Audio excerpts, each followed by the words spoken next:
10 start. The floodlights aren't on either, which is good news. They were on for much of yesterday because it was a bit gloomy. But it looks okay out there at the moment, and Derbyshire have got a bit of work to do, having fought their way back into the game yesterday. At tea, they looked out of it, to be honest. 224 for 3, Kent, who were put into bat. But by the close of play, Kent had been dismissed for 285. Unfortunately, Harry Kame was dismissed in the 2 overs that were possible at the end of yesterday. So Derbyshire will begin the day on 1 for 1, but it was a much better day's cricket, and I actually walked into the ground with a spring in my step this morning, which is unusual.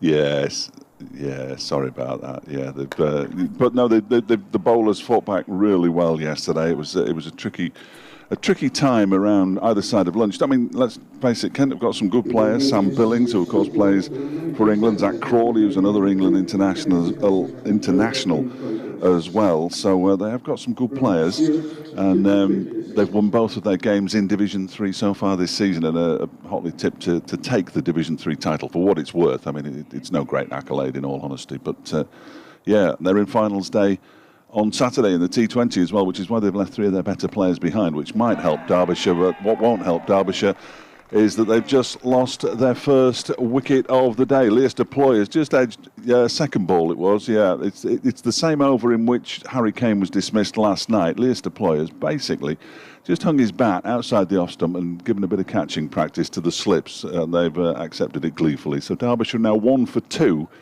And I might be back to my same old self over the course of the day, I'm afraid.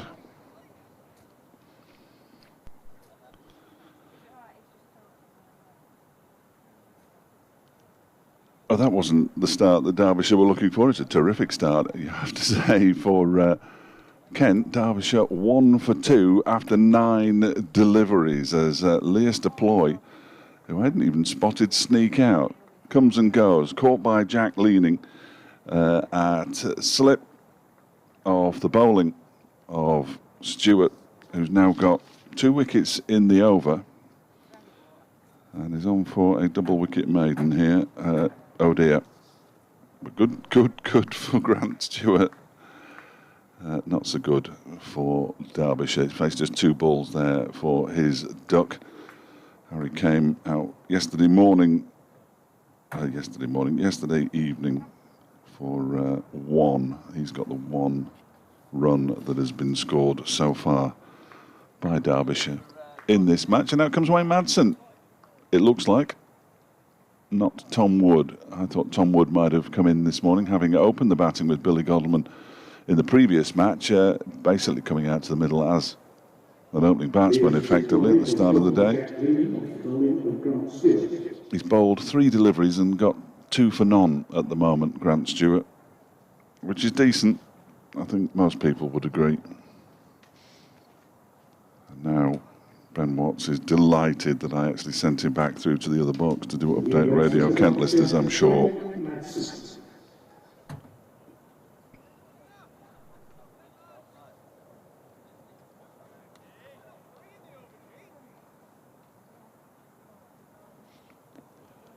So Madsen just takes his mark. I think it's Madsen.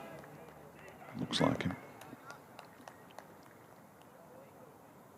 Yes. It is Wayne Madsen out there.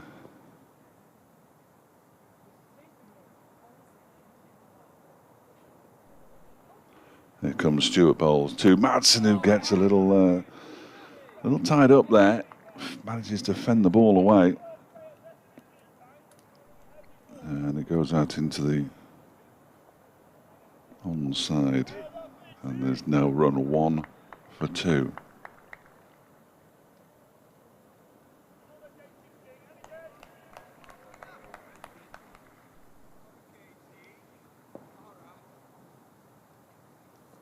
Stewart then, from the racecourse end. Bit of a hectic start to the morning. Bowls to Madsen, who leaves alone outside the off stump. Ball goes through to Robinson, the wicket keeper. And Derbyshire are going to have to be careful here. The ball will be doing a little bit, you would have thought. Didn't do an awful lot yesterday. in all honesty, but you'd have thought he'd be doing a bit today.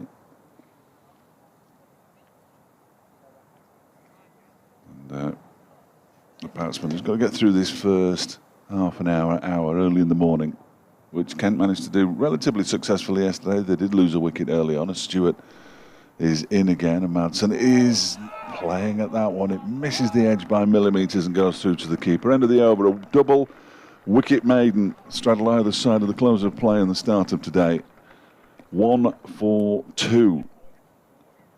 Derbyshire, having lost Leas Deploy this morning and Harry came last night, both to Grant Stewart. He bowled Came. He had Deploy caught by Jack Leaning. Double wicket maiden. Not the start Derbyshire we're looking for this morning, but Kent will have a cock-a-hoop. 285 they made yesterday. Picked up a couple of batting bonus points, although at one stage it looked like they were on for 400 and perhaps more than that, and only batting once in the game. Well, who knows, they may only have to bat once in the game, but this is a real test for the Derbyshire batsman, Billy Godleman, to face his first delivery of the day. Harry Podmore bowling from the City end is in, and Godleman leaves outside the off stump. Ball goes through to the keeper. There are 3 slips and a gully. Jordan Cox at first slip. Zach Crawley at second. Jack Leaning at third slip. And Daniel Bell Drummond in the gully. We've also got a point, a mid-off, a mid-on, a mid-wicket, and they'll have a long leg. There he is, down to our right-hand side for the left-handed Billy Godleman. As Podmore is in again and squares Godleman up a little. Manages to keep the ball down. And as a result, the ball travels along the ground to the man at point. And there's no run.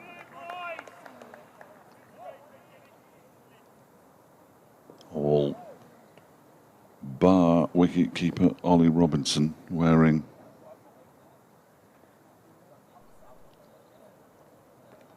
this next delivery is just down the leg side. Did it come off the bat? Yes, it did. There was a dive away to the right-hand side by Robinson, but Godleman's got the first boundary. He's off the mark. Derbyshire are 5 for 2.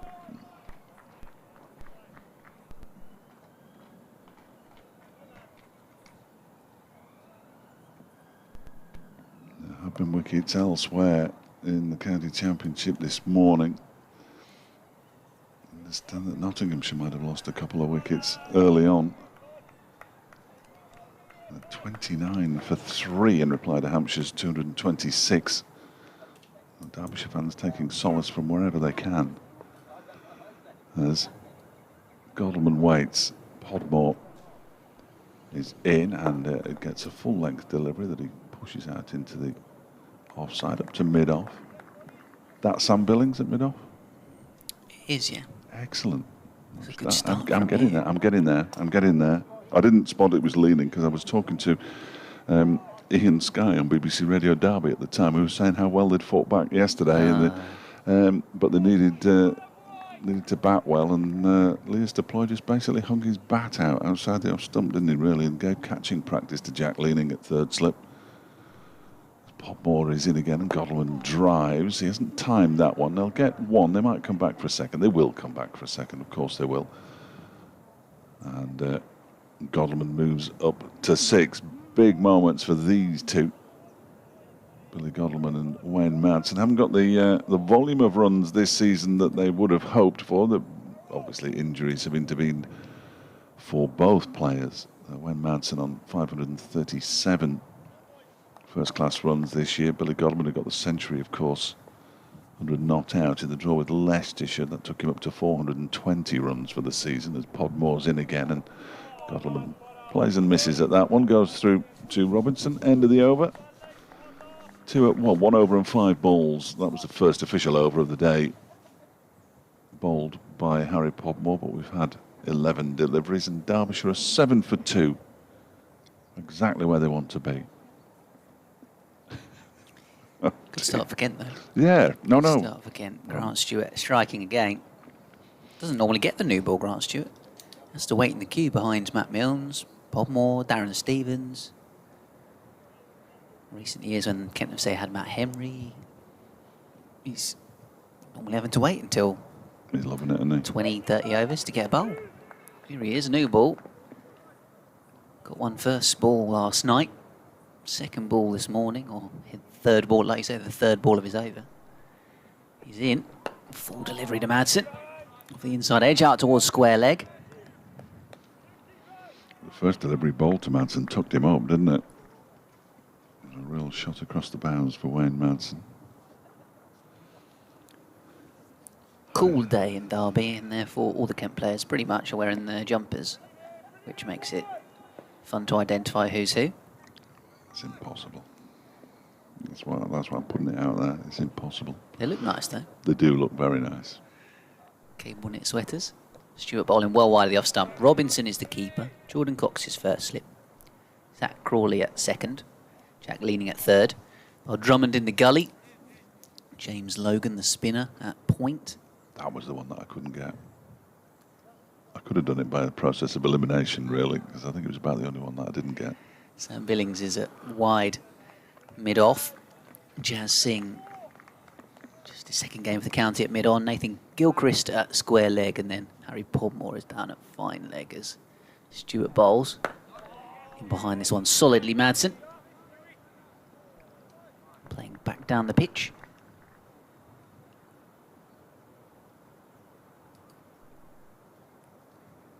On my way into the ground this morning, I walked past a couple of rails of clothing. It's mostly sort of one day in training kit of Derbyshire's.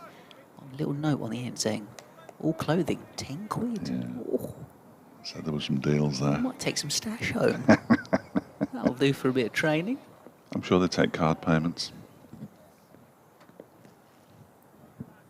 You could actually have a chocolate bar and a drink for half a kit. Stuart Bowl was left alone outside the off stump. Yeah, I paid half that price yesterday to get And what have you got to show for a it now? lemonade Nothing. and a shortbread thingy. See, that is value right there. Skip that for the next 2 days, and my nice new training top pays for itself. Almost as much nutritional value as well, I would have thought. Should you choose to boil, wash it, and then eat it. This is Ben Watson, Dave Fletcher in the commentary box watching Kent bowl to Derbyshire, left alone outside the off stump. Rising delivery from the Australian-born Italian. He's going to play for Italy in some T20 World Cup qualifiers in October. That'll be good. Is it in Italy? I don't know where. There's been an awful lot, because obviously we look at Cricket Info for latest scores and stuff, and you see all these exotic places hosting games of cricket. It's brilliant. Yeah, and you're like, where are they actually playing? Yeah, most of them are playing in the UAE. Yeah. Here's Stewart in and bowling, hiding his bat behind this one. Here's Madsen. A couple of years ago, it must have been more than a couple, obviously with COVID, but I was flying back from. It must have been. That's what it was. It must have been my honeymoon, and we were coming back via Dubai, and on our flight with a Bermuda team. Or maybe they were going out. Maybe it was the other way. It was from London to Dubai. They were going out there for some tournament or other.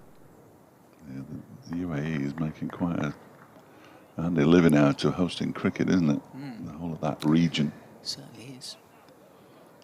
IPL, World T20. Yeah, I was chatting to my cousin last night and saying, no Adam Milne for Kent at finals day, because he's going to the IPL. And then he turned around and said, well, have Sussex got anyone going who are going to be missing? Surely Rashid Khan's not going to be around. So I need to look at that. Jordan. That would be useful. Podmore begins a new over from the city end. Godwin pushes it out into the offside up to Sam Billings at mid-off. So if anyone listening knows whether Rashid Khan has left the country and won't be playing for Sussex on finals day, that would help my enthusiasm ahead of next Saturday. Certainly the the quarantine situations around the world, which are different for a lot of different countries, of course, but you would have thought, have stopped people coming in for just one game or two games on finals days. Podmore bowls a delivery that's left alone by Billy Godman to go through to the keeper. Yeah, that could be useful, couldn't it? Could be useful. Because I don't know if Jordan's one of those who's... Is Jordan one of those who's going? Because there's a few that have pulled out, and then obviously Billings is going after finals day. Or we were told, we found out yesterday, didn't we?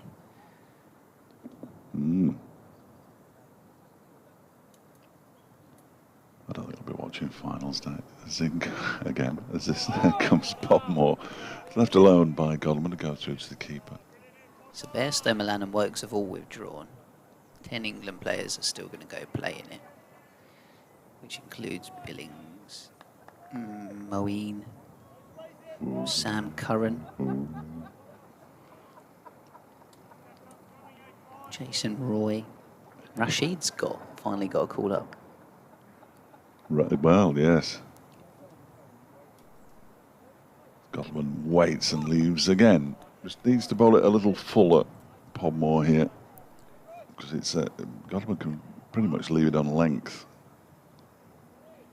Tom Curran, Liam Livingston, Chris Jordan, George Garton. Chris Jordan. Oh, damn, George Garton. But they might be going after finals day, possibly. Need to get in touch with Adrian. He'll know. That's it. I'm going to send him a little DM. Yeah, he'll know, Adrian. We're seeing him next week, which is great. Long time since we've seen him. That one's left alone outside the off stump. Again by Godwin. Again, he's leaving it on length. Even from here, you can see that the ball, when it reaches the stumps, is higher than the stump. So Godwin is fairly safe in leaving these deliveries. He's putting them just outside the off stump, it appears, from our vantage point, but we can't tell whether it's doing anything out there. The lights aren't on, which when the lights came on yesterday, Sussex's batsman had a much harder time of it, as Podmore is in, and again left alone by Godwin, goes through to the keeper. I don't think that will miss the off stump by much there, judging by the reaction of the Kent fielders, and Podmore himself ended the over a maiden. That's successive maidens that have been bowled. We've also had a wicket maiden either side of the close of play last night and the start of play this morning from Grant Stewart, who picked up the wicket of Leas Deploy with the second ball of the day, third ball of the over, having dismissed Harry Kane last night, first ball of his over, and it was a double wicket maiden. Derbyshire 7 for 2 with Godalman on 6, and Wayne Madsen, who'll be on strike now, yet to get off the mark. Billy Godalman's in deep discussion there with, I think it's umpire Nick Cook at our end. He's just had a look at where Billy Godalman is batting, because he does bat a long way out of his crease, and if you bat too far out of your crease, you're in the danger zone. 7 for 2 Derbyshire. Stewart bowls. Madsen defends into the offside. Liam, who's the social media admin / media guru for Kent Cricket, has messaged me. He says, here's i.e. Grant Stewart's new national side will compete in the ICC Men's T20 World Cup Europe qualifier for the 2022 World Cup, alongside Jersey, Germany and Denmark. Jersey, decent side, aren't they? I believe. The tournament will be played in Spain. Nice. From 15th to the 21st of October. And Stewart went to go and bowl. Yeah, Madsen pulled away. There's a fly or something bothering him there. Once or twice. Yesterday evening especially, there's some flying insects. We have plenty of insects on our windows again today, which is great news. The daddy longlegs not in view at the moment, though. They've gone to either edge. There is somewhere in Spain that quite a lot of sort of even English club teams go out. Oh, right. Like a La Manga type place. I think it is. Is it La Manga? Yeah. This is down the leg side from Stewart. Certainly a lot of football teams go to. There's a huge sporting complex, isn't there, at La Manga? I imagine it would have cricket pitches. I think that's potentially where it would be. Yeah. That would be my guess. Liam's a bit of a guru when it comes to European cricket. He is a proud owner of a Serbia national cricket team top, which is actually quite a thing of beauty. Yeah. Liam, if you WhatsApp me the picture of it, I'll show it to Fletch and describe it, because it's off the top of my head I can't quite think what the colours are. as Stewart is bowling. Oh, that has absolutely jumped off a back of length, through to Robinson, who's taken it kind of shoulder height with his hands pointing to the sky. We saw one of those yesterday, didn't we? Who got the one that jumped? Can't remember. It was from this end. Might have been Nathan Gilchrist. Oh, it was. Was it Gilchrist or Stewart himself? Yeah. It was Grant Stewart, wasn't it? Both. Yeah, they were both of Sam. They were Sam Connor's victims yesterday. Brooke Guest taking the catch. First ball with a new ball. That's right. It was that one, wasn't it? Yeah. Stewart now dishing it out as he's in, bowling to Madsen, who defends into the onside. No run. I imagine, without seeing the Serbia shirt, but I'm trying to think. Trying to think of their national colour. I think they've got is it not a blue, white, and red flag with some form of cross on it? That's my Serbian flag. There we go. Oh no, it's got well, it's blue, white, and red, but it's got one of those very impressive. Stewart bowling left alone. That one swinging back in and just hands on his head as he thought that might have come back and trimmed the bails. One of those very impressive coats of arms on it with the eagles back to back and then a crown on top of it. So here's the top itself. Oh, nice. Yeah, very nice. So you've got blue and a sort of a lighter blue and a dark blue and flashes of red. A deep red. Little sort of triangle shapes combined together. Beautifully modelled as well. Oh, thanks, Liam. That was. Yeah, absolutely. Full delivery down the leg side again. No ball from Grant Stewart. As Ollie Robinson with a good takeaway to his left. So yeah, if you have any European cricketing queries, just tag @Kent Cricket on social media. We'll be there. And Liam will get back to you. All eyes are on the United States at the moment. They're playing out in... Didn't one of their lads hit 6 sixes? Yeah, against Papua New Guinea, where the national sport is rugby league. They're playing Nepal today, the United States. Stewart bowling to Madsen, the right-hander of the two in the middle. Godderman, left-hander at the non-striker's end. Nathan Gilchrist running in to do the fielding. Dot ball, 9 for 2, the Derbyshire score in the early stages of day 2 here at the county ground. I got locked in last night. I wasn't sure whether we were going to mention it or not, so I didn't. Yes, that was a little unfortunate. I can only apologise because I've been very critical of Trent Bridge, where I got locked in several times on successive days when we went there for the championship match. And you'd be within your rights to be critical. My biggest issue was the fact that I tried to go out the normal door, and as I pressed the button, which normally releases the back door, it set the alarm off. Here's Podmore beginning a new over, bowls to Godderman, who drives it to Billings at mid-off, and there's no run. Which was very, very loud. I then retreated to the first floor to get away from said alarm, and luckily found the fire exit and pushed the bar and got out. Were you running at this stage? No, there was no running. Although I should have been, because my takeaway was already at reception at the hotel. No.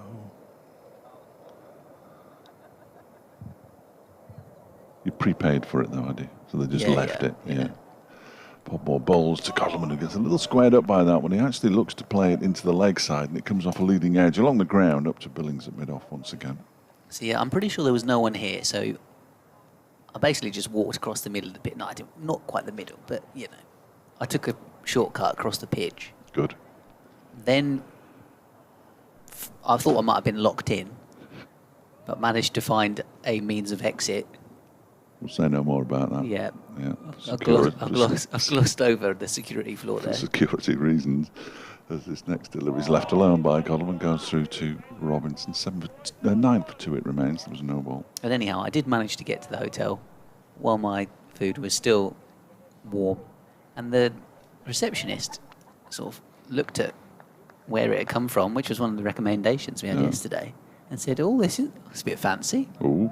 I was like, "Is it? I don't know. It's just somebody recommended it," and picked something off the top of the menu. There was some sort of a bundle, and couple of different things in there and thought, yeah, that'll work. Was it good? It was nice, Excellent. yeah. Good. Good. I'll tell you what I had if you want. Yeah. His next delivery is left alone by Godwin outside the off stump. So it came as like a starter, which was jerk pit barbecue ribs. Oh, okay. Which came with a bit of rice, and then there was some sort of curry with coconut rice, and it was goat meat. Oh. But it was So if anybody's missing a goat in Derbyshire, it was nice actually. we've located it. Podmore balls to Godwin, who pushes this up to mid-off, where it's fielded by Sam Billings. These three are having their own private little game at the moment. I think it's kind of a Caribbean-y type restaurant. Yeah. But yeah, my wife, when I told my wife, she said, I've only ever had goat in Africa. She said, I mean, it's showing off a bit, isn't it? But yeah. I don't think I've ever had goat. I don't think I had until yesterday. No, I don't think I've ever had goat. I may have done. Yeah. Who knows? You just got told it was chicken. You don't know anymore, do you? You just don't know. 9 for 2. Godwin waits, and Podmore's next delivery is defended straight back to the bowler on this occasion. It's the end of the over. It's another maiden. We've had 6 overs. No, we haven't. Yeah, we have. Today, well, no, we've had 5 overs and 1 ball today. No, we've had 5 overs and 5 balls. 4 overs and 5 balls today. Oh, I don't know. We've had 7 overs in total anyway. And Derbyshire 9 for 2. Could be going better from a Derbyshire perspective. KentCricket@gmail.com if you want to get in touch. FletchCricket@gmail.com. I don't know how you remember all these things. If you don't want to be restricted to Twitter's character limits, but it's at Fletch Sport, at Ben Watt Sport, at BBC Kent Sport. Brilliant. Loads of ways you can get in touch with us if you want to talk to us about when you first tried goat. Yes, I'd like to know if anybody's had goat. Stuart Bowles playing a miss, or just offering the bat at it really, Madsen, as it goes through to the keeper. If you want to talk about European cricket, T20s.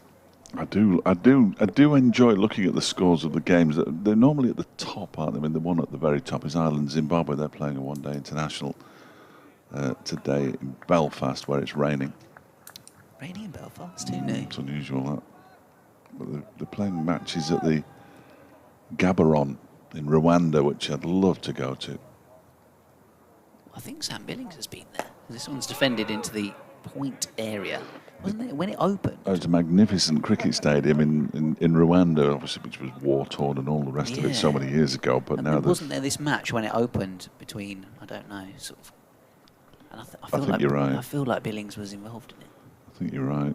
There's a women's tournament taking place there. Tanzania, Rwanda, Namibia, Sierra Leone.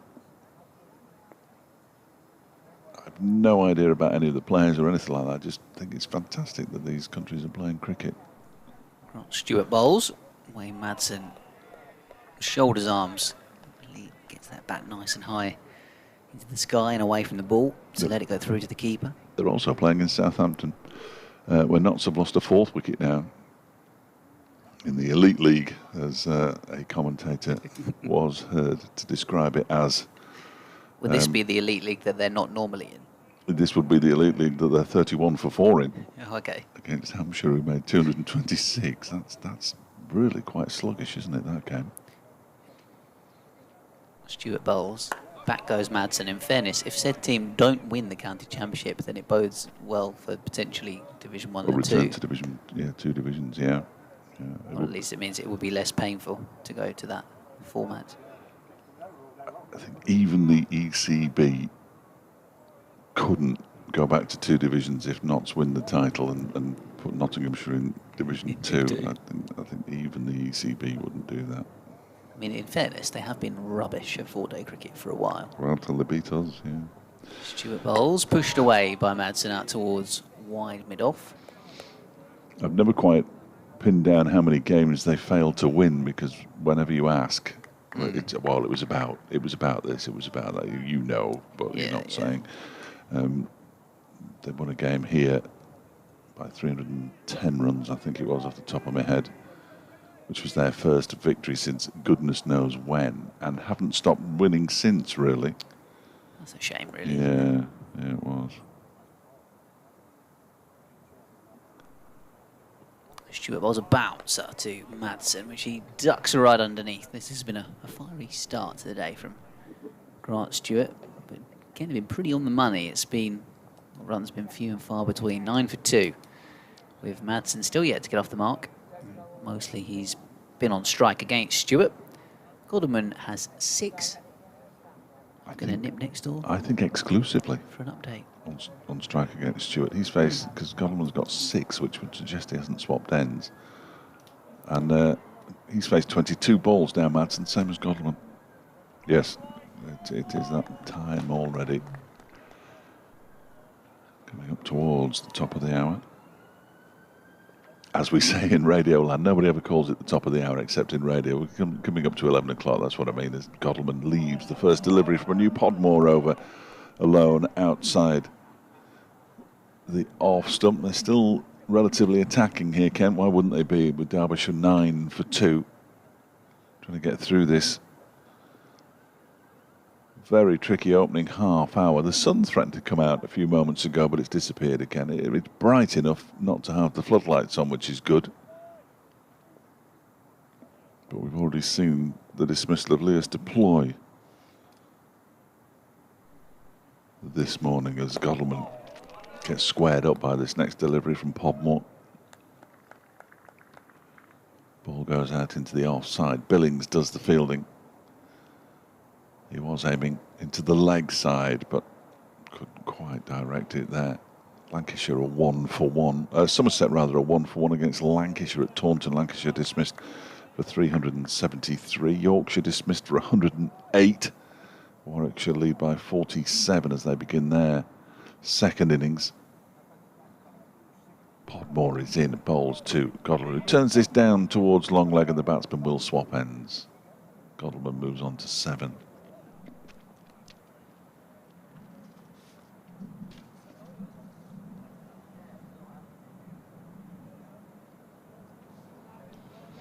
.278 behind now. Glamorgan batting on this morning at Sophia Gardens in Division 2 at 290 for 8 against Gloucestershire. Durham 123 for 4 against Northamptonshire at Wantage Road, still trailing by 60, and Essex 323 for 3 in their first innings against Surrey at the Oval. It's Podmore for the first time this morning bowling to Wayne Madsen is in, and Madsen defends out into the offside, and there's no run. In Division 3, the other 2 games in Division 3, the one at Leicester sees Sussex 334 for 5 in the early stages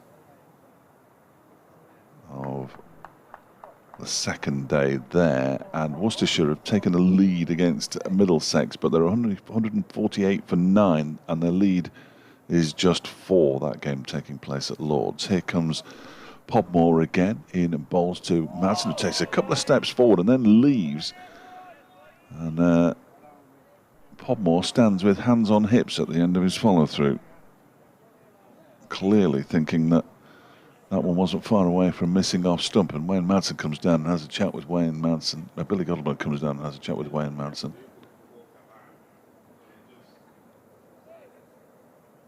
.12 for 2 it remains.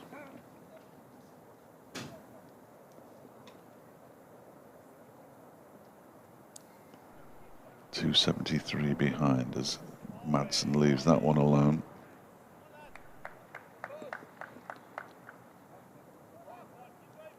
Goes through to Ollie Robinson, the Kent keeper. Maintaining 3 slips. And the gully point wide-ish mid-off. Mid-on, just Singh just windmilling his arms a little bit there. Pop more balls.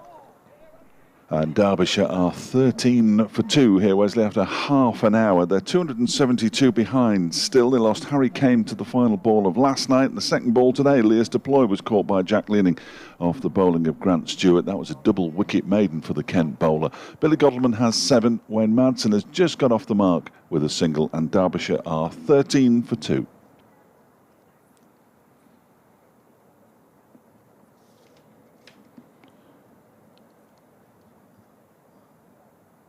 Final ball of the over. Wayne Madsen gets off the mark by just pushing it gently up towards Jazz Singh at mid-on and picking up the single. 26 deliveries it took him to get off the mark. I missed a no ball from the single that was taken by Billy Godleman down to long leg. In case anybody's scoring at home, there was a no ball there as well, which I missed completely. As a new over from Grant Stewart begins from the racecourse end. That's left alone by Wayne Madsen to go through to the keeper. He's definitely warming up now, Singh. Just stretching out his hamstrings and calves. I think that's what the stretch out, but he's stretching. I've no real idea. If I'm honest, now he windmills his arms. That's always the telltale sign.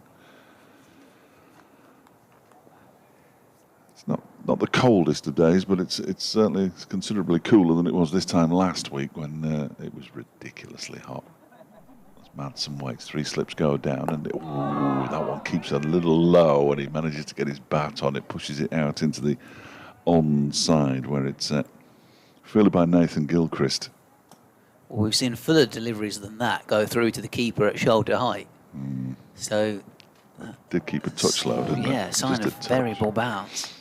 Yeah. In the morning of day 2. We saw the odd one do that early in the game against Leicestershire, though, and Derbyshire managed to survive, having conceded 420 odd in the first innings. So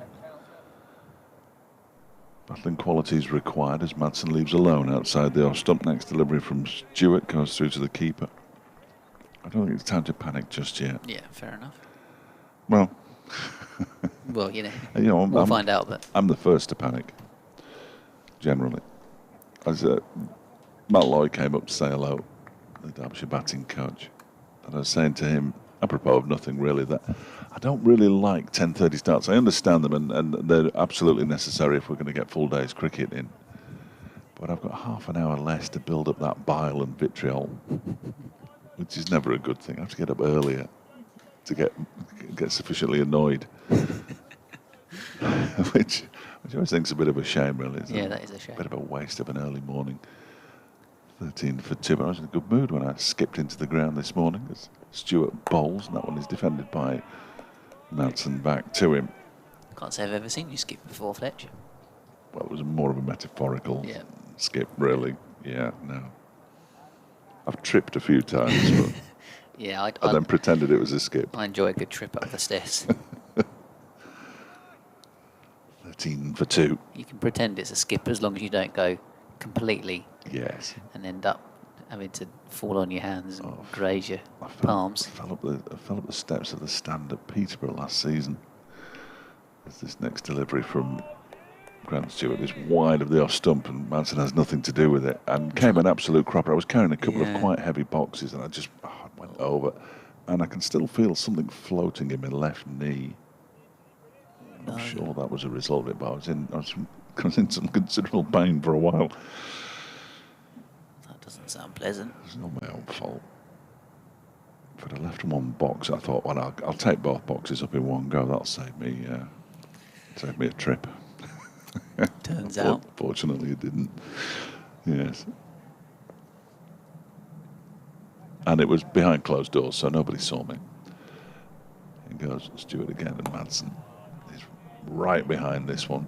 Pushes it up to Jazz Singh at mid-on. It's the end of the over. Another maiden for Grant Stewart. 5 overs, 4 maidens, 2 for 2. Not too shabby. His bowling figures. Derbyshire 13 for 2 with Godleman on 7 and Madsen on 1. Leas Deploy, the man out this morning, caught by Jack Leaning at third slip. Off the bowling of Stewart, of course. Double wicket made him. Leas Deploy didn't score. Couple of tweets. Morning to Dan, who's got in touch. He says, Ben, you sounded good this morning. No lemonades with the goat last night. like I said, Dan, I genuinely did have lemonades. It wasn't a euphemism on Saturday night. You were a bit croaky though, weren't I you? had to drive back. Perhaps the conditioning Maybe in the car. That's what I'm trying to say. Yeah, maybe that's what it was. Yeah, can dry you out a bit, can't it? I turned the air conditioning off in the hotel last night and had the window open instead. So maybe that was what it was. He said, watching the emerging cricket nations is so fascinating. However, once the better players retire, the nations seem to fall away again as their academy prospects aren't as promising as some of, say, a Grant Stewart who goes and plays for Ireland, Italy, etc. And then another tweet saying, do we know anything about the County Championship format for next year? Will league positions from this year have any say? And the short answer is no. Far too early to know. Know. We'll probably find out in March. As Harry Pulmore's bowling from the city end of the ground to Billy Godderman, who gets in behind this one and defends, and Pulmore's got his hands on his face. Can't quite believe that the Derbyshire skipper's managed to keep that one out. Well, Brian Barish has been on as well. Saying it's great to see other European teams get involved at the top level of cricket. He says he's an American and has been keeping an eye on the US team playing ODIs in Oman versus PNG. And Nepal says they also have a fledgling startup T20 competition that's finishing its first year in the US. Full delivery from Pulmore, which has been driven past him by Godderman. It'll be a single as Stewart moves around to do the fielding. Because Liam Plunkett's going out to play in that. He is, isn't he? Yes, I did hear that now you mention it. Yeah. Because his wife is American. His wife's American, yeah. For a number of years, they've been doing a long-distance marriage, effectively, because he's been playing cricket over here, etc., and then having to pop over there to say hello. So yeah, so he's finally moving out there and going to play his cricket out there. I think he still wants to come back to play in the 100 or the T20 Blast next year. Of course he does. If someone will have him, yeah. Pull more bowls, defends back down the pitch, Madsen. I'd play in the 100 if anybody would have me. I don't like it, but I'd play in it. Can't knock a man for trying to earn a living. Exactly. Absolutely. He was injured, I think, wasn't he? Yeah, he was. Buried Liam Plunkett. Yeah, I think because was he meant to play for Welsh Fire possibly, and then Matt Milne's got called up because he was injured and maybe somebody else. He came on commentary with us when I was working with Dave Callahan doing a Yorkshire game at Notts, and he was absolutely brilliant. Absolutely brilliant, top bloke. Harry Pulmore in.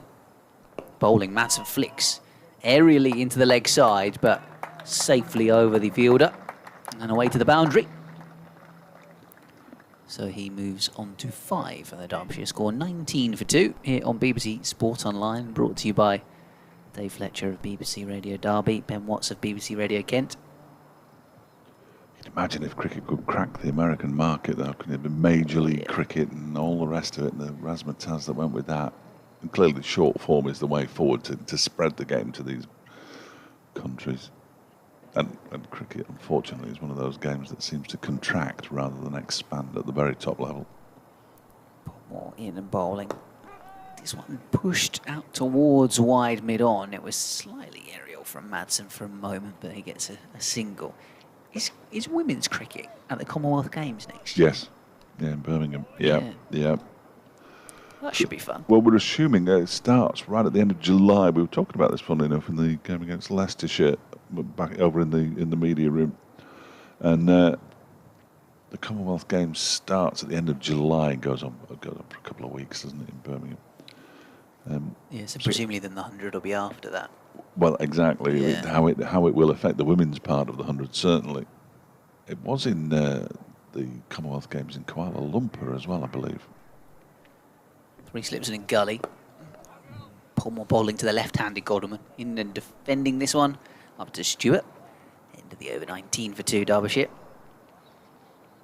Well, I can't say that. I remember it. Was that 98, 90?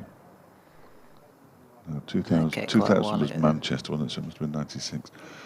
Yeah, a good while ago now. I don't really have particularly good recollections of it, but time zones might have affected that to a degree.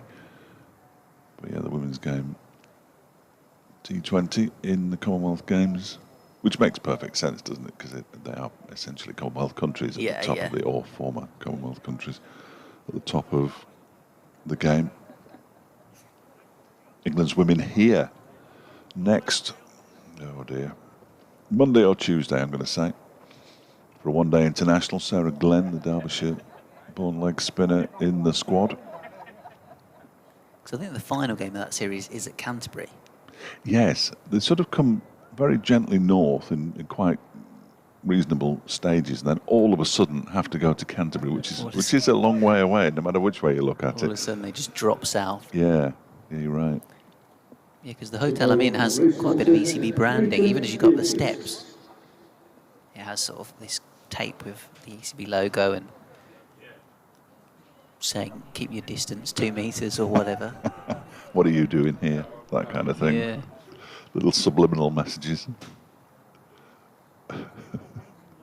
If you can't read this, it's because you're too close to the person in front. Perfect. Nathan Gilchrist is going to have a bolt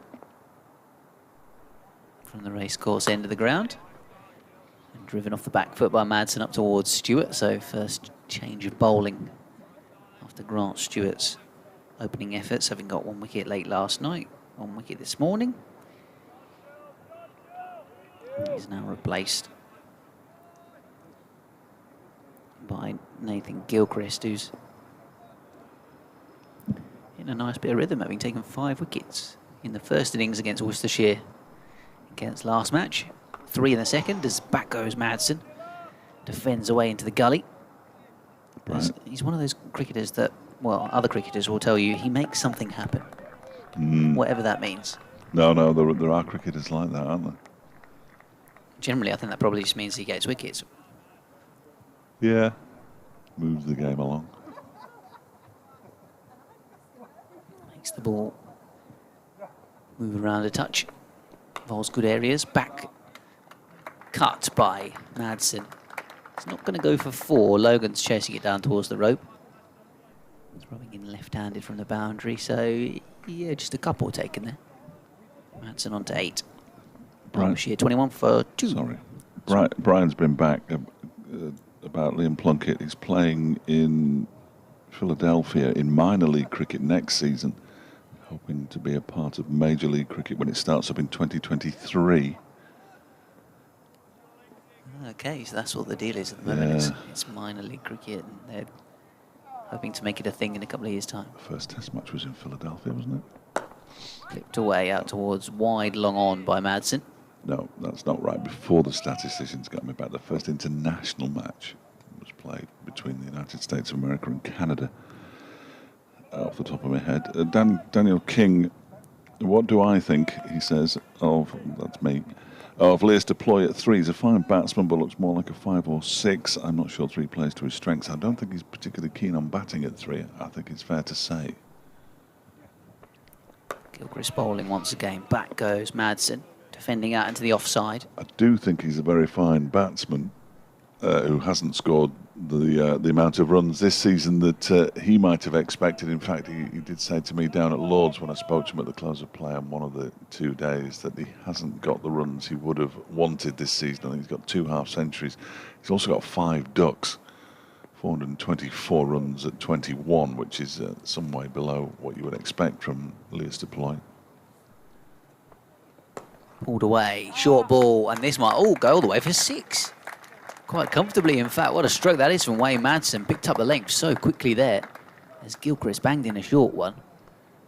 Maybe Kent's bowlers might need to look at the way that Daniel Bell-Drummond whacked away a couple of short balls, and it's not necessarily the best tactic. Madsen's just absolutely dispatched that for 6. I think unless you're express pace, the short ball on this pitch, it just seems like it sits up, doesn't it? It just bounces nicely, and it was effectively helped on its way there. It wasn't a violent shot from Wayne Madsen. It was more of a help it on its way out to the square leg boundary. Yeah, use the pace, just angle the bat to loft it out towards square leg, and he moves to 14 with that stroke, 27 for 2. It looks to me as though Jazz Singh's going to have a go here. He does have a number on his back now, which is nice. Number 19. I'm hoping it's number 19 because the number that I think I saw on his back. He's now got his front to me. He's going to be bowling from the city end. He'll turn round again shortly. We've got a sub-fielder on. Looks like Marcus O'Riordan's at point.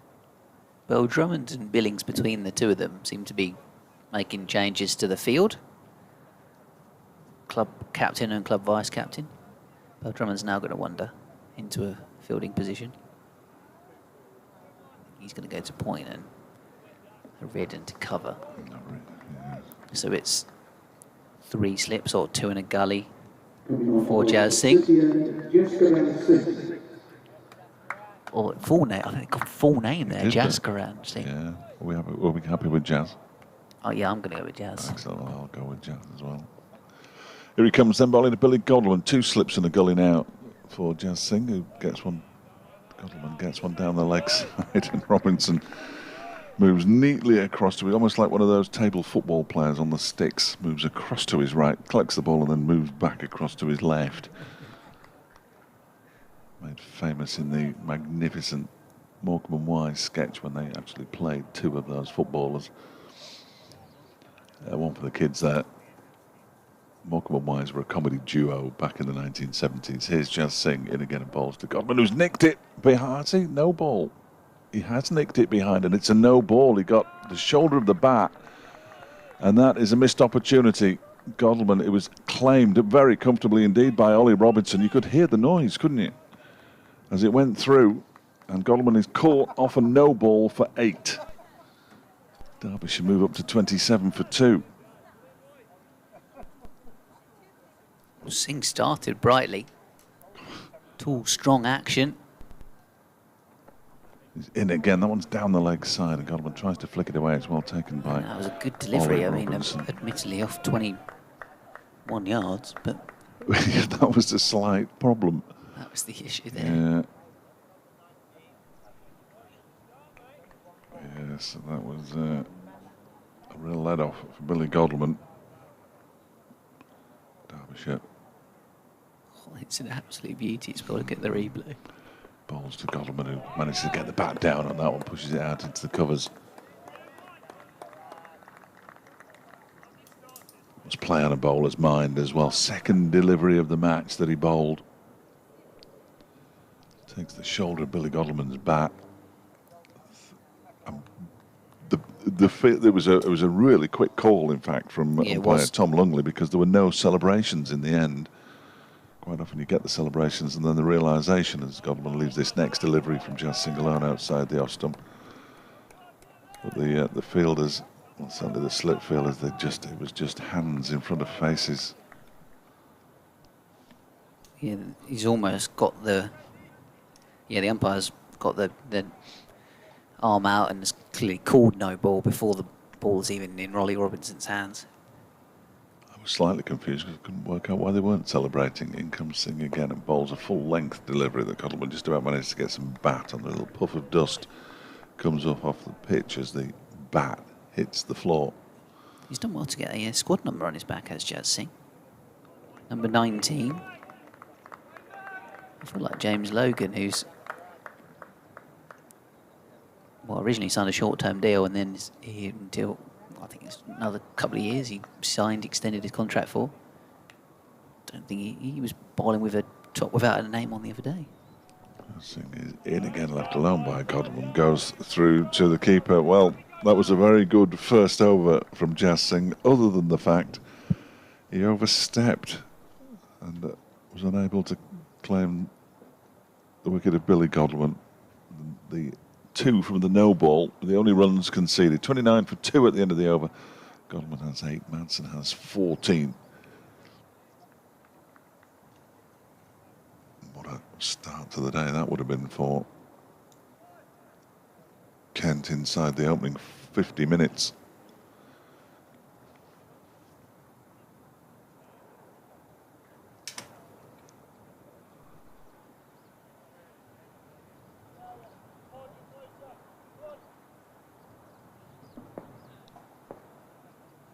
So it's going to be Nathan Gilchrist to continue from the racecourse end of the ground. Kent's change bowlers on, and they've got a wicket. He makes something happen, this lad, Nathan Gilchrist, and Jack Leaning has taken a spectacular catch as well. He's the one getting mobbed by the teammates of his because he has moved to his right, shoulder height, 2 hands, plucked it. We were talking yesterday about his dad's goalkeeping background, and I reckon that's the second time this season I've seen Jack Leaning take a reaction catch that just makes you think of in the back garden with Dad, just taking absolute blinders, whether it's a cricket ball or doing a bit of goalkeeping. Just the reflexes to move and to take that grab. Wayne Madsen is on his way for 14. Gilchrist has got him. Derbyshire are 29 for 3. Jack Leaning's the one getting all the plaudits. Well, he's fortunate that when he was in the garden practicing with his dad, that his dad didn't tell him to tip him around the post, because that was a magnificent grab at third slip. The one that he took to dismiss Lear's deploy was straight to him. It was almost like catching practice, but that was spectacular from Jack Leaning. And Wayne Madsen departs. It looks like Tom Wood, or is it Matt Critchley? It's Matt Critchley who's coming out next. So Tom Wood, who's been opening the batting. It is an opening batsman, isn't going to get anywhere near the top order. This is Matt Critchley coming down the steps away to our left-hand side. 29 for 3 in a whole heap of trouble here. Somebody did mention to me this morning 136 runs to avoid the follow-on. Well, I wonder, with the weather around tomorrow, the forecast for tomorrow is appalling. On every single app that you look at, and if they all agree, then you can pretty much work out what's going to happen. They might just be on the fringes of the very worst of it here in Derby, but it doesn't look great, whereas the rest of today looks okay. And it's plenty light enough because the lights aren't on, so Derbyshire have got a bit of work to do here today as Matt Critchley makes his way out to the middle. Derbyshire's leading scorer this season, 800 and off the top of my head, 40 runs, 860 runs. I've taken 20 off him. 860 runs for the season. Matt Critchley, and the only Derbyshire player who can possibly get to 1,000 runs in championship cricket for the campaign. And for somebody who never bats higher than 5 and is basically an all-rounder, that would be quite an achievement for Matt Critchley, Derbyshire's best cricketer by some distance. He's also got 27 wickets. Going to be receiving this first ball from Gilchrist. It's on the leg side and off the thigh pad, possibly. Ollie Robinson chasing it down towards short, fine leg. Umpire doesn't really tap his thighs, more strokes it. That was slightly peculiar. Well, umpire Nick Cook, he's brilliant, isn't he? He's a proper character. Yeah, he is. And a lot of umpires just hold out their arm or their hand just away from the body, which gives us an early warning sign that it is going to be a leg bye or a bye or something like that. But he doesn't. He turns. He's in and bowling. Gilchrist now to the left-handed Godalming, who defends out towards cover. He sort of turns 45 degrees as he walks backwards away from the stumps, and you know he's going to signal something. But he doesn't turn any further, but his head turns around. He almost fell over when he stroked his thigh on that occasion. I'm sure umpires must have fallen over in the past. Very amusing it is too. Godalming waits. Gilchrist bowls to him, looks to drive into the ground and away out towards Billings. Yeah, you're right, Nick Cook. He's from this part of the world, isn't he? He's from Leicester, I think, yeah, Nick Cook. He's a top man. Yeah, he's a funny bloke. Adam New says he's looking forward to the Mammoth Guest Dal partnership after we're reduced to 50 for 6. Yes, I'm not sure as magnificent as that innings was last Tuesday, potentially. Last Tuesday, possibly. And next deliveries. Oh, strap it, hitting the pads of Billy Godalming, not playing a stroke. And there was a stifled appeal, but turned down by umpire Cook. I'm just told by one of the scorers that this is the first time that Billy Godalming has faced a delivery at that end in the entire innings so far. Good grief. Yeah, I wouldn't have spotted that myself, clearly, but... So thank you very much for that information. Thank you, John. I'm on after Little Mix. No one's left alone outside the off stump. It's the end of the over. I thought there was I must admit, I thought there was an insect or something on my fly. He tapped my shoulder so lightly. Didn't want to startle you. No, he didn't. So Nathan Gilchrist, 2 overs, 1 for 8 now. It's always good to be on after Little Mix. I think they build your audience up. Yeah, that's a strong introduction. It's that one that's. I think it was an advert as well, wasn't it, for something or other? I've no idea what it was an advert for. Clothes, possibly. Somebody will tell me. Shout out to my ex. It was an advert, wasn't it? I think. Quite possibly, yeah. Yeah. Did you know two members of Little Mix recently became mothers within about a week of each other? One had twins. Yeah. I read the gossip column. How did they? I know how it happened.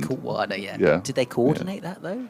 You know, let's take a break as a band. Let's both get pregnant at the same time. It's Jazz Singh from the City End in bowls to Matt Critchley, who rather reaches for one outside the off stump, pushes it back to him. Both the dads footballers, aren't they, as well? Oxlade Chamberlain plays for Liverpool, and Andre Gray's just gone to QPR on loan. Yeah.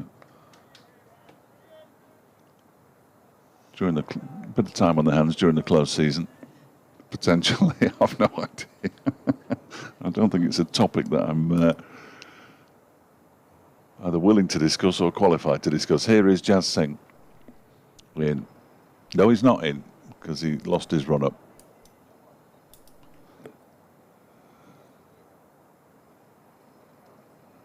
I quite like this. It might be a guilty pleasure, possibly, this song. Played here at the Incora County Ground, of course, Little Mix.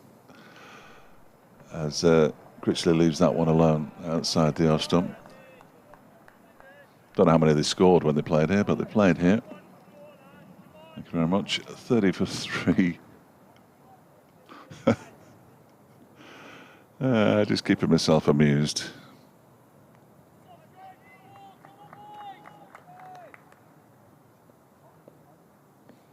Here's Jazz Singh. From the City End, in a bowls to Matt Critchley, who turns this into the leg side. He's off the mark. He might pick up 2 as well. Now, Billy Goldman says no, turns down the opportunity of the second, which is probably the correct decision, actually, because the ball had been closed down by Grant Stewart.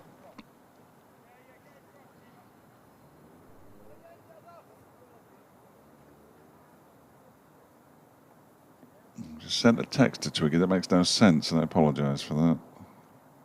He won't be listening anyway.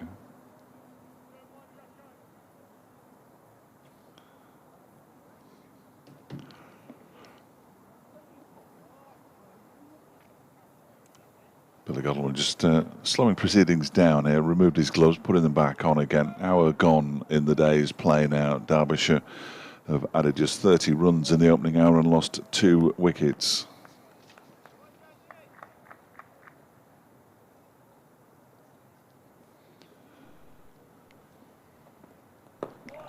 Godwin pushes out the offside.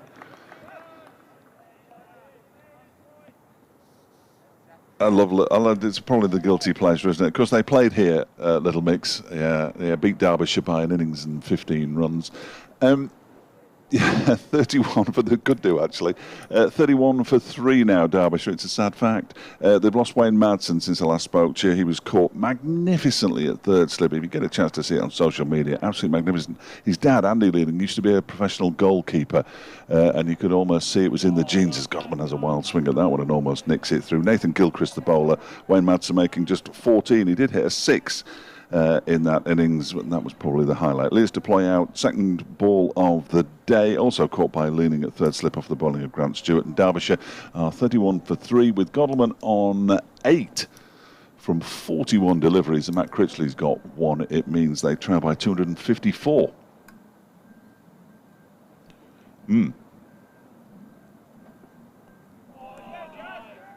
Yes. Absolutely.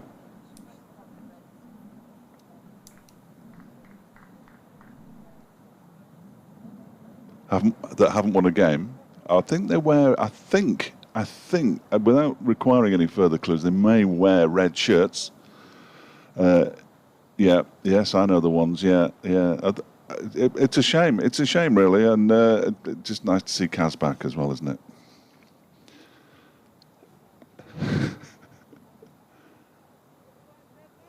Are they held in Bury? Yeah, that's close enough to Bury to be Bury. I think they're in the metropolitan district of Bury. Well, they get the circular black puddings, don't they, and hurl them. Yeah. Yes, absolutely. I know. I've no idea who won it though. Excellent. Oh.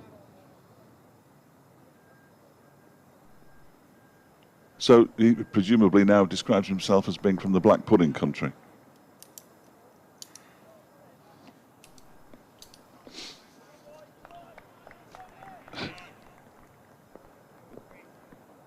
New over from Nathan Singh began with a dot ball to Matt Critchley. His second delivery is also a dot ball as it's defended up to mid-on. Again, apologies for the one-way conversation, but I think it helps spread the word of cricket, in all honesty. So I'm more than happy to do it if you're more than willing to put up with it. 31 for 3. I was just talking about listening to Little Mix, and of course the production team stitched me up. First word I hear from Ian Skies, I understand you were enjoying Little Mix there. This next delivery is defended by Matt Critchley. Once again, Gilchrist continuing from the racecourse end. Said, well, of course, Little Mix played here at the County Ground. Beat Derbyshire by an innings in 31.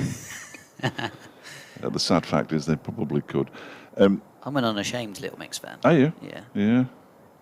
They were meant, I think, were they meant to play at the Spitfire Ground, or did they? I think they might have done. They were supposed to play, then they postponed, and then they eventually played. I think that's how it worked out, but they were very popular when they came here, as they are everywhere they go.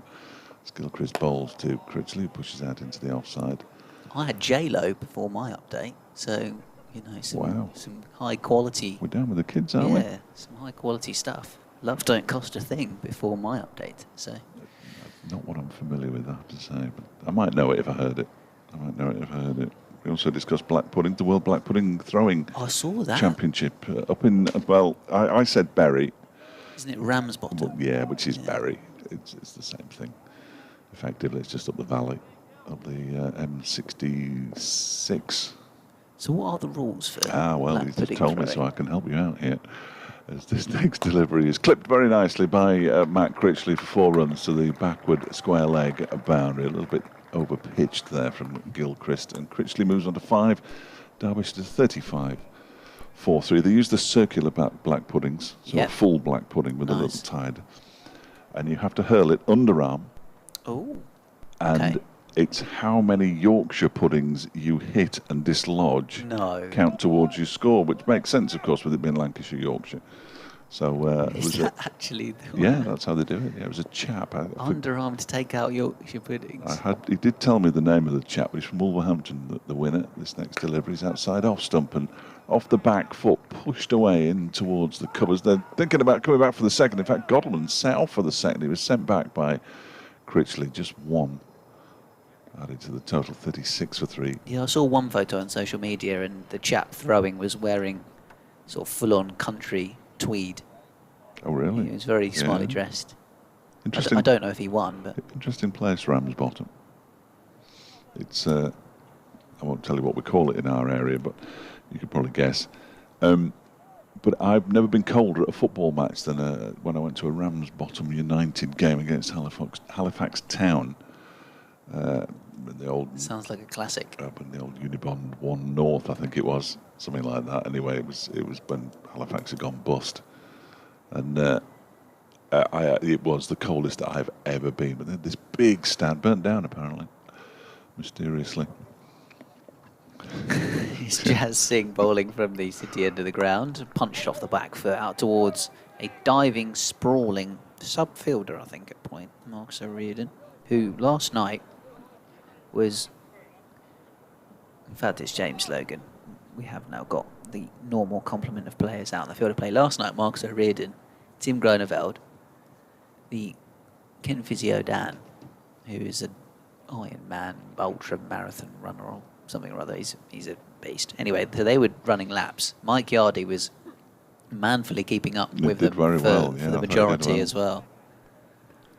Luckily, they were all stuck around because the rest of the Kent team nipped off. Quick smart after the game, or after the day's plays. This one's driven out towards mid-off. They must have snuck out a side door, so It's like a rabbit warren in there, I'm afraid. Ended up speaking to Mike Yardy about day one of play, and actually it was a very good little chat. And if you missed it, it's on. You just go onto the BBC Radio Kent, on BBC Sounds, onto the breakfast show, and you can find it at the half-pasts. This one is a beauty from Jao Singh, playing a miss from Godderman. He's got a lovely tall action. He must be, what, 6'2", 3"? Oh, I think he's probably taller than that, but he's a tall man. Yeah, he's a tall man, isn't he? He seems to be all legs as well. That's the impression he gives. But even in his action, that front arm goes up really vertically. So he's using every bit of his height. Bowling again into the pitch, and Godderman defending it out towards extra cover. Yeah, his club side, Bexley, won the Kent Premier Division last weekend. Jao Singh, captained by Adam Riley, former Kent off-spinner. Adam Ball, former Kent all-rounder in that team as well.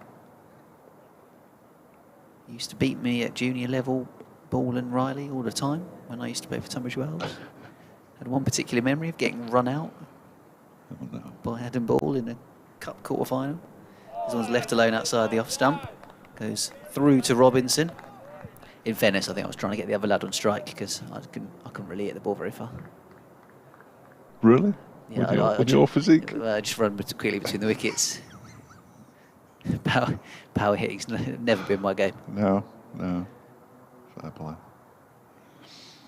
Mark Beck's bad news. It sounds like bad news for Jack Leaning, I'm afraid.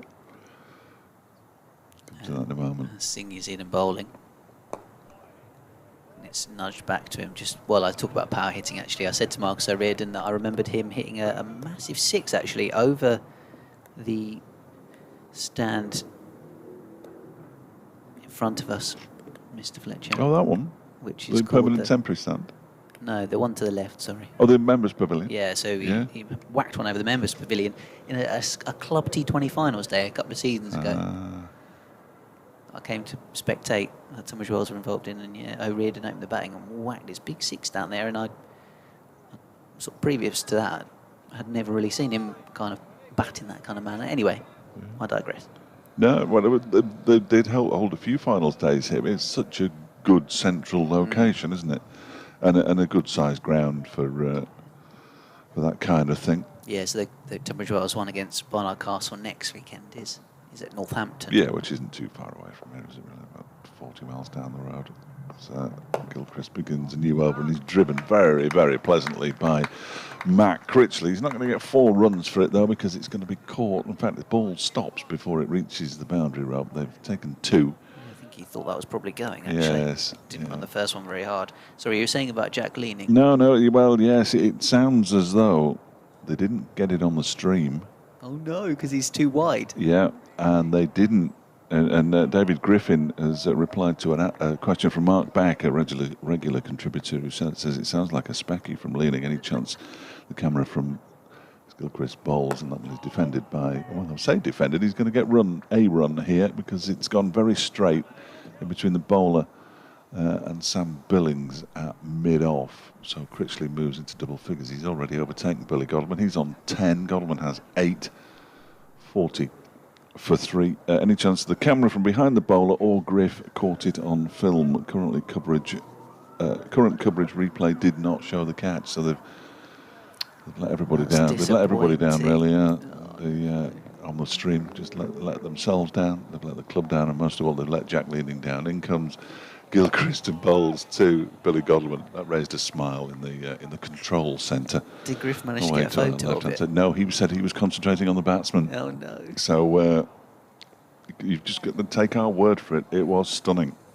Diving away to his right-hand side, both hands to it at third slip. Madsen looked astonished that anybody could possibly have caught that. But as Ben said, we discussed it yesterday. Andy Leaning, goalkeeping coach, and Jack's dad. Next delivery from Gilchrist is driven away out to the cover boundary for 4 runs by Billy Godleman. That is very, very Godleman-like. Beautiful stroke. Made it on the half volley. Put it away under the covers that are residing over to our right-hand side. He moves on to 12 now, 44 for 3. The Derbyshire, when they subsided against Leicestershire earlier on, were 31 for 3 and 45 for 4. Before that, 227-run partnership between Anoj Dahl and Brooke Guest for the 6th wicket, which was very spectacular and probably the best thing I've seen this season from a Derbyshire perspective. Godleman, this time it goes over the slip cordon down to 3rd man. I lost sight of it momentarily. Daniel Bell Drummond, who's at gully, raised his hands, but it was a long way over them. By the time I saw the ball bouncing, it was almost at the boundary out towards the East Midlands demolition stand, and Godleman moves on to 16, 48 for 3. I mean, that'll work. A little bit uppish, and not sure Godleman quite had control of it. No, I don't think he did. I don't think he did. More and more aircraft today than we've seen all season. You can hear one in the background, and it looks pretty close to me. Well, I don't know. It might not even be bothering with East Midlands Airport, but it seems to be lowering slightly and it goes behind a couple of clouds as Gilchrist bowls. And it's another 4 for Godleman this time out to the extra cover boundary. And that's gone 4-4-4, the end of that Nathan Gilchrist over. It's a little unfortunate for him because it makes a terrible mess of his bowling figures. 1 for 28 from 4 overs now. The half century's up for Derbyshire. 52 for 3. Godleman moves on to 20. Critchley has 10. Yeah, he's gone from 8 to 20 in that over. Godleman. Yeah. I was saying how sluggish he'd been. Now he's 20 off 51, and nobody would bat an eyelid at that, really. Just been looking up Andy Leaning's football career, actually. Just let me guess. Yeah. Well, definitely York City. Yeah, because he was there for a long time. I think I spoke to him when I did a bit for Radio York. Mm. Yeah, so he's coached at York City and played for York City as well. Yeah. Anyone else? That's it. No, that's it. That I just wanted to. Played for Sheffield United. Oh, okay. For Bristol City, which hence what I was saying born yesterday in Bristol. about Chad being born in Bristol. Lincoln City, Chesterfield, and then he's coached at York City, Sheffield United, Chesterfield, as well as Leeds United. See, I should have known the Chesterfield bit. Lincoln City Player of the Year in 1995. Ah. So yeah, there you go. Good genes for those reflexes, Jack Leaney. 52 for 3 Derbyshire then, as Jazz Singh bowls. Make that 56 for 3 because this one has beaten. Marcus O'Riordan is still out there, and he's the one diving and scrabbling in the dirt and couldn't stop that as it races away for 4 runs. Critchley moves to 14. Again, just losing a bit of the stranglehold that they had in the early stages with their change bowlers.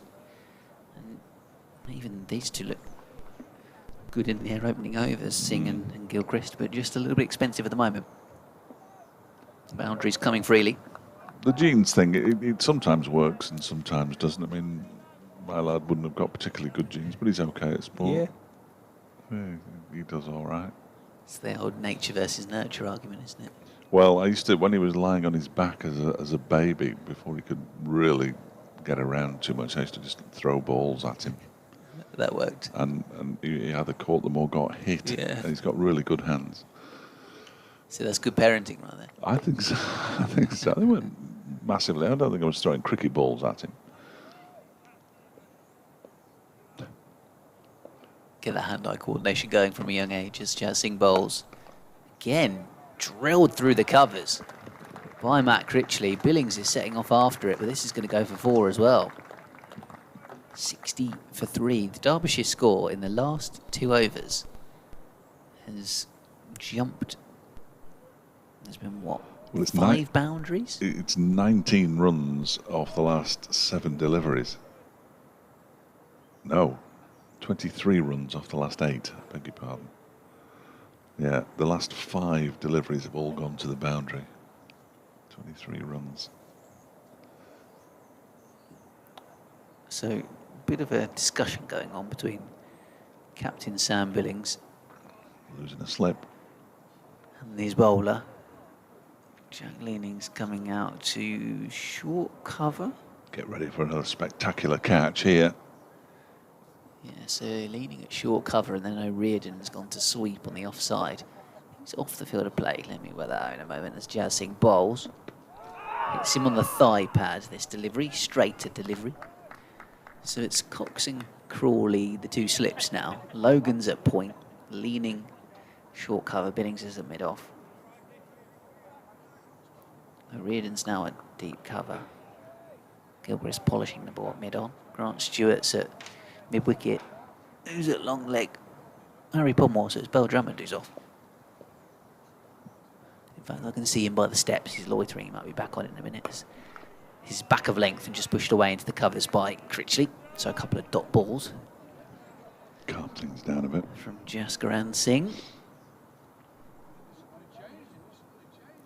When I tweeted the team news yesterday, I said to the Kent media personnel, I said, I'm going to go for full name, just to only a second game, a name that some Kent fans might not be so familiar with as he's bowling, and this one's driven slightly aerially through cover point for a single out towards Marcus O'Riordan for 1 run to Critchley.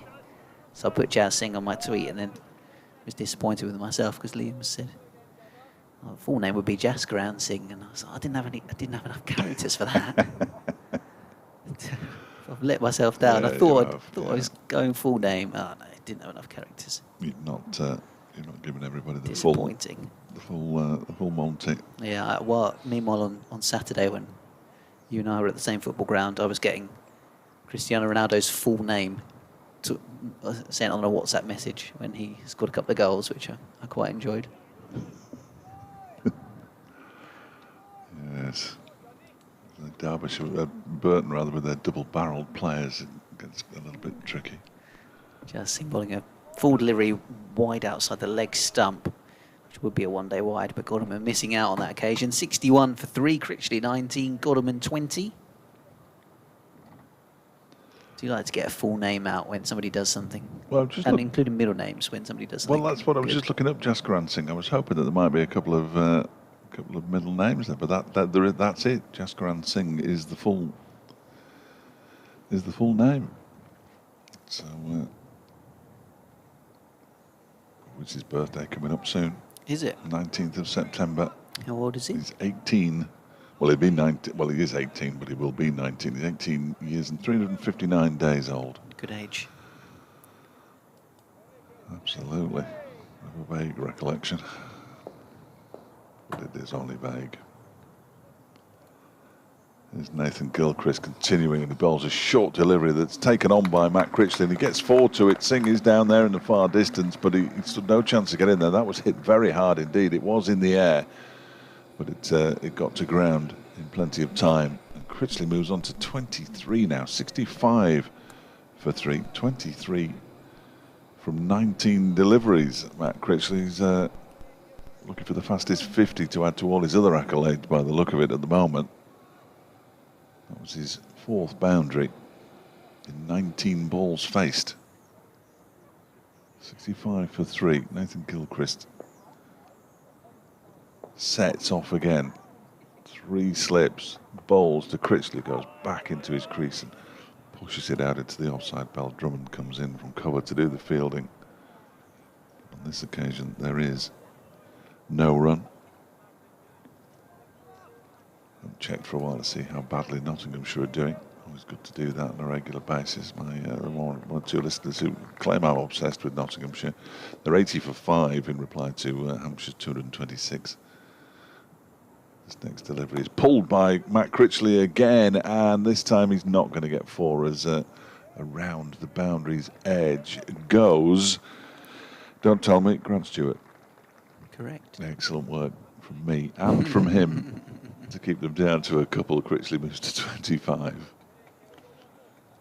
I'm starting to recognise some of the players now, which is always a good thing. Tom Haynes has been joined by David Beddingham and Sam Robson in the 1,000 Run Club, and Jake Libby not far away as well. That's where Matt Critchley wants to be. 860 at the start of this innings as he pushes this out into the offside. And there's no run, so he's up to 885 by my calculations now. With this innings, potentially one more in this match, weather dependent and all the rest of it. And a couple down at Hove next week, where there have been plenty of runs in the last 2 matches at Hove, haven't there? So yeah, that's true. It's half a chance. There were mountains of runs last week in the game between Sussex and Middlesex, as this one is driven by Critchley. I don't think he's got the legs to go all the way to the boundary for 4, but they'll certainly come back for a second. Billings gets to the ball. And he moves on to 27, 69 for 3, 27 from 22, Matt Critchley. Alistair Cook still batting at the Oval for Essex. That's all day yesterday.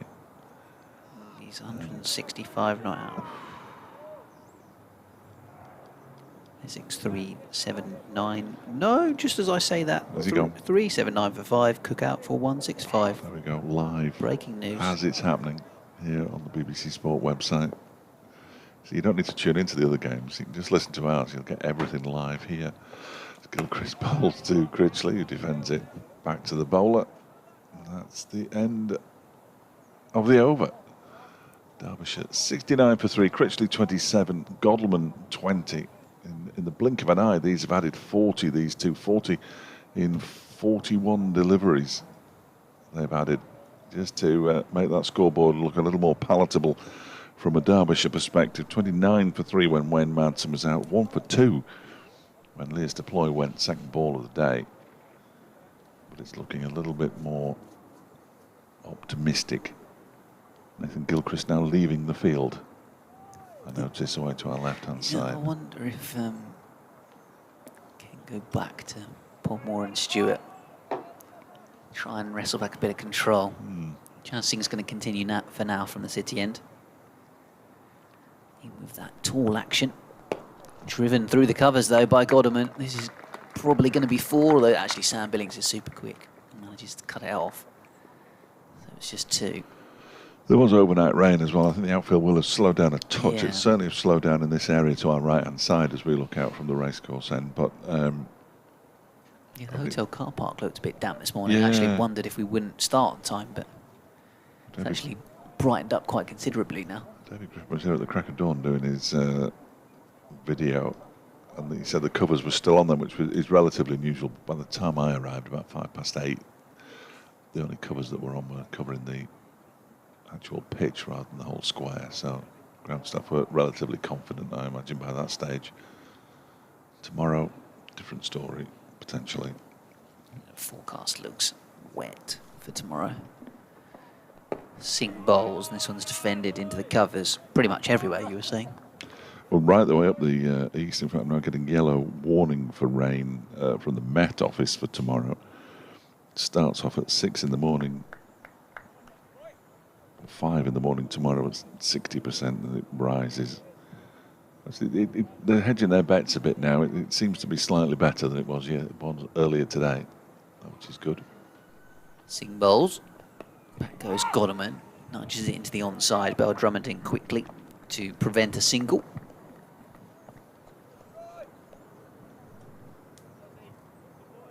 Do something spectacular today, Derbyshire, otherwise I'll not get much airtime on Sports Scene at 6 tonight, which is the Sports Scene talking. Disgruntled Derby County fans phoning up, demanding answers.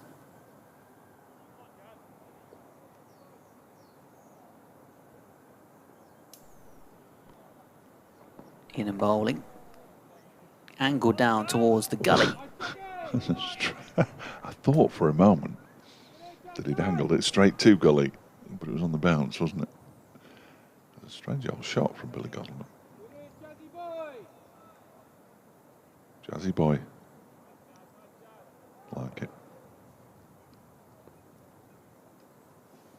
71 for 3, the Derbyshire scorers. Godderman gets forward and defends down the pitch.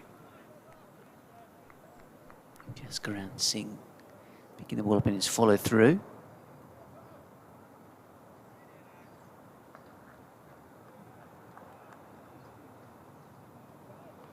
Do you send cues? Come on, Amy. Shame yourself. Afternoon producer. Well, she's producing this afternoon, Amy. That one's left alone outside the off stump. Maybe, in fact, maybe just over the top of the stumps. It was left on length by Godman. In the end, a decent leave. Looks like he fancies a drink. Maybe some sanitizer coming out for the Kent players. A brief stoppage. Move the score 71 for 3, Critchley 27, Godman 22.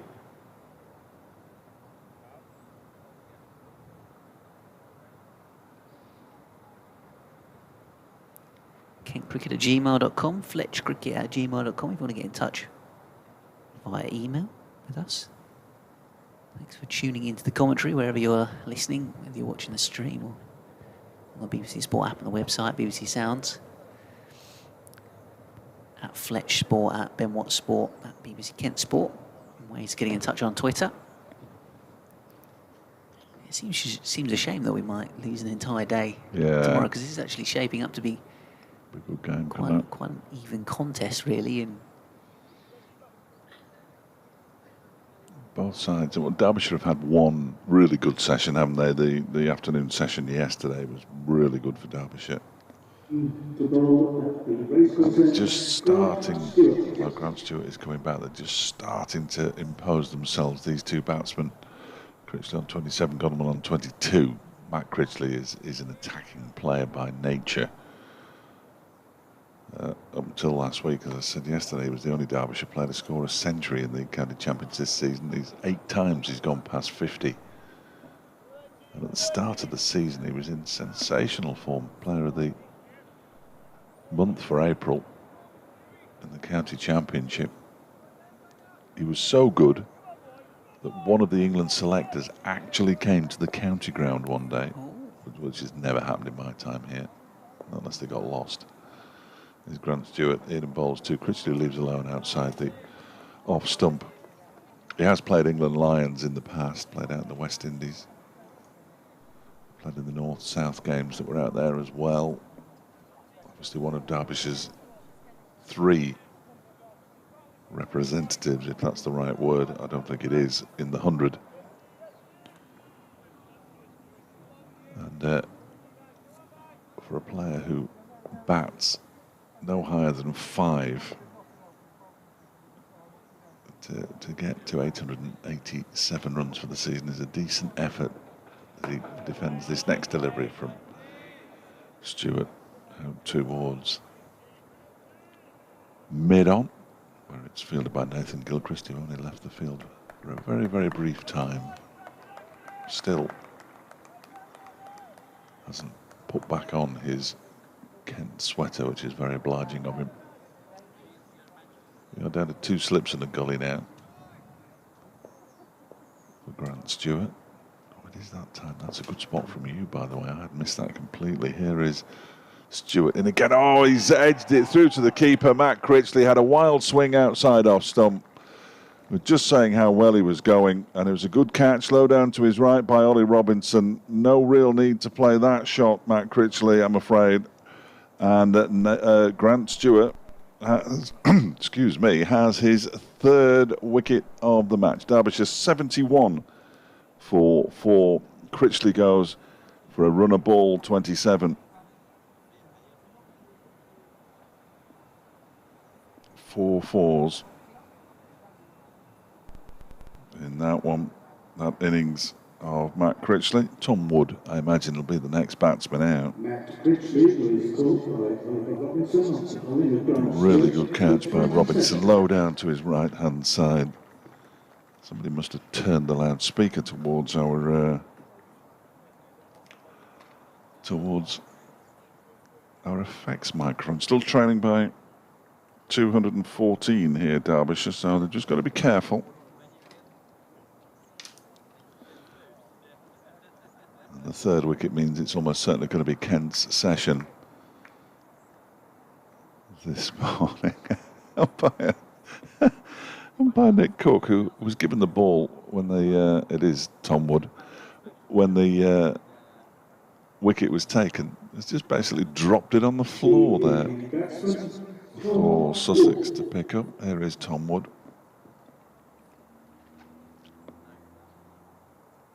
.71 for 4. Update for BBC Radio Derby FM coming up with the news being read by Sally Swinford.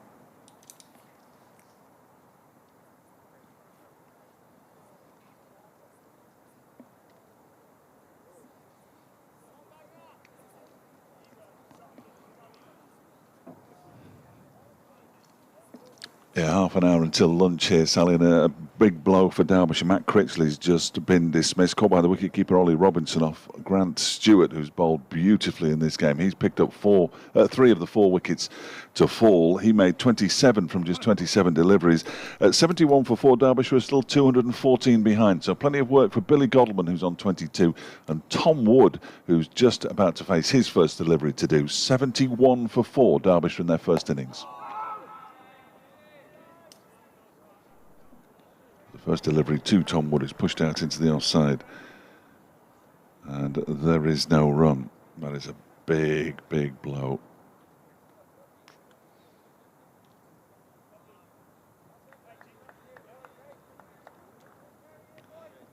Back. You're welcome. He's thanking David Griffin for his reply, but tagged me in, so that was very kind of him. I know Mark will be listening.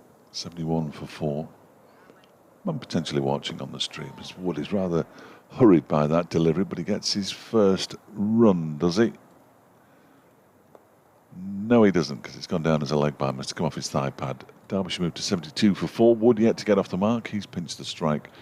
Godleman has 22. The man dismissed in that over from Grant Stewart, who has remarkable figures now, and I will give them to you momentarily. With that being, it isn't the end of the over, so I won't bother yet. I thought it was the end of the over, but everybody's running around because it's right hand, left hand, as it was before Tom Wood came out to bat. 72 for 4. There's 1 ball left of the over. This is Stewart's 6th. His figures are ridiculous. Stewart is in again and bowls to Godleman. Who's edged that one, has he? No, it's just gone past the edge. He got one to lift off a decent length and fly through to the wicketkeeper. How he's not touched that, I've no idea. That is now the end of the over. Some Billings in conversation with Nick Cook. 72 for 1, Godleman 22. Wood yet to get off the mark. And Grant Stewart's figures are 6 overs, 5 maidens, 3 for 2. So decent. Decent in the extreme for Grant Stewart, whose best bowling figures in first-class cricket are 6 for 22, which are pretty decent in themselves. But he must have an opportunity here to pick up at least a 5 for having picked up 3 of the first 4 to go. Although he needs to tighten it up a little bit, having conceded 2 runs from 6 overs. They're remarkable figures, aren't they? 6 overs, 5 maidens, 3 for 2. That's just mad. Just Singh begins a new over from the City end, left alone outside the off stump from Tom Wood. You know what Matt Critchley's thinking. Chased a ball that was pretty wide. Nicked it through to the keeper. He did it in the first innings against Leicestershire as well, from memory. You have to double check. No, he didn't. He was bowled by Ben Mike. He actually played a poor shot. That one's left alone outside the off stump. He played a poor shot outside the off stump again and got an inside edge that cannoned into his stumps. That's how he was out in the first innings. Came back with a very nice 59 not out as Derbyshire saved the game. He and Billy Godleman making 100 not out.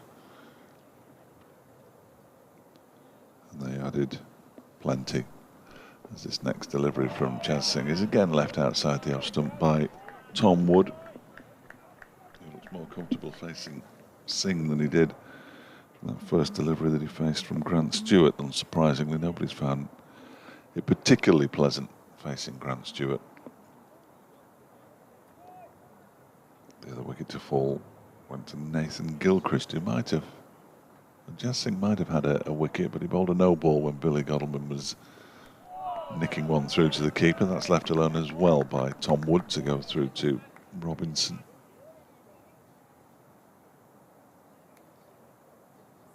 In the 22nd, 23rd over of the day. Thought I heard the dulcet tones of Dan Wheeldon then.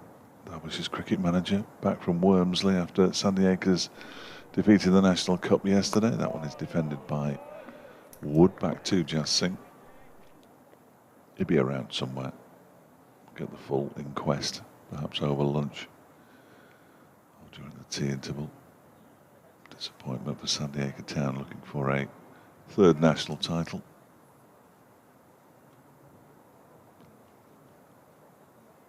Singh turns at the top of his mark at the city end.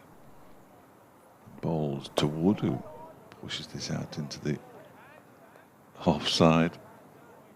Spectacular piece of fielding from Sam Billings, who bent down, picked up and threw all in one motion. He was completely off balance when he threw the ball to the wicketkeeper, but still managed to find him. 72 for 4 at the end of a maiden over from Jassing. The first maiden over he's bowled, 6 overs, 1 maiden. 0 for 15, could have been 1 for 15. They did not overstep the mark. Godalming has 22 from 59 deliveries faced. Tom Wood has yet to get off the mark, having faced 7. And unfortunately for Derbyshire, it's going to be Grant Stewart to continue. They need to see him off.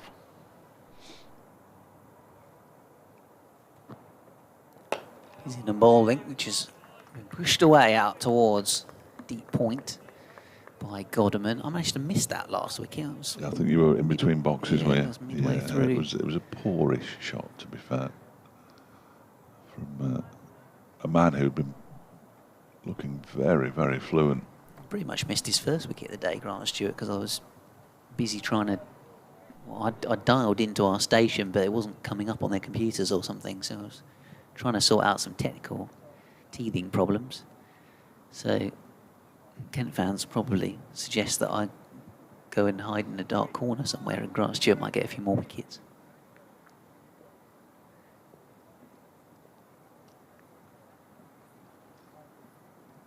Wood yet to score, facing Stewart and defending this one back up the pitch. Godalming there on 23, but even he is slightly fortunate to be there, with Jazz Singh getting him out of a no ball. You could suggest that he was only got out because of the no ball.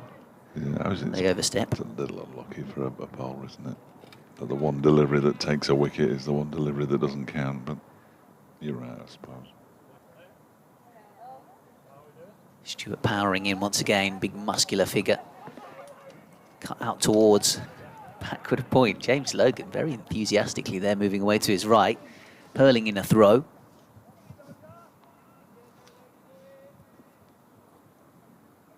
Keeping it well to a dot ball, so splendidly done. Can't smell the lunch yet. Can't smell it. No, I could smell it yesterday. Do you know what it is? No. Any early indication? It won't be chicken, which is a good thing. Sam Billings is having a discussion with Nick Cook, the umpire, about the shape of the ball at the moment. These balls.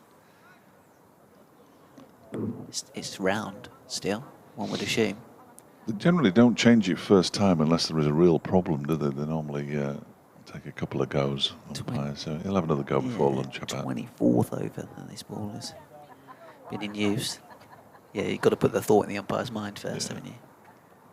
Oh, that is a beauty, is it, from Grant Stewart? Looks like it's just kissed the off bail. And Wood on his way without scoring. Celebrates a third wicket of the morning, Grant Stewart.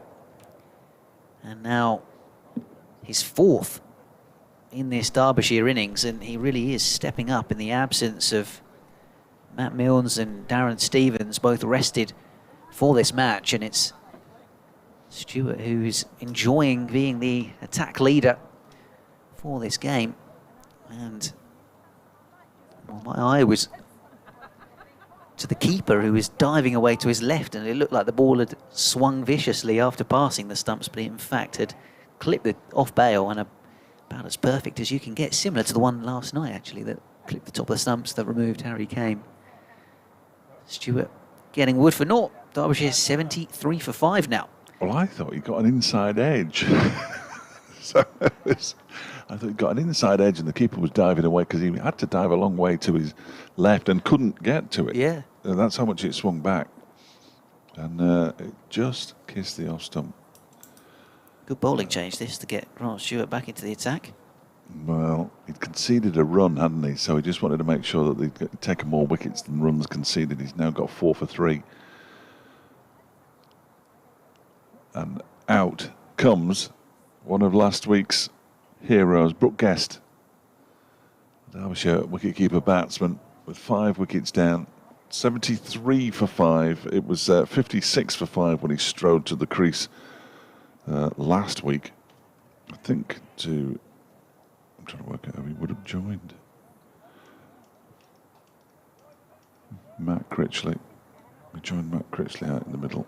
No, he didn't. Critchley was the man out. Anyway. So, you've done it once, Guesty lad. Time to do it again. Maiden first-class century less than 7 days ago. Noticed he was in the nets nice and early today with Malloy. Honing his batting skills. Would have hoped that perhaps the top 5, with the exception of Billy Godleman, could have lasted through till lunch, so he could have enjoyed his lunch, but oh no.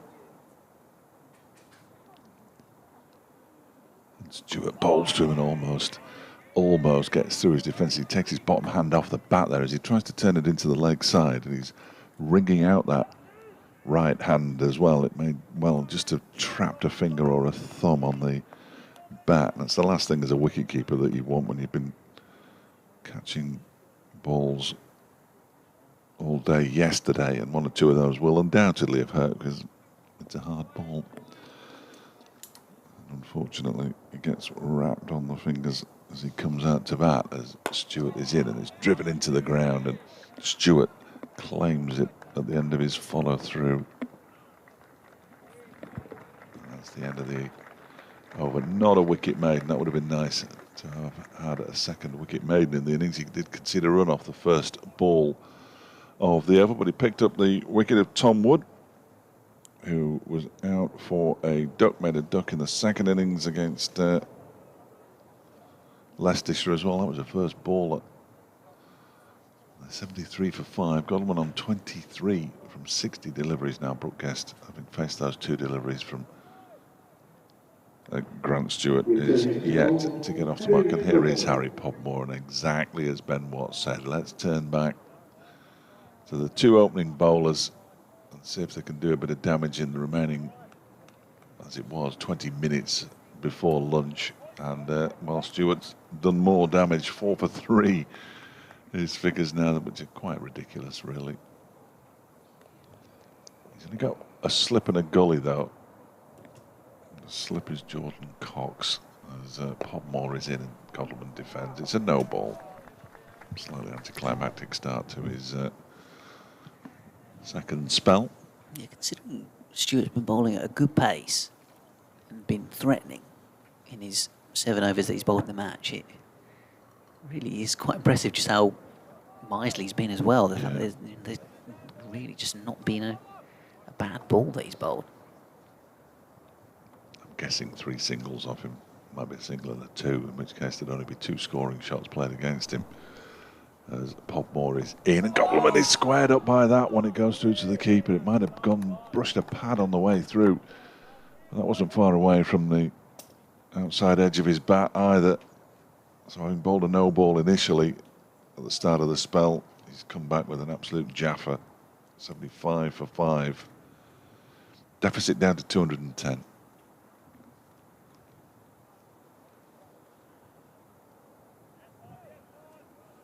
Sun threatening to come out here. It's as bright now as it has been at any time in the game.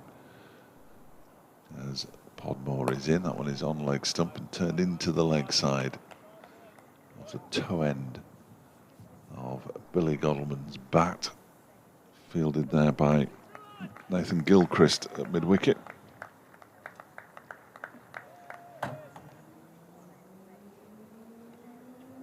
Just going to see if they tend not to comment. Derbyshire Cricket Club tweets that. Matter of fact, this next one is pushed up to mid-on. Jas Singh does the fielding. Billy Godalmann on strike. It's a difficult sell. The club at the moment. They are tucking into the lunch though. It must be nice. Is it nice? Yeah, it's nice. We're getting a nod of approval. Turn that volume down, I think I've just seen him say. This next delivery from Harry Podmore is off a leading edge out into the offside. He sort of tiptoes. I only a vague recollection of Harry Podmore. But he seems to tiptoe his way up to the crease, doesn't he? Very light feet. And even in his delivery stride, there's no real violence from the foot area. Seems to be all in the shoulder. Broad-shouldered young man. Joined Derbyshire and Kent from Middlesex before ending up at Kent. Here he comes again. Very light-footed bowls to Godalmann, who leaves a ball that comes back again after it goes past the stumps down towards the leg side.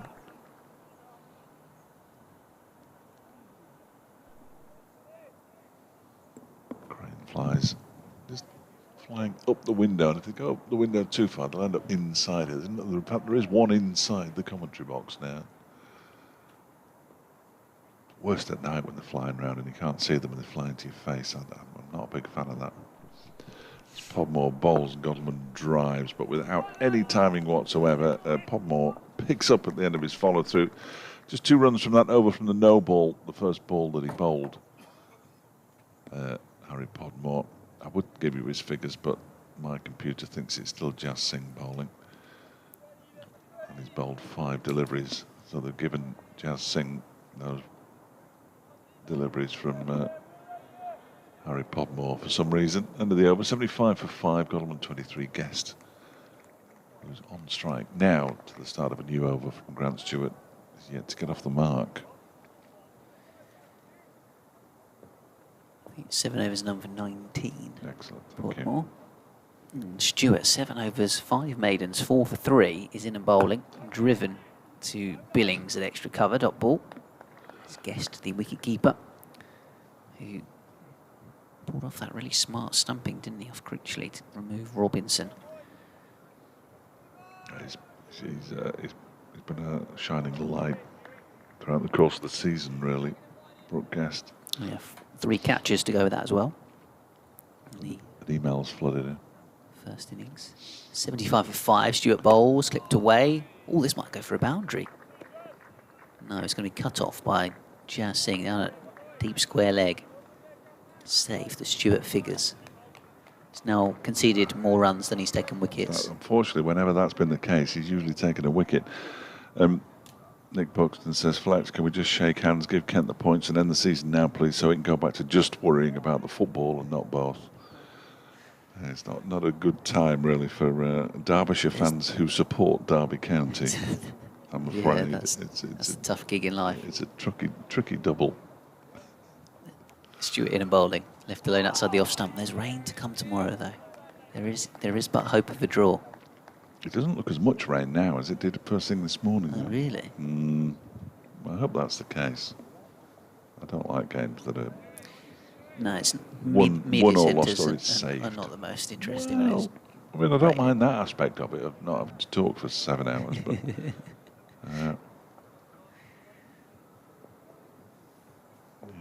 there's rain about certainly tomorrow still. It's quite pleasant at the moment. The sun's trying to make its way through the cloud.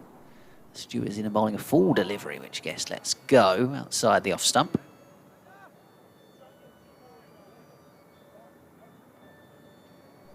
What is that noise? It's a musical.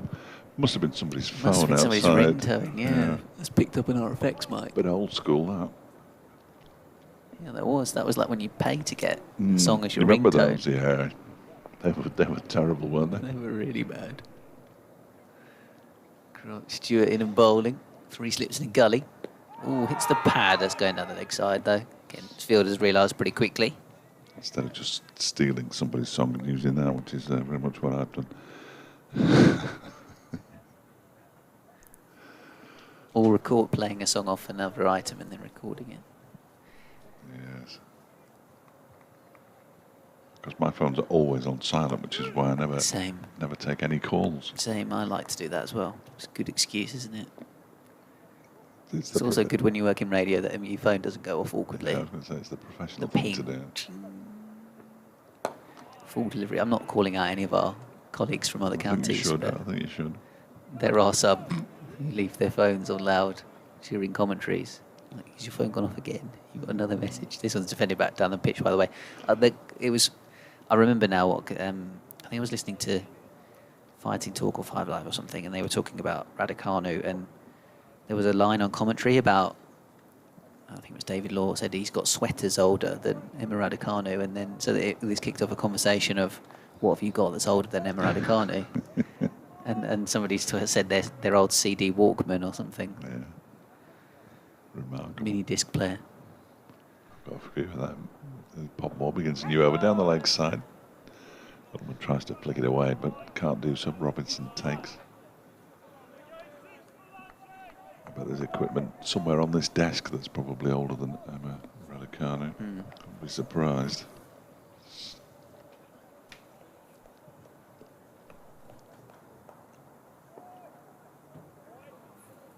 She was still smiling on the television this morning when I saw her celebrating at the after-event party as Godwin leaves alone outside the off stump to go through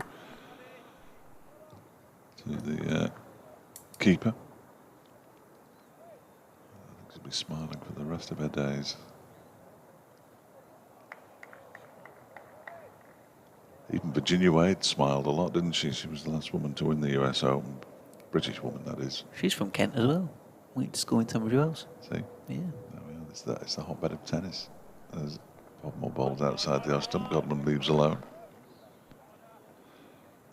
And she did that. She was doing an interview on 5 Live, and sort of there was a period in it where she goes, and another thing I like about Emma is that she's a Kent girl as well. And I was just like, that's absolute local radio gold. I'll say. You have ticked a box there, Virginia. The daughter of the Bishop of Durban, I was reading. I looked up her overall record, Virginia Wade, because obviously everybody remembers 77 as Pop balls and beats Godalman. That one kept a little bit low, but he played at it. Through to the keeper. She won 3 of the 4 majors. And the span as well, 68 at the US, then I think it was the Australian in between, and then Wimbledon in 77. Yeah. And she was a phenomenal tennis player. 68 was the first US Open of the Open era. And astonishing. Popmore's in and bowls to Godalman, who just gets his back down on a full-length delivery and pushes it out into the offside. But I think I read that she obviously was born in this country, but moved at the age of 2 to South Africa, where her father was the Bishop of Durban. I think. I mean, I could look it up again now, but I'm just going to pretend I've remembered it. Splits her time between this country and New York now, where she lives. As Popmore is in and bowls to Godwin. Again, a full delivery. Again, Godwin gets the bat down on it. Made no over from Harry Podmore. His previous over would have been a maiden had he not overstepped. 77 for 5. Guest has 2. Godwin has 23. Derbyshire trail by 210. Yeah, I saw something today that Raducanu had done had done an interview in Mandarin, because Mum's Chinese. Yes, she speaks it, yeah. And Dad's Romanian, hence the surname. Brilliant. So yeah, somebody put, just when you thought she couldn't get even more likeable. I should open up a nice little market for her. Absolutely. If you can work your way to the Chinese market. Talking about how marketable she is as just a women's tennis player and a Grand Slam champion. Like you say, the global appeal. Left alone outside the off stump. I think in previous rounds she'd done an interview with one of the Japanese media outlets as well, when Like you say, it's well because you went to the same school as Dina Asher Smith, didn't you? Yeah, Who's yeah. you know kind of been the poster girl of British athletics and quite big in fashion as well. And between the two of them, They showed some of a photo shoot that she'd done after Wimbledon for one of the high-end magazines. Stuart bowling and nudged off a hip down towards long leg for a single. Yeah, you're getting all these articles, and on the one hand, it's going, oh yeah, you know, sponsor's dream, blah blah blah.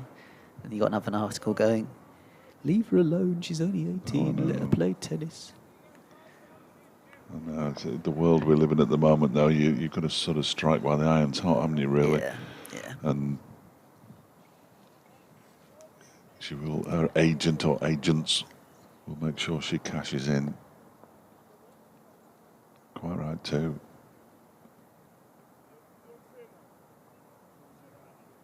A little change in the field for Kent, Yeah, possibly. get another slip in. I think Beldrummer's going to the gully, where he has been.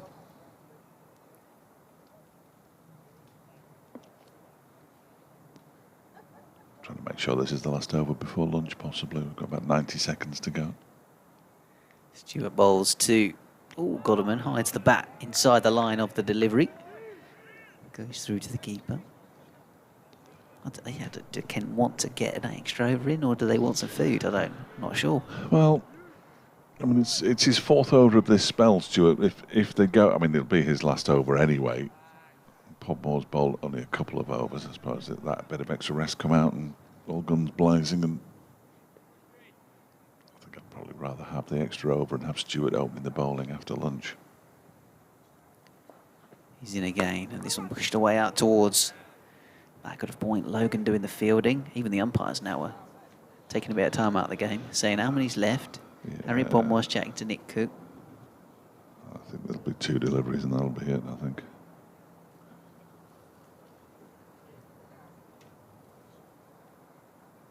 You're going to play a bit of Russian roulette. Yeah, I'm a bit on with this update. You just started to get a bit twitchy there. I think while there's Billings and Stuart having a conversation, I think this will be the last over before lunch now, won't it? No question.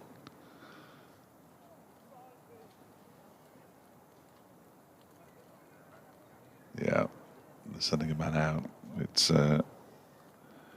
Nathan Gilchrist who's gone out to the square leg boundary, so I expect a short delivery. There's also a long leg. And here comes Grant Stewart in and bowls. That one is pushed up towards mid-off, and there's no run. So one more delivery left of the morning session.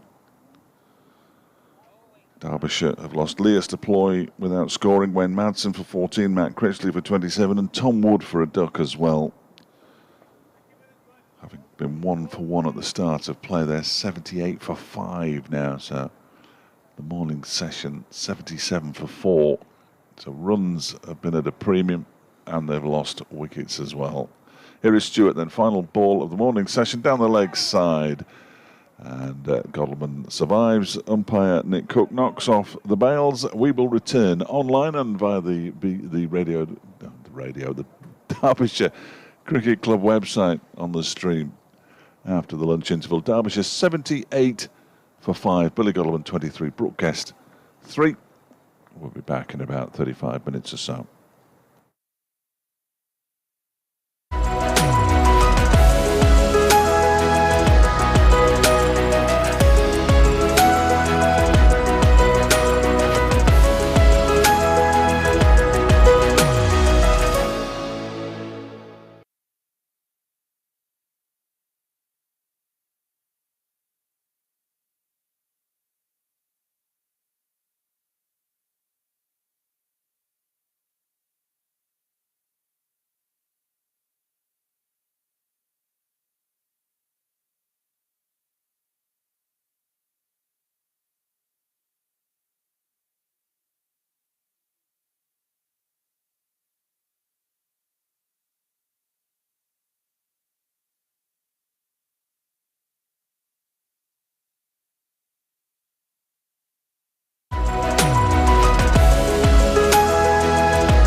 3 division of the county championship.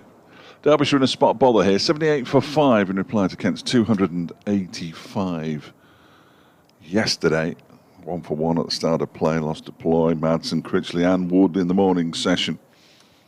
And Grant Stewart has the most remarkable figures of 9 overs, 5 maidens, 4 for 6. He won't be bowling initially, though. That'll be Harry Podmore.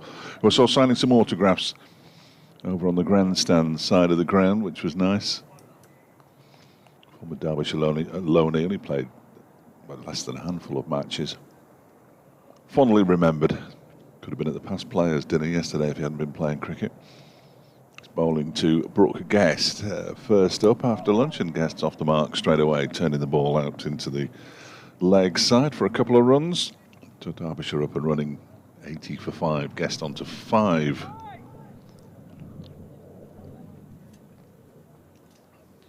Very pleasant out there now. Bright, not quite sunny, but bright. Which is now, I don't know why I'm listening to that song in my ears. I've got a message. This is never good, is it? Don't like getting messages over lunch. Oh, it's Claire. I don't like getting messages from Claire. Here comes Podmore again. Oh, struck on the pan, he's been given. Podmore's got his first wicket. And Brooke Guest lasts 3 deliveries after lunch. Got a couple of runs, he's kicking the ground now. Century, his maiden first-class century in the last match, but Brooke Guest has already gone. Trapped leg before wicket by Harry Podmore for 5 of 13 deliveries, and Derbyshire are 80 for 5. 6. 80 for 6. 80 for 6. We can chop that up later and when we go live. 80 for 6. Apologies. And Podmore joining in. He's been pretty economical, hasn't he, so far in this match? 1 for 21, his figures now into his 9th over. So he'll feel like that wicket a reward for his patience. And Podmore's a good example of a bowler actually in 4-day cricket that patience often does bring about his wickets. He's not a particularly quick seam bowler and relies on little hints of movement and that nagging kind of areas. In a way, he's a bit of a successor to Darren Stevens. He bowls a bit quicker than he does, but he gets his wickets in similar manner. It's all about skill and probing away, and certainly he's managed to get that LBW and get himself a wicket in the game. I'll just send a message to David Griffin shortly to say, what's the lowest score an opening batsman has made when he's carried his bat? 23 at the moment, Godman. He hasn't scored particularly quickly, but Godman 23 from 77. Those 20, yeah, and then out of that, he got 3 boundaries and 3 balls. Well, there were 3 boundaries and 3 balls, and I think that in that little spell, when you consider that Derbyshire scored 77 for 4 this morning, 5 successive deliveries went to the boundary, so 20 runs came in 5 balls this morning, which was entirely out of character with the rest of the morning session. So you take those off, and it's 57 runs in the rest of the morning session. Anuj Dal, who along with Brooke Guest got his maiden first-class century against Leicestershire in the first innings. Harry Podmore is in and bowls to him, and he's played and missed at that one. That can't have been far away from the edge of the bat. Derbyshire in a whole heap of trouble here. That's a beauty first right out. On top. Dear, oh dear, that was excellent, wasn't it? Yeah, first ball to a new batsman, that is just the ticket. It really was. I did suspect when I saw the overhead conditions walking to the ground this morning, it was that very long walk I have to the ground. Yeah. I did think that this might be a good day for Kent's bowlers if they could hit good areas. More balls outside the off stump, left alone by Anuj Dal. I thought you'd lathered up a bit with that long walk to get into the gym a bit more, get fitness levels up. I reckon get a hotel further away from the ground. It could be 300 yards, the walk. Unless you cut straight across the, if you cut straight across the middle, you're probably 120 yards away. I'm pretty sure when I opened my curtains this morning, I could already see you here. Oh, I was here. Yeah. I was here at just gone 8 o'clock, as ever. This next delivery from Popmore's turn into the no ball, turn into the leg side for 1. Dahl will come back. No, he won't come back for the second, as it's fielded there at mid wicket by Nathan Gilchrist. And Dahl is off the mark. 3 added on to the total though, because it was a no ball. 83 for 6.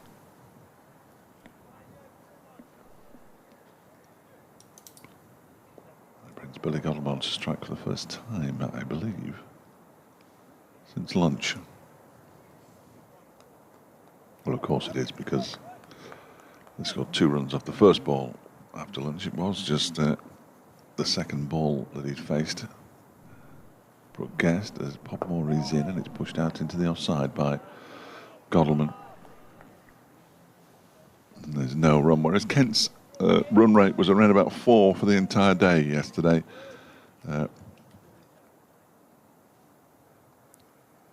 Just seen, by the way, a tweet from BBC Sussex Sport saying lunch at Grace Road. Sussex 3-5-9 for 9. Finn Hudson-Prentice broken a bone in his left hand. Yes, I knew he'd retired hurt. Next delivery from Podmore, defended by Godalming. Couldn't play against Derbyshire next week because he's technically still on loan. His contract with Sussex doesn't start till next season, or even the end of next week. But Finn's got no excuse for not joining us in the commentary box next week now, because he definitely won't be playing unless he has to go for an operation. I sincerely hope he doesn't. What a top man Finn Hudson-Prentice is. He leaves a very, very large hole in this Derbyshire squad. Yeah, I don't mean to kick Derbyshire while they're down, but we were talking yesterday, weren't we, about the decision to bowl first at the toss, and in the end that was justified by their good bowling with the second new ball. But you also suggested that it might be because there's a lack of confidence in the batting. Absolutely, no question. I think that would have been on the captain's mind. He's doing as well as anybody has done with 23. Although Critchley did get 27, but came and went. Stewart bowling to Dahl. Letting this one go outside the off stump. 3 slips in the gully for Grant Stewart. Figures of 9 overs, 4 for 6 for 5 maidens. Absolute madness. Got to be thinking of a 5. I've got to be thinking about the 6 for 22, which is his career best. I think that was in the pink ball game against Middlesex. Really? So for him to eclipse that would be quite fitting, because Kevin Hand of BBC London fame, who's the Middlesex commentator, Stewart bowls a short ball and that's over the top. Nicely played by Dahl. It might go all the way for 6, in fact. It has carried into the picket fence. Wow. In front of the members' pavilion. What a stroke that was. That was brilliant. No risk to it, because all he had to do was elevate it enough over the slip cordon and he got it miles over the rope. So Stewart's figures in one ball he's conceded double the amount of runs in that one delivery that he had in 9.1 previous overs. Absolute mess, his figures now, 4 for 12. Kevin Hand poo-pooed the pink ball game, I imagine. I didn't enjoy either of them particularly, but Kevin Hand has been scarred by that pink ball game ever since Grant Stewart not only took 6 wickets but also got a ton in the same game. It was only Middlesex though, so it probably doesn't count. Stewart bowls, back goes. Dahl then plays it out towards point. Yeah, we were down at Lord's 2 weeks ago with Kev. I haven't seen him for a little while. It was good to be in the box with him for the 4 days, although Derbyshire were beaten. Expounding his theories on He's a funny all guy, sorts of things, yeah, getting his teeth into some subjects. I'm thinking, I don't really want to talk about this. But go on. Stewart bowling 3 slips in the gully. Oh, hits the pad of Dahl. That kept a little bit low as it was fired in towards the leg stump. Drops away into the leg side, so suggesting it would have hit the stumps, and the Kent appeal was somewhat stifled anyway. Had a tweet in, actually, Fletch, from Martin Pearce, who says he's really enjoying this performance from Kent today, enjoying the commentary as well. Yeah. Saying, on the subject of the commentary, has your colleague ever done commentary of a Dover Athletic game in the National League before? Says he feels like he recognises your voice. Oh. Stewart is in and bowling, left alone outside the off stump. I feel like it's a possibility. Well, I offered my services to Radio Kent when I first became freelance. I think I got one game. But thanks anyway. It was a Gillingham game at Fleetwood, I want to say. Okay. Have you ever done any Dover games for other local I radio may stations? have done them for Halifax Town matches. Yeah. They'll have played Dover. I've certainly been to Dover Athletics Ground. So it's probably that Martin would have been listening to the awake, so it would have been at Halifax probably when you were doing commentary for another station. Could have done. Stewart's in and bowling. Pushed away into the covers by Dale Billings, quickly upon it. And a dot ball, 89 for 6. It's one of those, isn't it? You know, even though sometimes you're doing commentary for your station and on a specific team, often you find that away supporters who don't want to travel from Dover to Halifax or Who would tune blame in. them?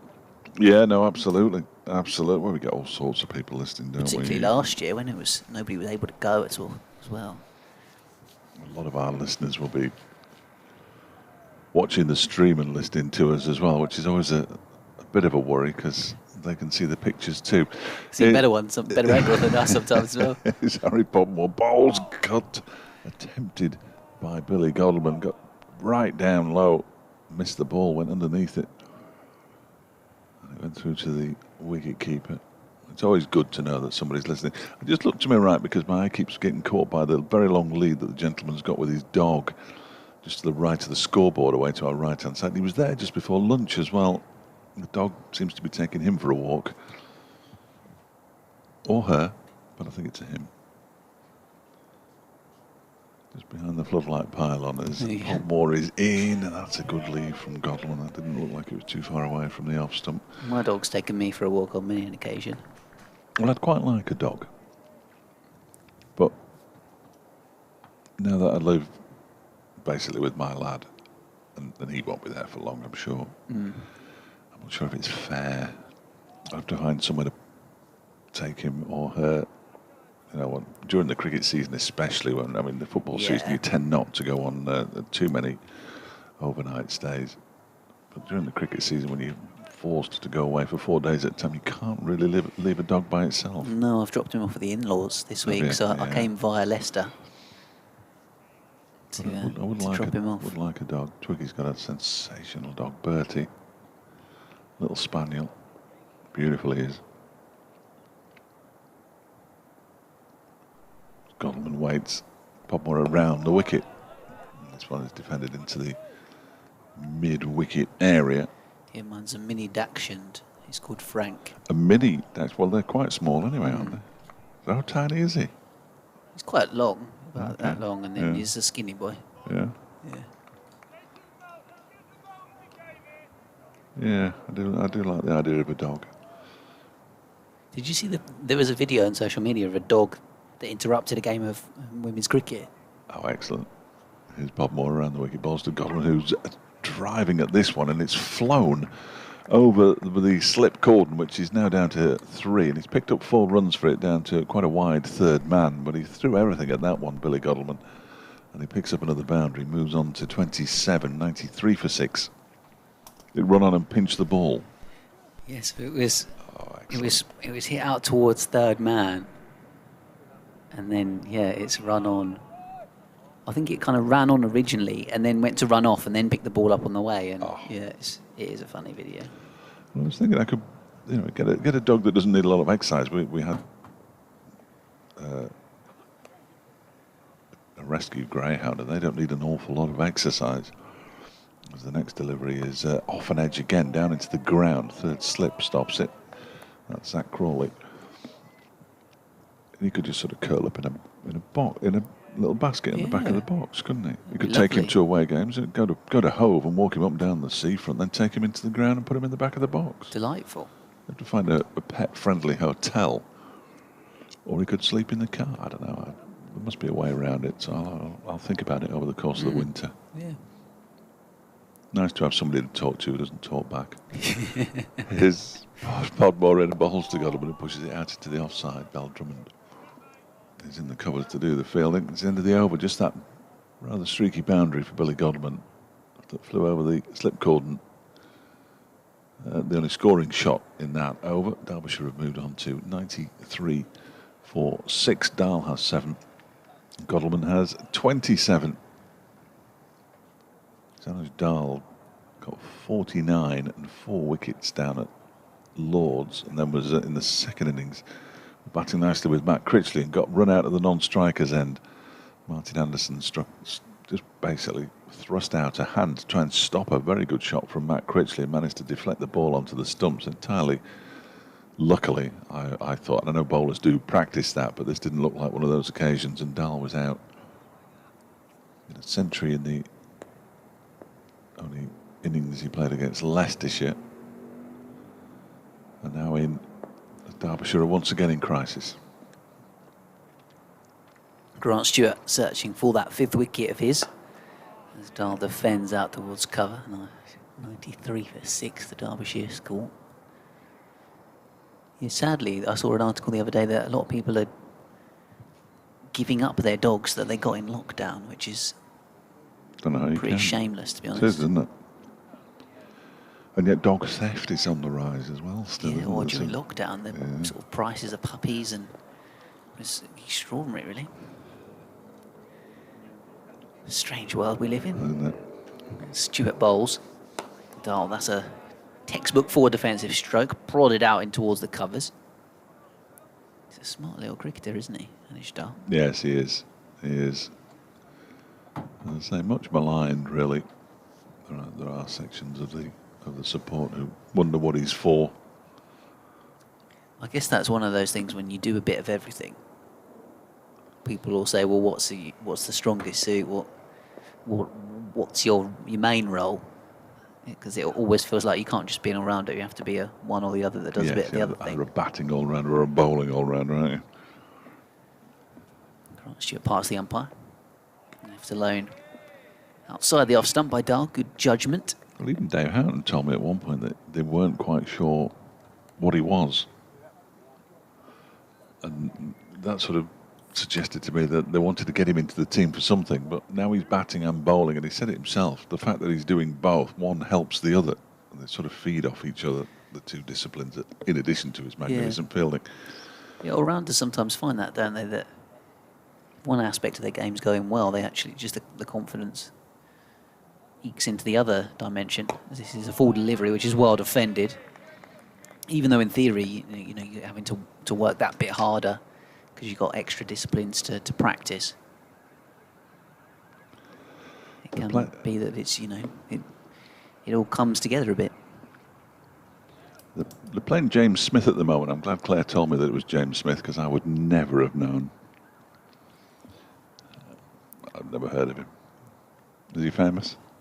James Smith? No, I don't know. Is it meant to be is it a modern sounding track? Yeah, yeah. He's one of those, the sort of the people who followed the Ginger Lad when there was all of a sudden an explosion of male singers. Oh, okay. The Scottish lad you're talking about? Is this no, he's from Norfolk, I think. Left alone outside the off stump. Is he not? Oh, Ipswich. Oh, sorry. Ed Sheeran. You're talking Ed Sheeran. Ed Sheeran, that's sorry, I thought you were talking about Lewis Capaldi, who's a bit more Auburn than Ginger. Has he not followed Ed Sheeran? I think Sheeran was the trailblazer for the male singer-songwriter with angst. Yeah, okay, I'm with you. There just seems to be thousands of them. There's the old dustbin man bloke. Because we have this setup here in the commentary box where Dave can hear BBC Radio Derby ahead of his updates, but I actually can't hear it. So no, I'll spare you that. Stewart in and bowling. Our friend from the well-known stats company in the box next door isn't being spared from BBC Radio Kent. Good. This afternoon. So he's actually been filling me in on some of the conversations. As I walked in a moment ago, he said, "Well, this lad's chirping on a bit."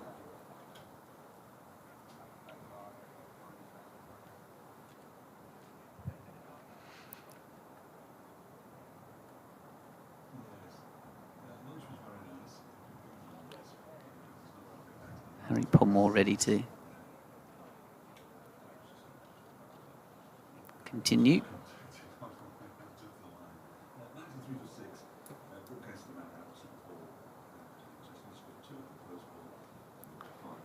Stewart wandering away down to long leg.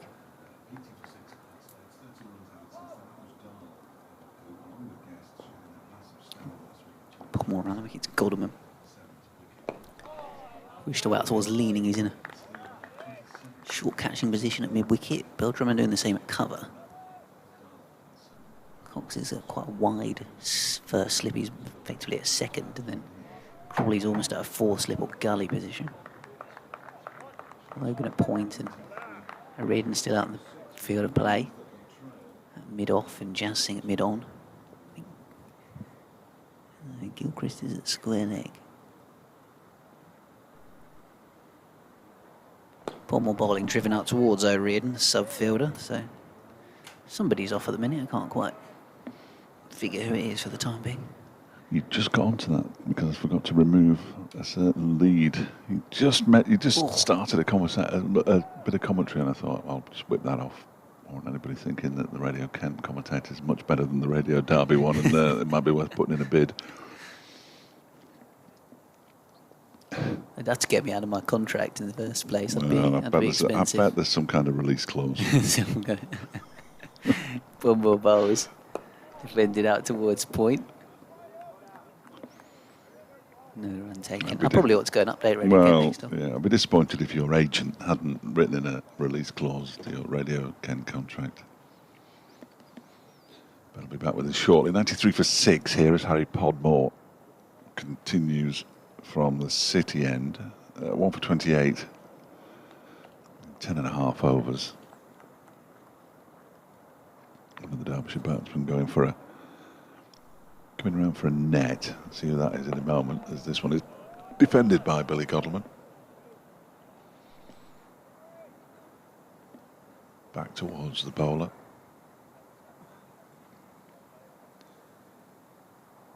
Clouds.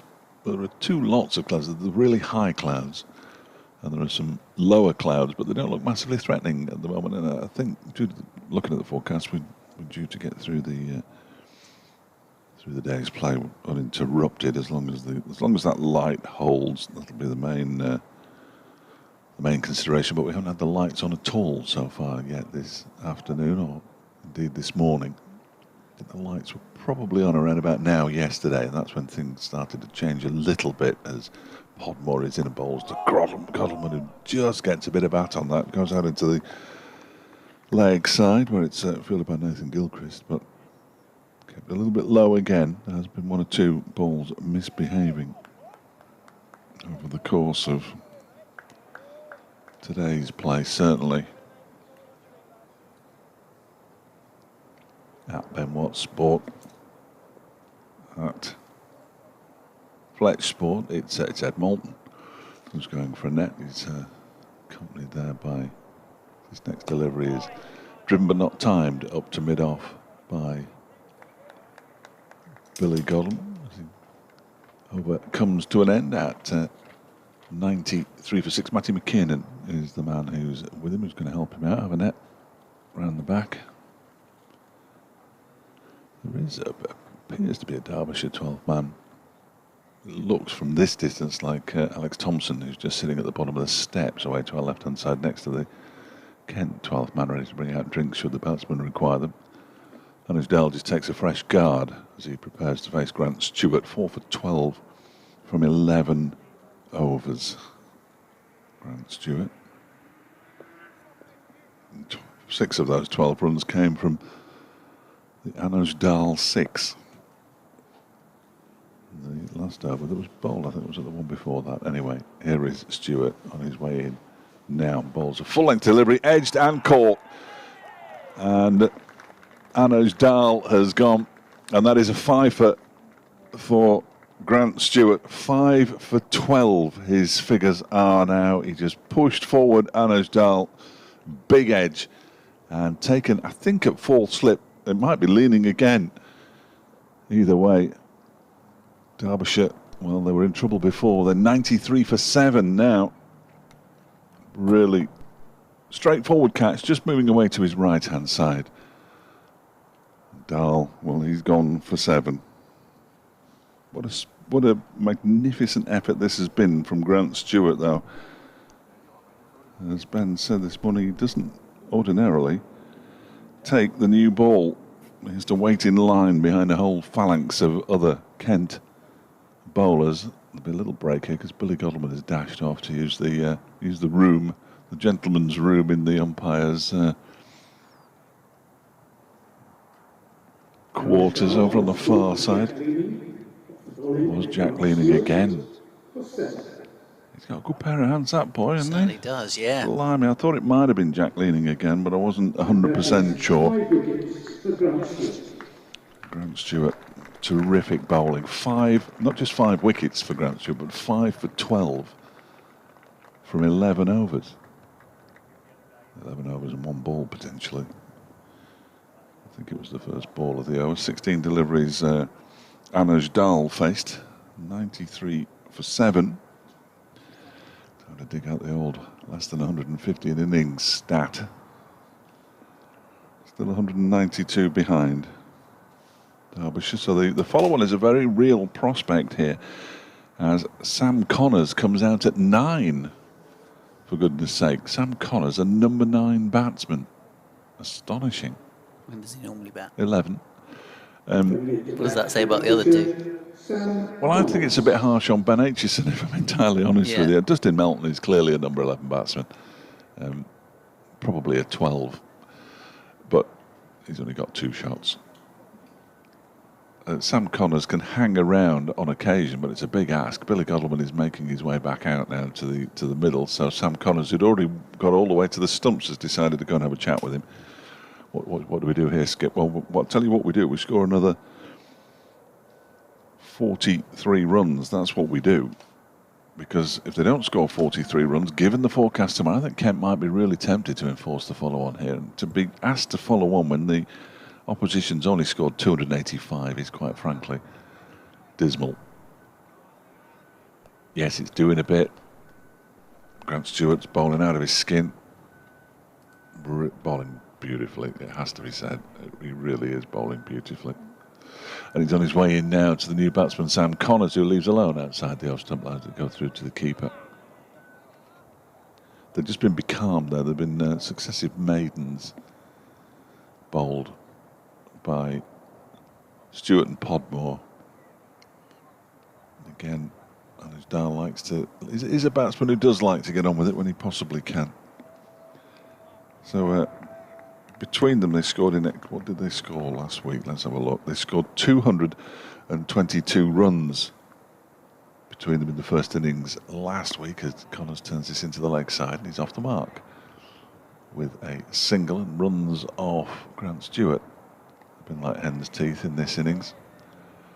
So 222 runs between them, having faced just shy of 500 deliveries. Brooke Guest and Anuj Dal. Today they've scored 12 runs, having faced 29. Cricket's a cruel game, isn't it? A cruel game. 1 week you're the hero. The next week you can't buy a run. Although having scored those centuries, they have proved their worth to this Derbyshire side. In comes Stewart again, bowls, and Godleman turns it into the leg side. The top job, Mark, back in cricket commentary, is not the Radio Derby job. I think it would take a huge amount of money to prize Ben Watts away from Radio Kent, despite the family connection with the area that we discovered yesterday. Local boy, in fact. The wife could move close to her parents. Well, you see, I'm not going to count on it. There's no swap deal. I'm going to drag my heels on that one. I couldn't afford to move to Kent. So that would be quite the journey from Bolton. It would, wouldn't it? Yeah. 94 for 7. I'm just about to tweet Kevin Hand just to remind him of the pink ball game, just to goad him slightly. Well, 5 for 12, his best 6 for 22 in that floodlit game. He's got every chance here. Grant Stewart, final ball of his 12th over, bowls to Godleman, and that's pushed out into the offside. No run. 94 for 7 at the end of the over. Looks like a hand sanitisation break, is it? No. There was a 12th man on, he's jogging off. And 94 for 7. Connors didn't get off the mark in that over because it was a leg by that was signalled that I missed completely. So he's yet to get off the mark, and Billy Godleman has 27 from 93. I'm going to see if the search engine comes up with anything. Lowest score carrying a bat in a completed innings.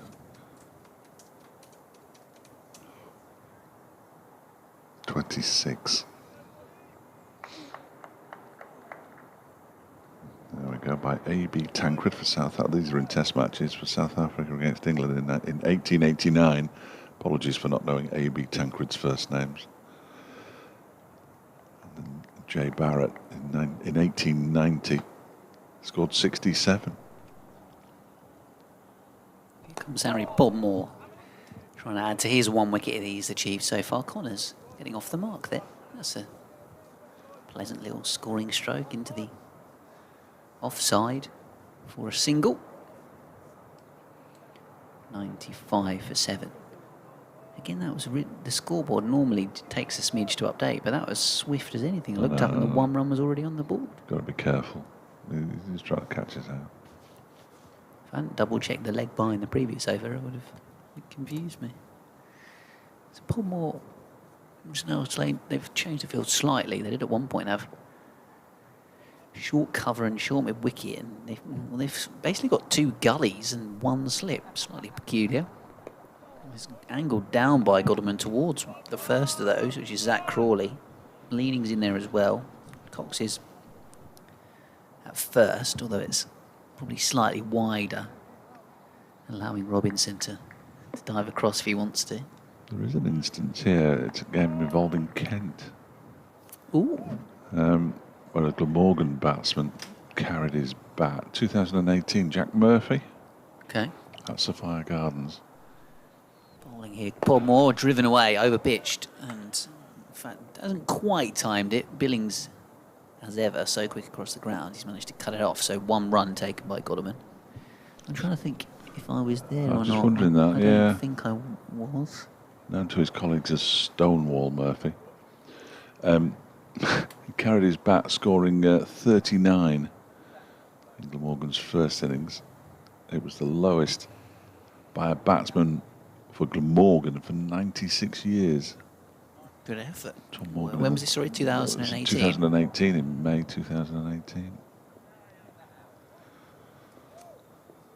Well, that doesn't get us any close to the actual answer. Podmore bowls, nudged away into the onside. Dog ball. I'm trying to remember that game now. Morgan Kent, 2018. I think Kent won by the look of it. There we go. Stevens, 6 for 26, first innings. Henry, 4 for 31. This one's driven straight back to the bowler, Podmore. Nicely looking shot, really, from Connors. Yes, he's Zach Crawley was batting at 5.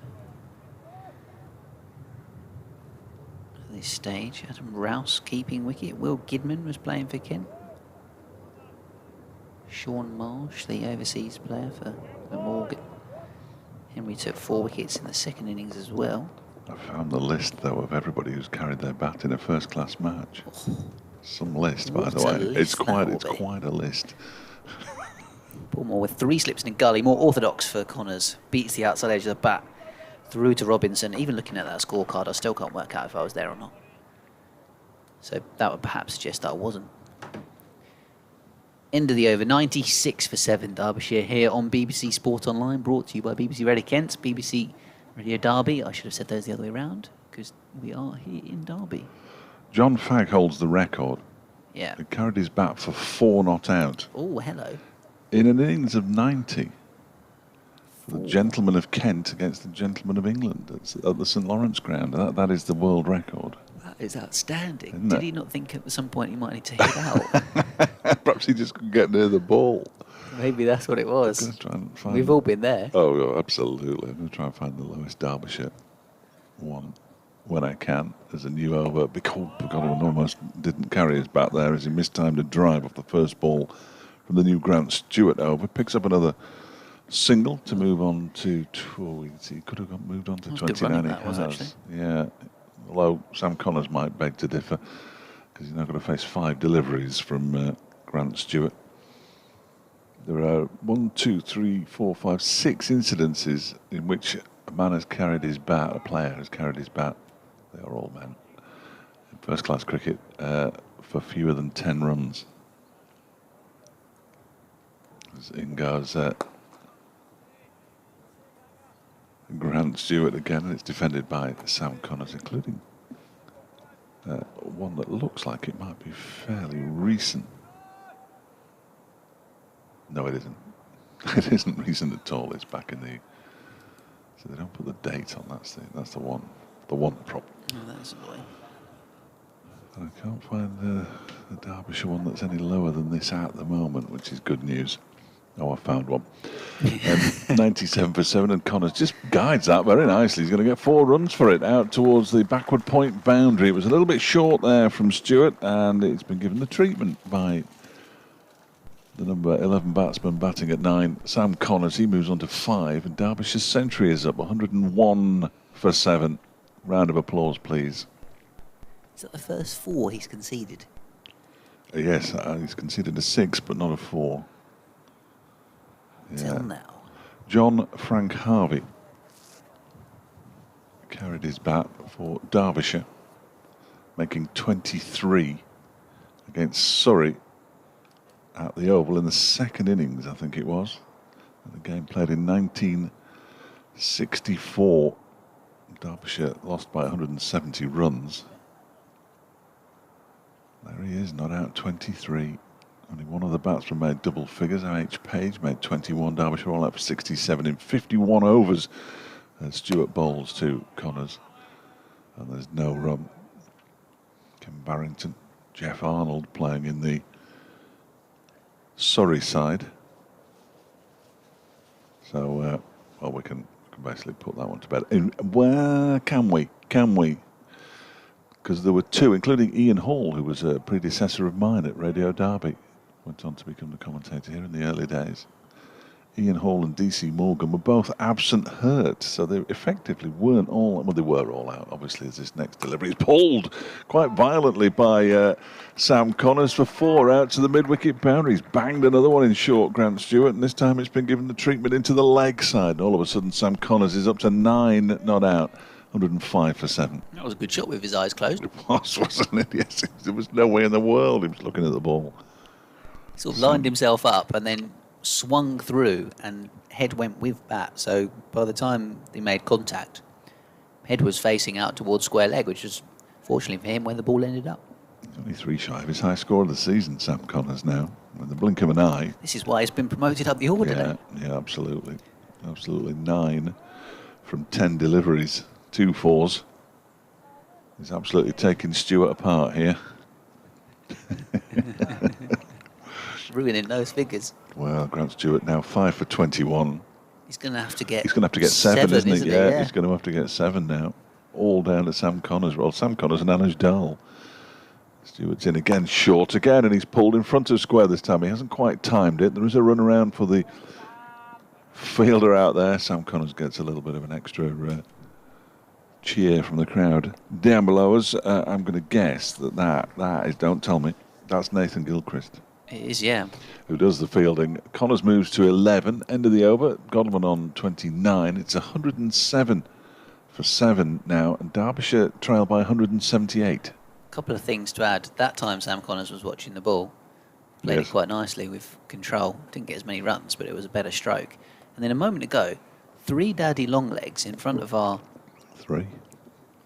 big glass pane that we were looking out to the ground, and there's a bit of a ledge, and 3 daddy long legs were having a bit of a wrestle and then fell and dropped off the ledge. It was quite a dramatic moment there, actually. Shame we didn't have that on video. Yeah.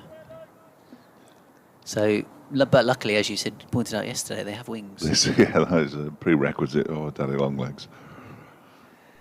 More bowling around the wicket. to Godalmond. Oh, yeah, it is you, isn't it? Yeah, it is me. Defending back down the pitch. I think it's because we often swap, don't we, between various updates, etc. So you get confused which end you're actually doing. Sorry, it doesn't take much to confuse me. Paul Moore bowling from the City end at the moment. Former Derbyshire loanee, of course. Legend. We worked out that he got a 60, didn't we? 66, I think it was, yeah. 66, not out. We get any wickets in his time here? Not many. No, not many. He's bowling again. To Godalmond, defends out towards extra cover. It was full and very straight from Podmore. Was that when we... Did you look at... I think you might have looked it up. And did he have an average of 50 or something with the ball? Yeah, I think it bears repetition, actually, now that you've mentioned it again. Yeah. He came here in 2017.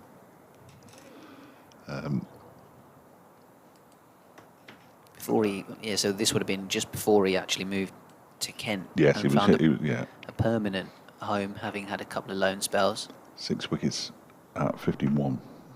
Ball's very wide on the crease this time, and Godalmond tries to just guide it with a horizontal bat in the gap through the gully, but there's two of them there, and Zach Crawley moves away to his right to stop the ball. I can't work out how many balls, 513 balls, how many overs that is, but 12 maidens, 6 for 310. Best 2 for 44 down at Hove, which destroyed the prospect of Huddersfield getting 10 in an innings. Memorable in that sense. Another full delivery threatening the stumps, which Godalmond has to keep out. It's good patient bowling and probing bowling here from Harry Podmore. So very much the villain. Yeah. When he came here, no, he's a good kid. He is a nice lad. Yeah, he is. Chatted to him a couple of times. I said I took that video and put it on social media. He was thrilled. Kicking a water bottle, and he came back and had another swipe at it as well. So I kept rolling. He was right down in front of us. It was very, very funny. He was getting more and more frustrated as Viljoen took all the wickets. He's bowling here, left alone by Godalmond's shouldering arms. No ball. There's been a few of those. There's a couple since lunch from Podmore. He's now turning around, inquiring to the umpire exactly how it could have been a no ball. I think the obvious answer is that your foot was over the line. Or was it because he was wide? Oh, he's wide. Yes, he's gone too wide. Yeah, good shout.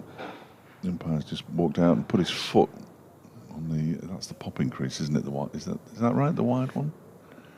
You're the coach. I now know you're the coach, so I'm going to look that up. Yeah, that doesn't bode well for me. I'm pretty sure I've got a level 1 umpiring as well. Level 2 coach. I think that's the popping. Podmore bowls, and it's nudged away. Into the leg side, quick single. Nathan Gilchrist goes and fetches it. Yeah, I've got my coaching fleece on today. That's the return crease.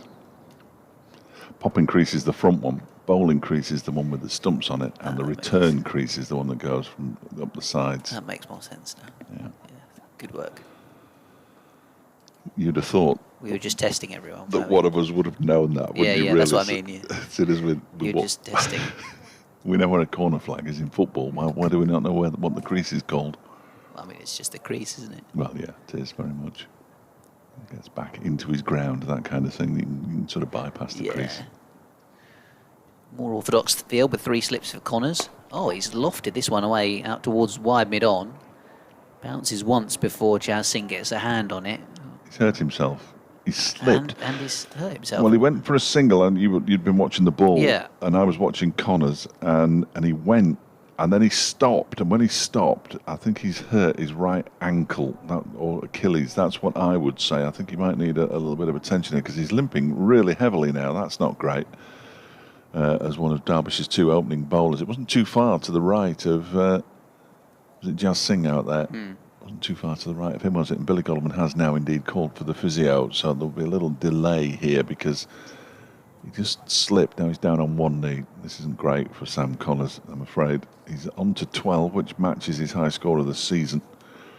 I ought to be able to tell you immediately who he scored his high score of the season against, but of course I can't. I don't think it was in the last match, certainly. It doesn't strike me that he got 12 last week. He got 9 in the first innings and didn't bat in the second, of course. Played at Lords. He might have got it there. He got 2 and 6, so he didn't get it there. Then it had been a while since he'd played. Sam Connors. Did he play down at Worcester. He did. He got 4 and 9 at Worcester. He gets a lot of 9s. He's out for a duck against Durham in that rain-affected game. Because most Derbyshire batsmen have had 2 innings this season. It's the opposition who struggle to get more than 1 innings. He's got his 12 not out in the game against Nottinghamshire, where Derbyshire lost by 310. Frank Clarkson is out there now, the Derbyshire physio, just attending to some part of Sam Connor's right leg. I'd love to tell you which part it was, but unfortunately the 12th man's standing in the way, and umpire Nick Cook's going up and saying, well, look, if he's hurt, he'll have to go off, surely, because the game is now ground to a halt. Billy Godleman's having a change of gloves brought out by Alex Thompson. I know it's Thompson because he's the tallest man amongst the 12th men. I wouldn't be 100% certain who the other 12th man was, because I think he might. No, they've asked for the ball now because there's a lengthier delay than they'd anticipated here. The umpires. Nelson strikes 111 for 7. Gilchrist's about to come on as well.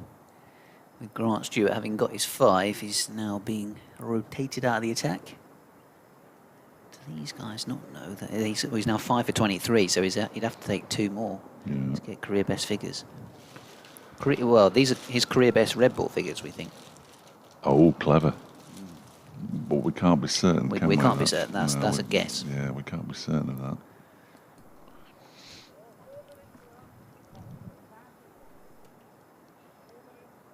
A.E. Dipper has carried his bat for 22 for Gloucestershire against Leicestershire at Ashby de la Zeus, the hometown of David Griffin, at the Bath grounds. Game between the MCC and the North at Burton-on-Trent. T.A. Anson carried his bat for 22. Billy Godleman's miles in front of all these chaps. So there's that. I think there might only be one. Might be the second highest. That would be quite useful. And there's Gilchrist in and bowls to Sam Connors, who again tries the pull shot and limps away. He is okay after that. Little bit of treatment from Frank Clarkson. Yeah, he's only got 1 5-wicket haul in his career, Grant Stewart. So, well, until today. So this is his second, his best figures with the red ball, because his 6th was with the pink one. Quite a loud shout. Gilchrist is in again, and he's defending off the back foot this time. Sam Connors then limps away again to square leg. 28. Arthur Morton played for Derbyshire between 1903 and 1926. He carried his bat, Arthur Morton, in a game against Yorkshire at Park Avenue in Bradford. 28 not out. He got out of an innings of 62. Got there's thousands of them. In goes a pathetic attempt at getting the record, as that's driven very pleasantly by Sam Connors. I think they'll come back for 2 here. They will. Podmore slides to complete the fielding and then overshoots the far end by some distance, and Sam Connors has his high score of the season. He's moved on to 14. Derbyshire to 113 for 7. Edmund Maynard, who played for Derbyshire between 1880 and 1887. They're all very old records, these, aren't they? Derbyshire against Lancashire here at the county ground. 28 not out of an innings of 55 all out for Derbyshire. That's always a good thing to do. If you're with a group of people, especially a group of people that include somebody like David Griffin, for instance, on a night out, as this next delivery from Nathan Gilchrist is defended by Sam Connors into the offside impact up to mid-off. I remember one evening in Worcester, we were in the pub and we were going through some very old scorecards, and some of the scores back from the 1880s, 1890s are just astonishing, on pitches that were basically ploughed fields that had been barely rolled. Just some terrific scores. This next one, he's lofted that out into the leg side. Has it got the legs to go all the way? It has. Sam Connors hits a 6 out towards the deep backward square leg to the East Midlands demolition stand, and he moves on to 20, 119 for 7 now. And again, much like the one that Wayne Madsen hit earlier today, he's basically just helped it on its way. Looks a long way out there to me. I'm not sure I could hit the ball that far. But Nathan Gilchrist's figures take a bit of a pummeling with a 6. He now has 1 for 44. Good shot, Sam. It's funny how much joy a 6 in a county championship game can give you. Yes. Next delivery. Oh, he's just smacked that off on edge over the slip cord and down to third man for 4. He's moved on to 24, 123 for 7. He's single-handedly trying to prevent the follow-on from being enforced here. He's only 7 runs behind Billy Gottleman now is Sam Connors.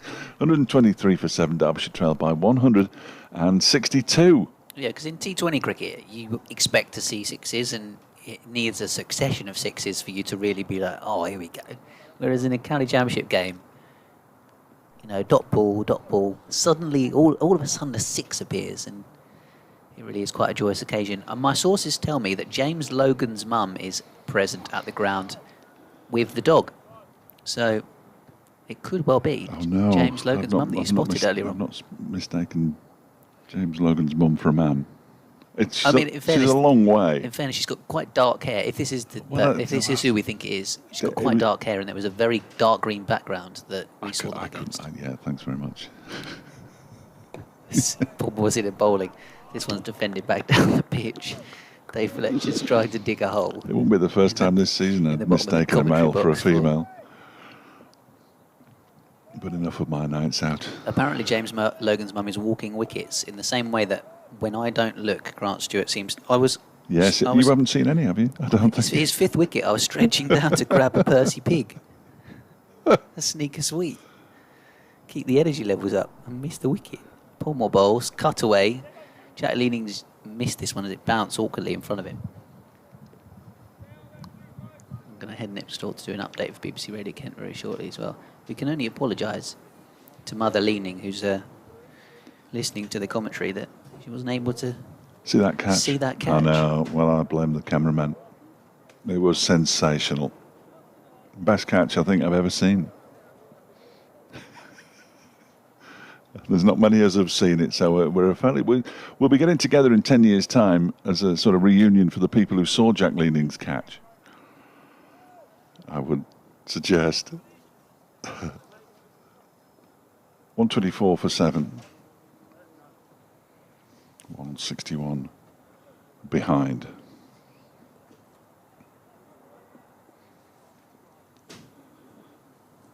Podmore on his way again from the city end, bowling to Sam Connors. Connors has lifted this one out into the offside. He's going to be caught. No, he's not. Oh, and it hits the player in the face as well as it bounces up awkwardly. They're going to run 2, but that was very, very unpleasant. I think it might be Zach Crawley. It's just bounced up and smacked him in the face as he didn't get near it. They do run 2. 124 for 7, 159 behind. Another 10 balls and they'll avoid the follow-on. Yeah, it's Zach Crawley out there. It just bounced up and smashed him in the face. He's now going to have to go through the concussion protocol, even though he's saying he's okay, but he's walking away from the physio. He could do with stopping, really, so the physio could get out there to him. I think we've seen just about everything. We've just seen Zach Crawley hit. We've seen Sam Connors suffer an injury.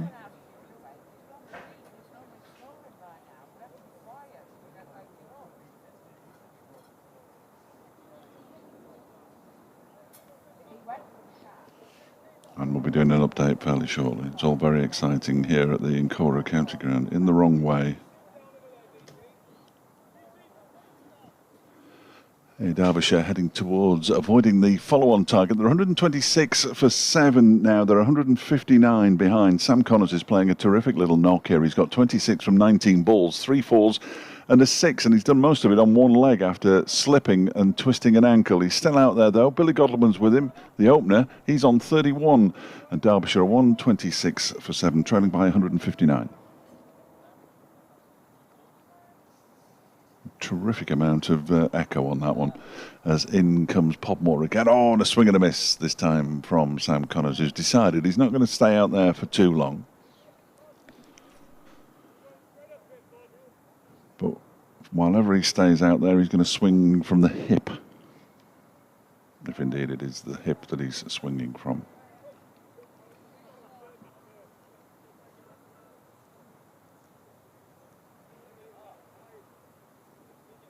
Oh, nice from Mark. Next delivery from Podmore is driven out over cow corner. Is that good enough to go for 6? It has, you know. It's gone all the way. It's a second 6 for Sam Connors.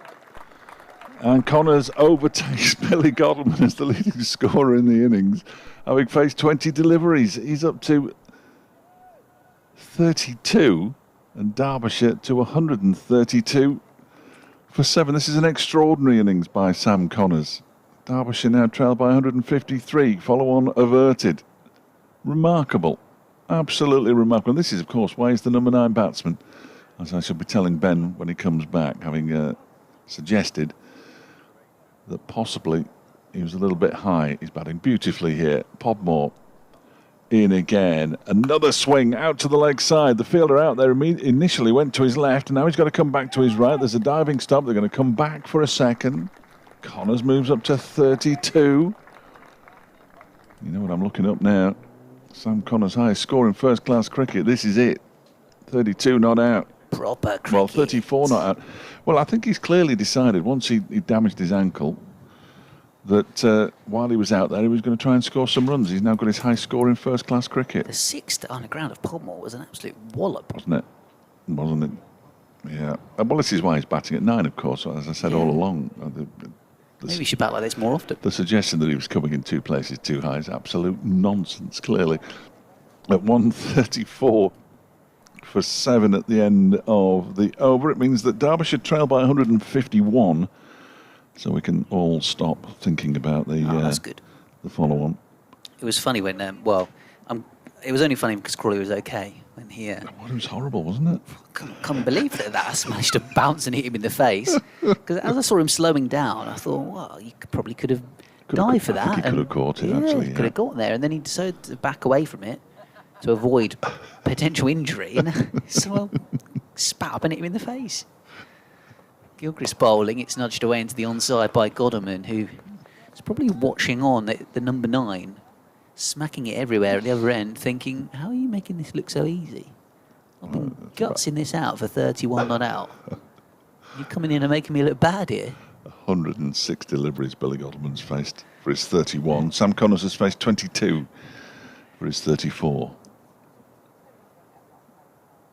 Godalming's like, you're putting the pressure on me to actually score some runs. He's also ruining another potential statistic, as Mark pointed out. Is it potential that Godalming has the highest proportion of runs in a completed innings? Well, no, because Connors has got more than him. Yeah, exactly. And we'll reduce that proportion, of course.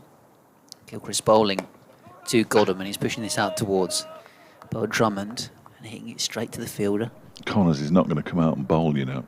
He's still limping now. He stayed out there, but when he took off there for a potential quick single, which wasn't really on, when he turned back, he's hobbling again. So that's a bit of a concern. And for the final game of next season, he's only came back at Lords after a lengthy injury that he suffered batting, he told me. I guess at least the next game, as Gilchrist is in and bowling and it's defended by Godalming, he can have someone replacing him, whereas it leaves Derbyshire short seamer-wise. It does. In this game. Yeah, they'll have Ben Aitchison and Dustin Melton opening the bowling with Anuj Dal as the other seamer. Anyone else other than Critchley's leg spin? I guess you've got to deploy the left arm, haven't you? So maybe he might have to bowl a bit more. Yeah. He's not bowled much this season, though, as I said in the first innings. It'll be interesting to see how they go about it. Might see a bit of leg spin from Billy Godalming. Gilchrist bowling, flashed away. Oh, my goodness me, Jack Leading. What a catch. No. That is sensational. This time, one hand to his left, and he has grabbed it. He's getting mobbed by his teammates. That is silly good. I'm slightly in disbelief that he's held on to that. That was better than the one that they missed before. I wonder if they've missed this one. They must have done. It was even wider. It was a gully. Oh, he's searching for the replay now, Elliot. I can see him desperately looking for the replay. Have we got it? No, shake of the head. Sorry, Mrs. Leaning. Take it from us. That one was better than the first one, and the first one was world class. That is just astonishing. 31 off 109 balls, incidentally. Billy Godman with 5 fours. His lengthy vigil comes to an end. Wow. Jack Leaning's quickly becoming my second favourite cricketer behind Darren Stevens. He's becoming my favourite. His reaction was great, wasn't it? His reaction was great. He threw the ball away, then he ran off, then he threw his cap away. I thought he's going to take his top off here. His top's coming off. His top's coming off. But no, he managed to restrain himself there. Perhaps if he hadn't have had the sweater on, the top would have come off and done a swing it round his head like a goal scorer. And then he jumped into someone's arms, didn't he? So all feet were off the ground. Wow. Gee. What a take. We've seen some things today, haven't we? This has been great fun today. We have seen sensational catches. We've seen sixes. We've seen Zach Crawley smacked in the face by a ball that bounced up. Wow. So that could be Mrs. Logan over there. It could be, actually. That's a different dog.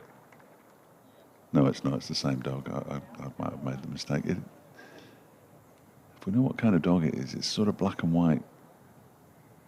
But it's dragging. It's a very draggy dog. It's had plenty of exercise anyway. That's one thing. Ben Aitchison comes out, who has hit a few sixes himself this season, so who knows?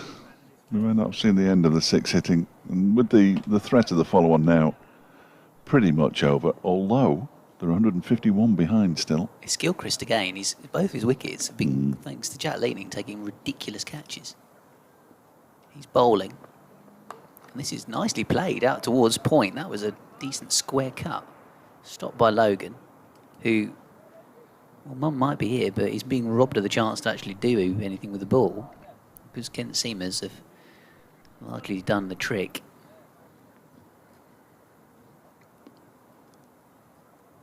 Sam Connor's 2 sixes in this innings are his first of the season. Ben Aitchison's already got 4.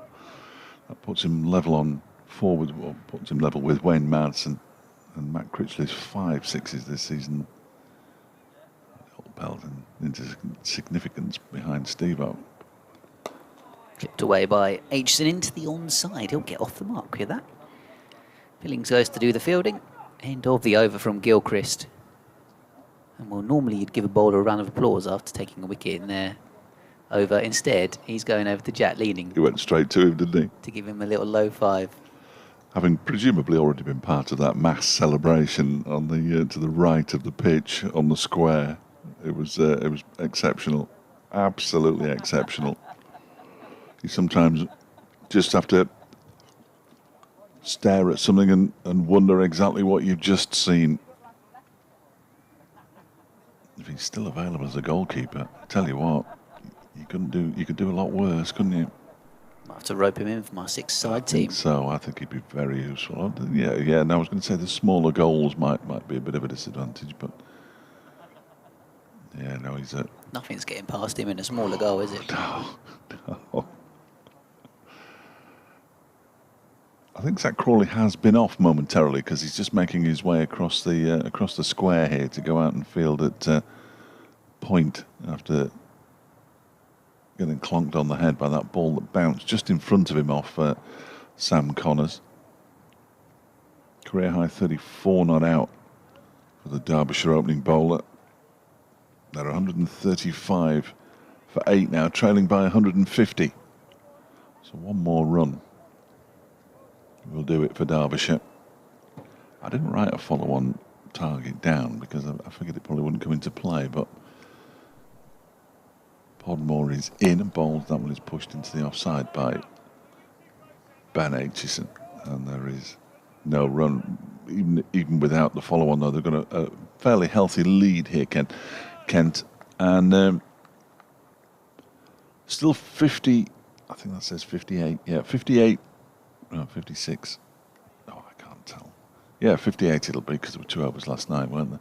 58 overs to go in the day, so the potential to add a fair few runs to that lead this afternoon as Aitchison defends this square on the offside.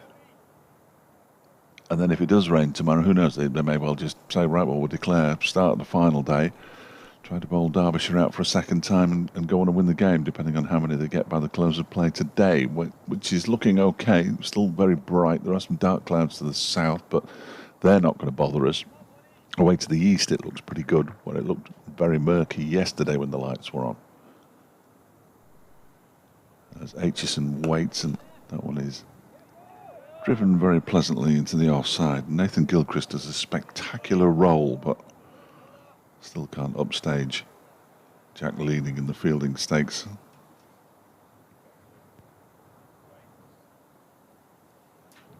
Leading currently in conversation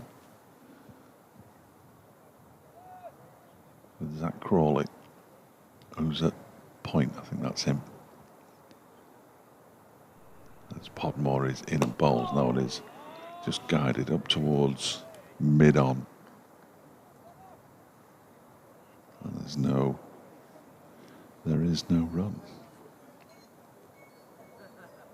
Everybody just taking a moment to soak in exactly what they've seen. It has been spectacular. And it's been the kind of day's play that you would come to watch county cricket for, really. Wickets, catches, sixes. It's been terrific as Aitchison defends this up towards Sam Billings, who's fielding at extra cover. Ben Aitchison has just calmed things down a bit here. Billy Godleman must be wondering what this game's all about. Out there for 109 deliveries. Edges one and dismissed for 31. Here's Podmore in again, bowls to Aitchison, who rather reaches for that but plays a very nice shot in the over. The follow-on has been avoided as they come back for a second. Derbyshire trail by 158. Aitchison's off the mark. They're 137 for 8 at the end of the over. Sam Connors, but beyond strike at his career high 34 not out. There's a first-class half-century on the cards here for Sam Connors if he goes about his business as he has been doing so far, and a fairly brisk one at that. Just 22 deliveries, 3 fours and 2 sixes. Ben Aitchison already has a first-class half-century to his name earlier this season in the game against Nottinghamshire. That was a fairly spectacular affair. I missed the very tail end of it, I have to admit, because I was driving to Burton, but Derbyshire had already lost the game effectively. Sam Connors, I think he should just carry on the way he's been going. I think if he starts trying to defend, he'll get himself out. Don't want to do anything silly like defend at this stage of the innings. There's no point anymore. No, that's overrated. No point anymore. Gilchrist swung away to the onside. Sam Billings is loitering at. What even is that position? I don't think it is a position, but he's got his hands on his hips because he thought he was going to get a catch there, didn't he? It's wide, deep, wide mid-on. We've got another man in the leg side because Connors is predominantly a leg side batsman. He's basically been given the offside. There's a weird field at the moment with one slip, gully, because Leamy's just got to be in the gully at the moment. Third man, long leg, deep square, mid-wicket. Billings in his strange position. Hooked away. This is going to be 4. One bounce by Connors. Short ball by Gilchrist. Hooked away. Over Bell Drummond's head. Billings is now going to speak to his bowler. There's a mid-off and deep point. I think Connors is angry.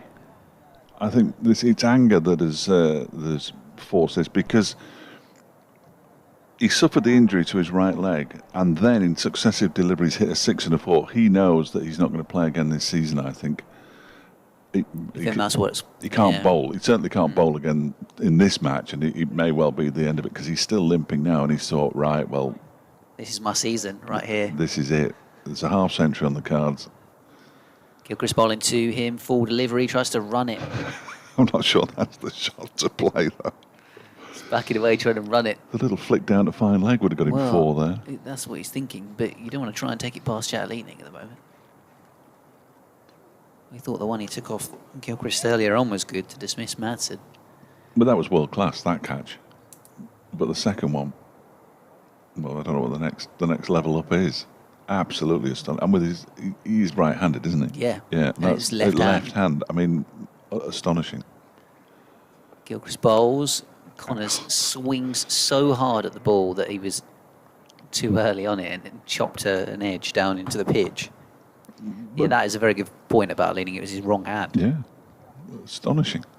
Absolutely. And it was fast and a long way to his left. He was at full stretch. I mean, he was parallel with the ground, wasn't he, when he took it? I mean, unbelievable. There was just this brief moment after it happened where you're thinking, has that carried? Is he just caught that? Amazing. And then they all start celebrating and going wild. Full delivery from Gilchrist, bopped down the ground, one bounce towards Billings in that deepish wide mid-on position. Connors has limped through for a quick single. He's in a bad way, isn't he? Yeah, he does look in discomfort. Now he's going to go have a chat to his partner. And, well, no, maybe they're not, but I don't think Aitchison needs telling that Connors doesn't want to run too many quick singles. In the absence of actually catching that catch on any kind of moving image or still image, go back to the replay of the shot that Billy Godleman plays and you work out how somebody can catch that a foot off the ground with his wrong hand, travelling at the speed it was, because it was absolutely shifting, wasn't it? It was remarkable. That's probably your best bet. This is leaning. And then just hearing us lose the plot as he held on. Gilchrist bowls. All clipped away, leg side, over Grant Stewart's head for 6. What's going on? Nathan Gilchrist must be quite wondering why it's him that his figure's taking such a battering today. Because he's watched Grant Stewart bowl out of his skin and get his best first-class figures with a red ball in 5 for 23. Podmore's been, or had been, quite economical until that blow down the ground that went for 6 off him. 1 for 47 from 15. But Gilchrist is going at almost 7 and over.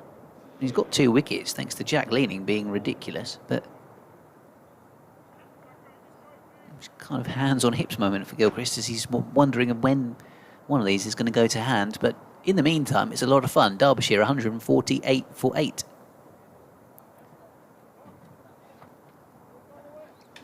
That's the 5th 6 of the season for Ben Aitchison. Long levers, of course. Big man, 6'4", 6'5". Derbyshire are making up for the fact that Darren Stevens is not playing today. Yeah, well, somebody's got to provide the entertainment, haven't they? 148 for 8. And it's Sam Connors on strike. He's on 39. Podmore bowls and he swings this away out into the distance and he's caught. Oh, didn't get hold of it. Right out in the deep by Daniel Bell Drummond on the, I don't know, sort of straightish mid-wicket boundary, and that beautiful little cameo from Sam Connors comes to an end. He's made 39 from 28 balls with 4 fours and 2 sixes.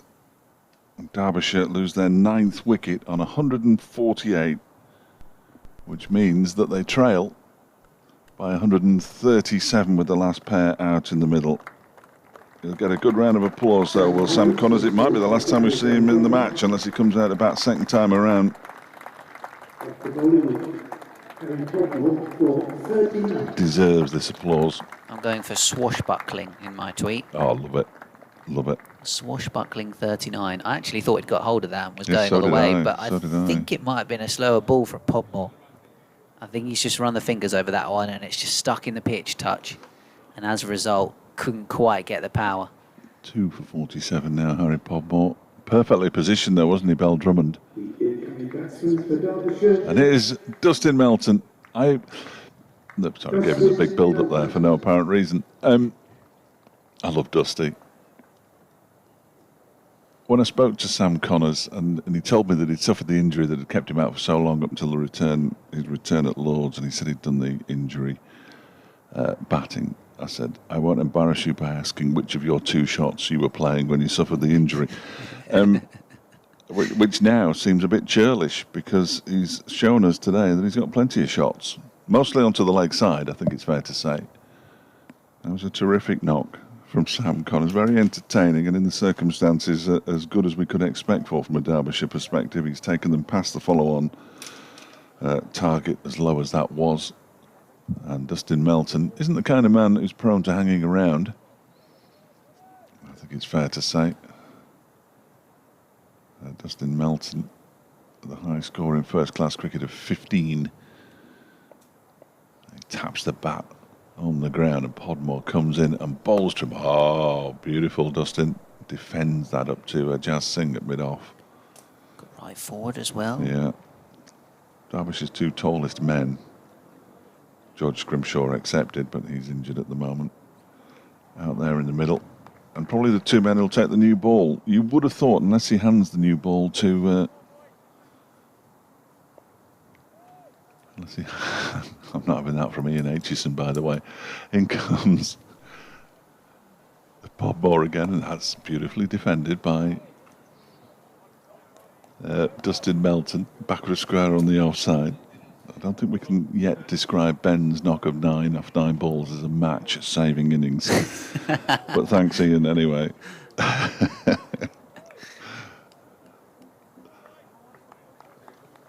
Marvellous. 148 for 9. Can they get past the magical 150 barrier, which is something they've singularly failed to do on a number of occasions this season? 8, I think, or 9. And this one, goes for a swing and a miss. That'll be strike 1. That was a big swipe. Just inside the strike zone. And it was just a swipe, really, wasn't it, from Melton? Just a swipe. Fair play to him. I don't mind that from tail-enders. No, I love that. I absolutely love that from tail-enders. I'd rather that than they stick around and stodge 4. Ian's made it clear that he meant Sam. I'll give you that then. I'll give you that, Ian. No, I think he was angry. Like you say, safe to follow on at the very least. Yeah, this one is turned around the corner by Dustin Melton for 4 runs. Short down the leg side, and he got onto it pretty quickly there, did Melton. The 150's up for Derbyshire, 152 for 9. Melton off the mark with a boundary, and now it is really a matter of whittling down this lead. It's down now to 133, which is still large. I think the Leicestershire's, I'm trying to work, I could work it out, but I'm not going to. That was a perfectly acceptable stroke. Yes, it was. It was a decent stroke.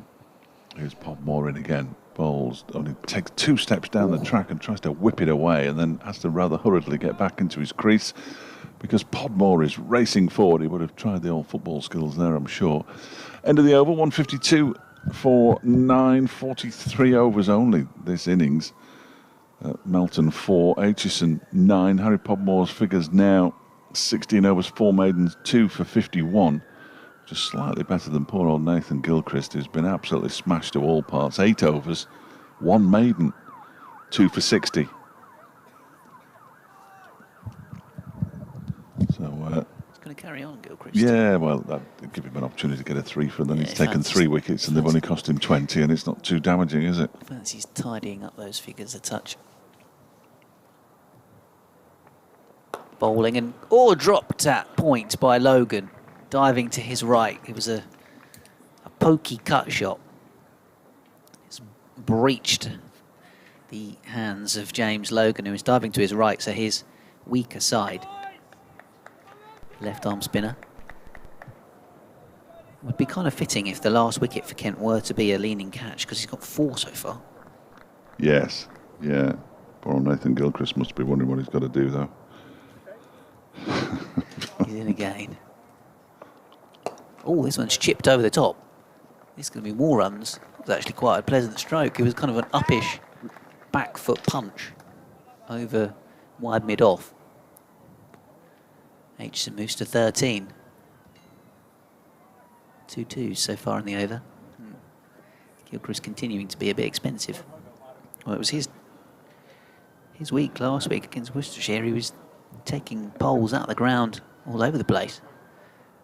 And he's 5 for 38, rather stole the show after Matt Milnes took 4 wickets in the opening session, then got his county cap at lunch. It was all set up to be a Matt Milnes day, and then didn't even get a 5 because Nathan Gilchrist nabbed them all. And then this week, he's getting walloped all over the place. And then wickets courtesy of crazy good Jack leaning catches. Well, could have done with leaning Fielding slightly close to that little cut shot, couldn't they? They're expecting a big yahoo here from Edgerton. Crawley's gone out to mid-wicket. Gilchrist bowls. Oh, it's up in the air. This should be caught. Bell Drummond's underneath it. Extra cover. He takes the catch. Nathan Gilchrist does indeed get a third wicket. And Derbyshire have been bowled all out for 156 by Kent. 5 wickets for Stewart, 3 for Gilchrist, 2 for Harry Podmore, 4 catches for Jack Leaning. And the deficit, 129 runs. And ground staff coming out with all their bits and pieces. A little roller as well. Light roller, I think it's called, not little roller. 156 all out.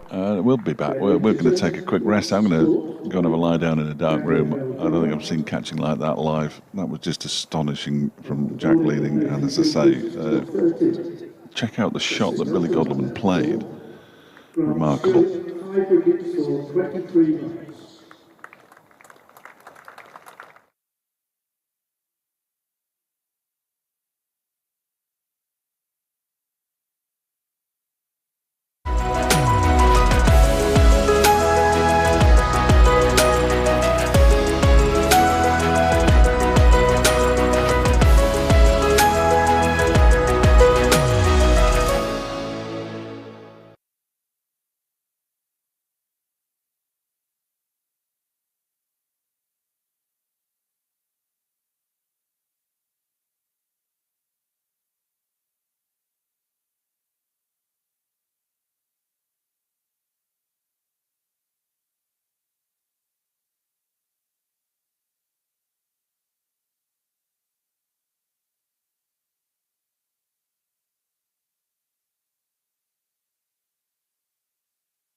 outside the off stump, wide of the off stump in fact, and through to wicket-keeper Brooke Guest.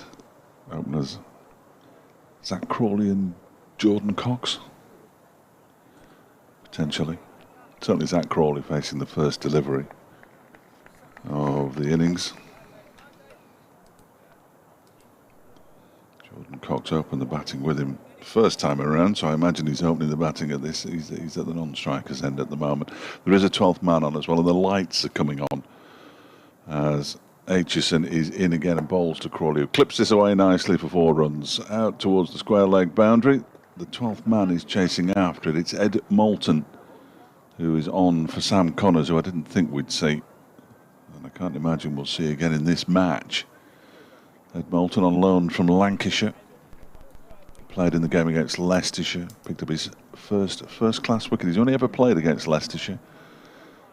The game at New Road in the Bob Willis Trophy last season, and the game here last week in the County Championship, got 1 wicket. That was last week. Here's Aitchison again, on his way in from the racecourse end, bowls to Crawley, who leaves alone outside the off stump. That ball rather died on its way through to Brooke Guest, the Derbyshire keeper. We may well see bowlers bowl who we wouldn't expect to bowl. Tom Wood turns his arm, did do in the Royal London One Day Cup. Bit of off spin, left arm spin from Lears Deploy. Not sure whether we'll see Wayne Madsen or not, but he bowls as well. Anuj Dal, who's fielding at backward point, of course, Matt Critchley. Big old Dusty Melton down in the far distance at third man as Aitchison is in again, and that one is driven for 4 runs this time by Zach Crawley. Kent appear intent in getting on with it. He moves up to 8 without loss in the first over. So the deficit was 129 in the end. 156 all out. Grant Stewart 5 for 23 from 13 overs. Terrific effort by him. Nathan Gilchrist got some treatment but ended with 3 wickets.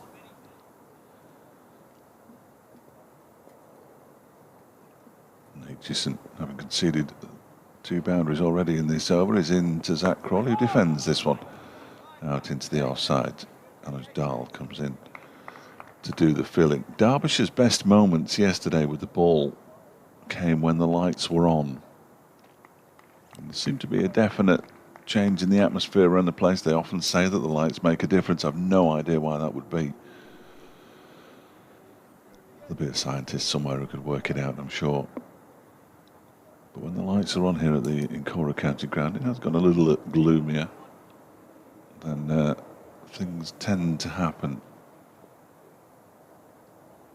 As Aitchison is in and Crawley defends it down into the ground, into the onside. Harry Kame in his oversized sleeveless sweater comes racing in to do the fielding. I wonder if he's actually got a proper sweater on now, actually.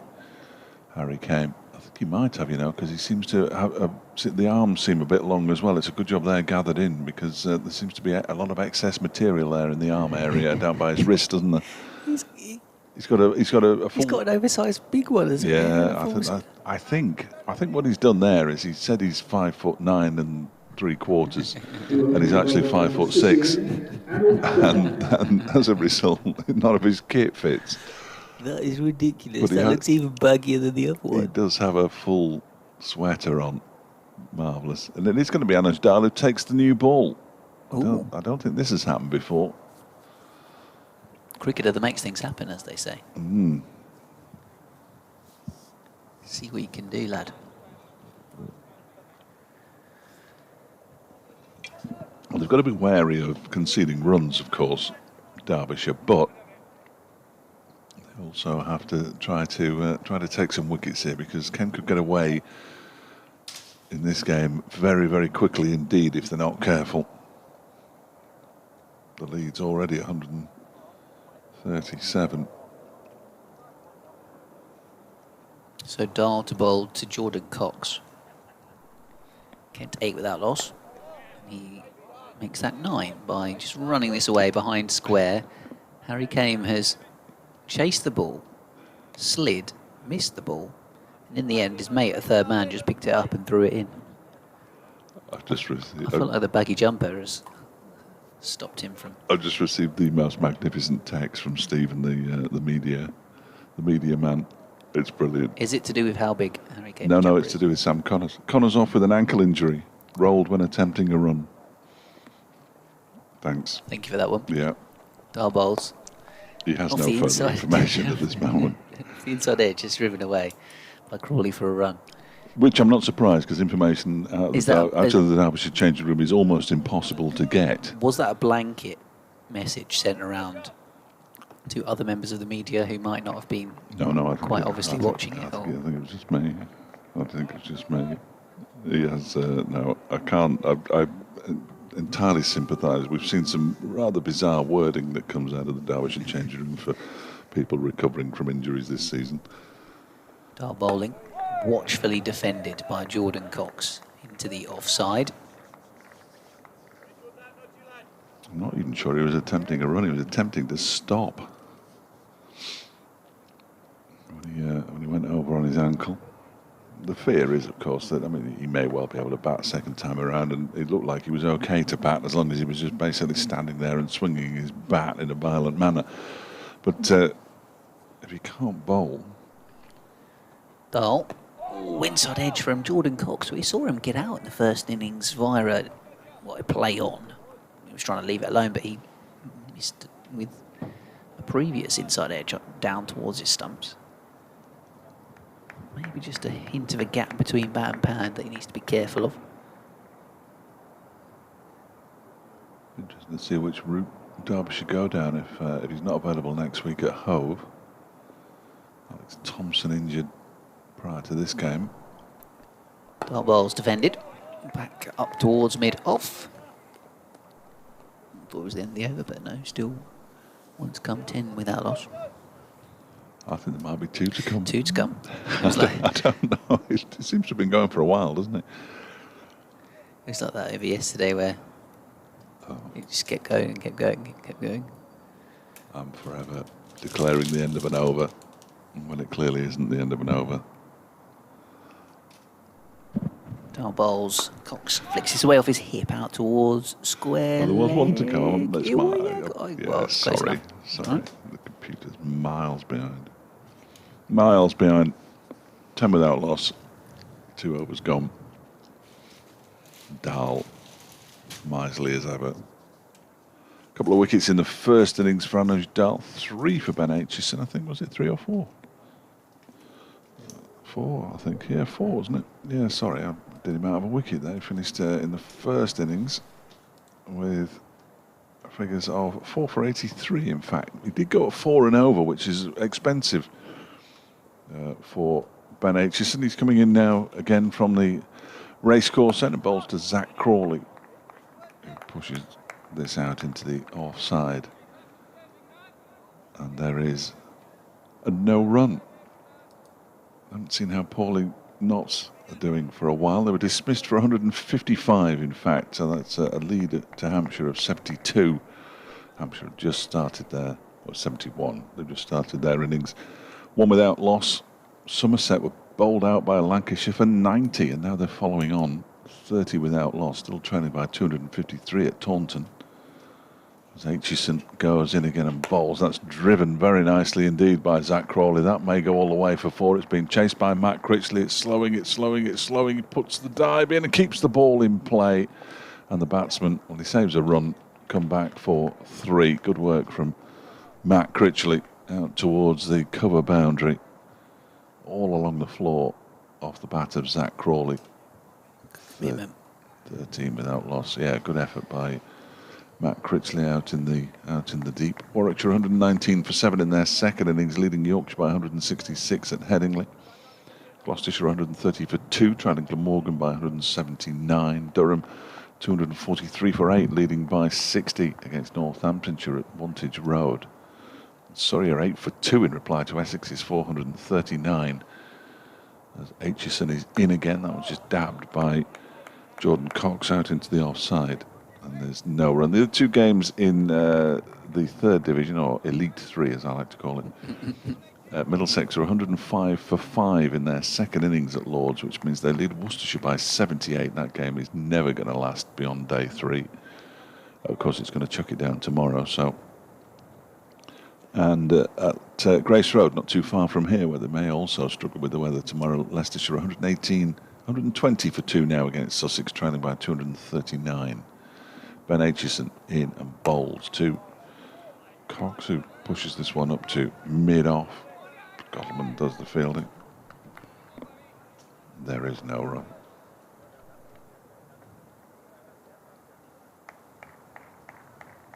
No place. Oh, there has been some play in the one-day international.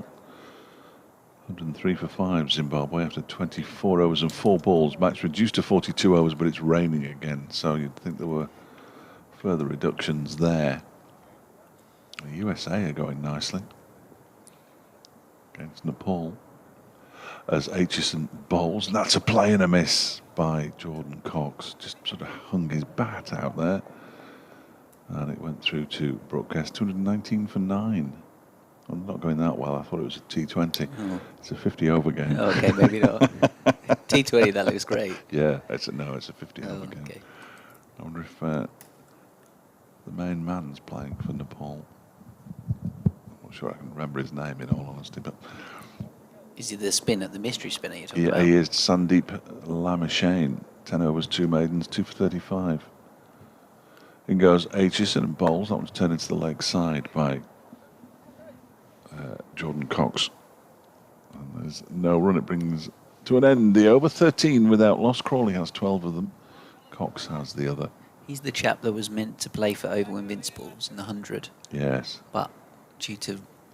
I think was it work permit problems? Didn't he arrive? And then had to go again. Quarantine. Yeah. And then... They discovered he wasn't allowed to play. And then got told to leave the country, which is not ideal. He's played in the Big Bash, hasn't he?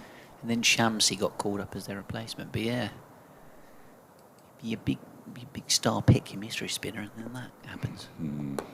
Dar bowling to Crawley, turned away into the onside for a single. London Spirits, is that Crawley? Yeah, I'll just leave that out there.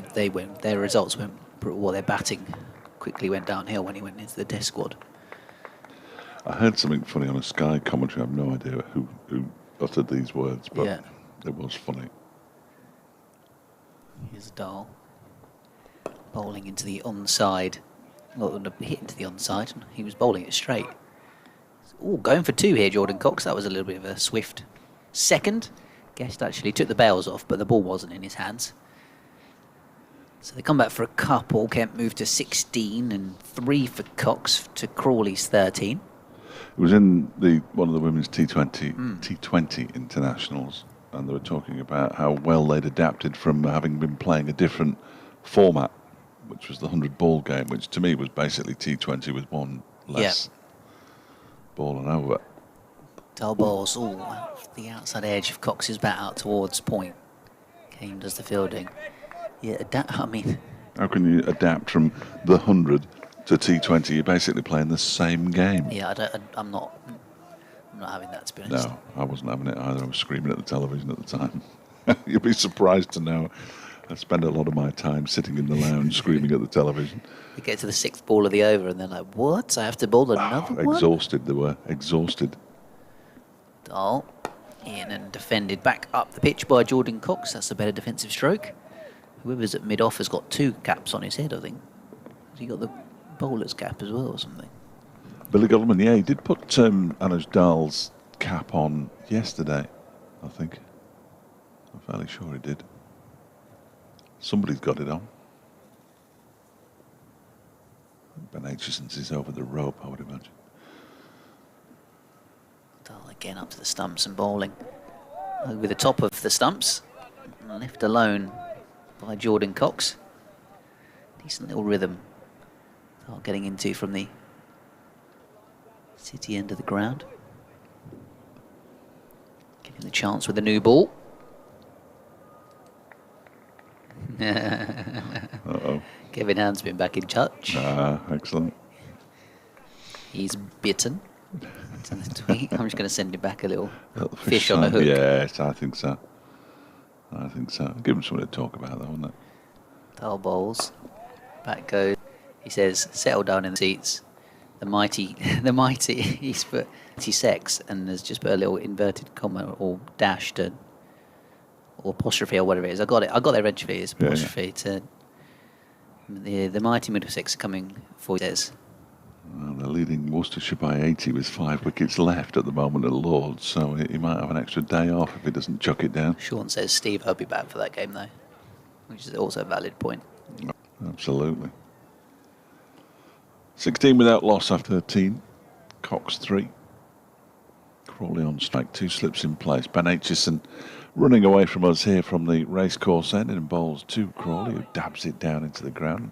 Wayne Madsen, the second slip, does the fielding. I'm delighted to see. He looks back to normal again now, Leas de Pluy. He's wearing the long-sleeved Derbyshire top. Well, he had a short-sleeve one with elbow protectors yesterday. It didn't look like him. Now he looks like him. He's got his hands thrust deep into his pockets, the South African. All South African slip fielding duo. That's, of course, England qualified.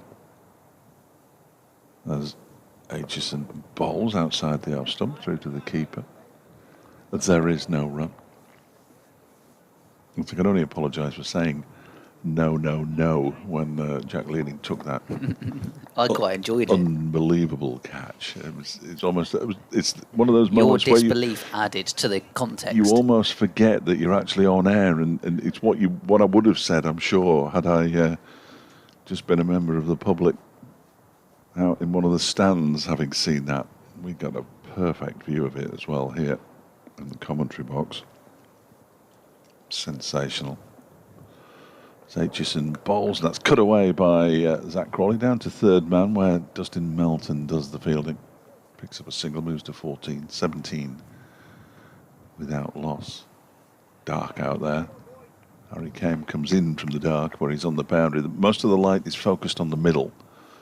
And players have commented to me in the past that when you're fielding out on the boundary, it's quite tricky in T20s under the lights when it goes dark. I do like a floodlit match, though. The atmosphere is pretty good. Aitchison in again, and this one is just dabbed into the leg side. They're going through for a quick single. Wood picks up, but by the time he picks up, they're through for the single. That's good running by Cox and Crawley. Cox moves on to 4, 18 without loss. Derbyshire need, as they so often have this season, wickets. Much of the onus has been put onto the bowling unit because of the batting unit's deficiencies.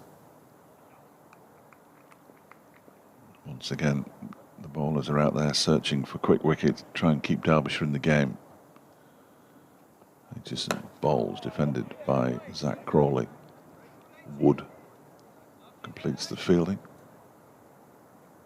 18 without loss. 147 the lead now. A goal. I don't see many goals here, except when players finish, they quite often come and land on the covers. A goal has just landed on the outfield and then taken off almost immediately. There was loads of them last night when I was doing my editing. Yeah, they do like the covers. This next delivery is whipped away. Is it caught down the leg side? No, it didn't get any bat on it. Good take, though, by Brooke Guest, diving away to his left-hand side. Took it one-handed.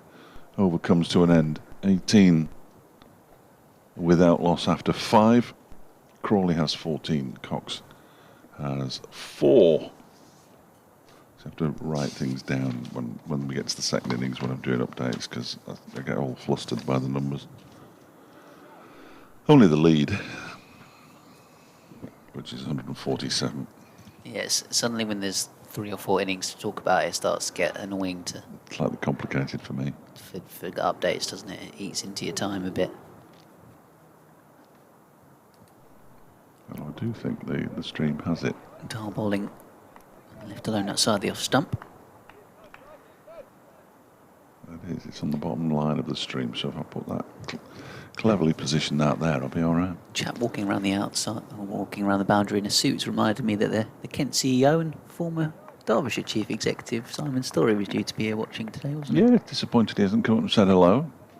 Maybe at tea time. Yeah.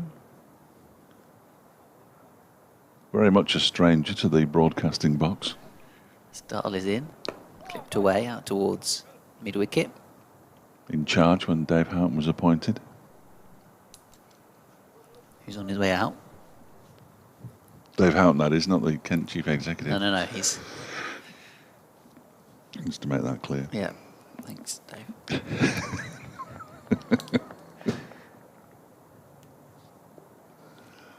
Solid by Ashford and Simpson. You don't hear that very often these days. I've just heard it now. Almost coming up to 3. Oh, it is 3 o'clock now. This one's defended into the onside. Oh, yes, no, maybe not. As Cox defends, I'm going to nip to do a BBC Redican update. Absolutely. I've got Wesley Mallon in my ears, which is always very, very reassuring.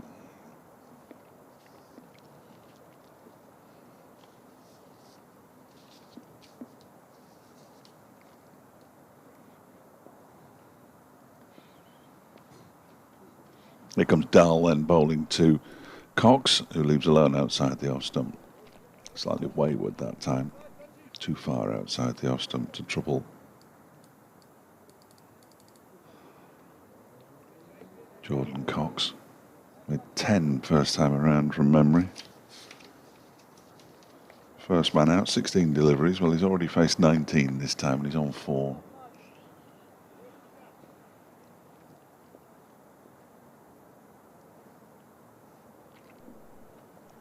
Next delivery from Dahl is defended towards extra cover where it's fielded by Matt Critchley. Let's deploy down below. It's got the sleeveless sweater on as most of the Derbyshire fielders have. Excuse me. It is quite chilly out there. It's gone dark.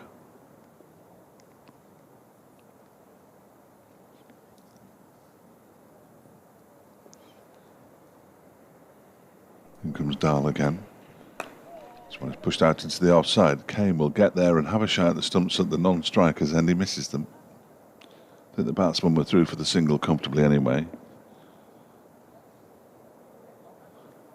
He moves on to 5 at the end of the over. There's going to be a hand sanitisation break.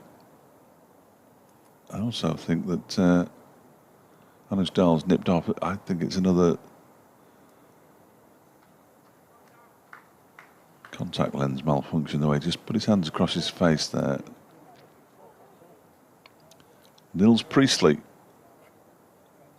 has come onto the field as the 12th man. They've already got Ed Moulden. Kent have just started their second innings here, where they're 19 without loss. Zach Crawley has 14 and Jordan Cox has 5. Derbyshire bowled out for 156. Top score, Sam Connors, 39 from 28 deliveries, but he did twist an ankle batting and he hasn't come out to bowl, which is a bit of a problem for the Derbyshire bowling attack. The lights are on, it's gloomy. Kent are 19 without loss, leading by 148.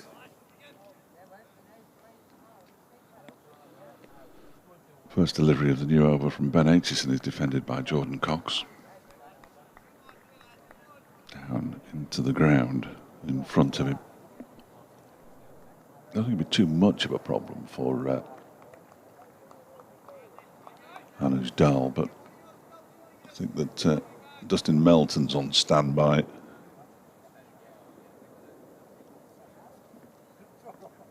Down in the far distance, a third man. 2 slips in place for Aitchison then. As he comes and bowls 2 minutes defended once more. Straight back to the bowler. Andrew Harrison's been back on. Afternoon, gentlemen. Just tuned in after work. Surprised to see Kent batting again. Good bowling, bad batting, or a bit of both? Well, there was certainly some good bowling. Andrew Grant Stewart 5 for 23 from 13 overs. There was some big hitting late on from Sam Connors, who made 39. But Derbyshire seldom get beyond 150. They were eventually dismissed for 156. And Kent are now trying to build a match-winning second innings, as that one is defended by Cox. Backward of square. Nils Priestley does the fielding. I'm fairly sure it's Nils Priestley, number 53. I can double check that. That's one of the easier things to check, I think. I say that.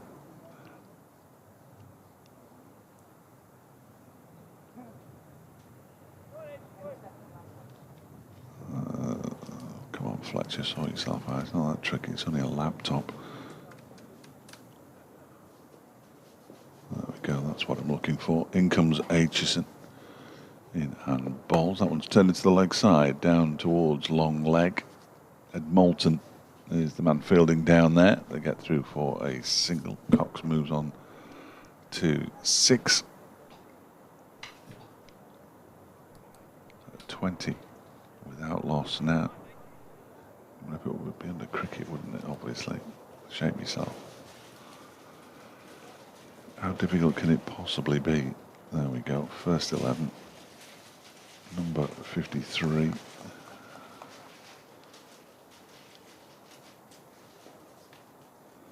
I don't think he's there. Yes, he is. In comes Ben Aitchison and bowls to Crawley and strikes him amidships. He was through the shot a bit early there. Zach Crawley. He's showing no pain. He is indeed number 53, Nils Priestley, who's the 12th man in place of Anuj Dal, who still hasn't emerged from the changing rooms yet. So they might want to slow this over down a bit. There's only one ball to go, and they're going to have a change of bowling if Anuj Dal doesn't return.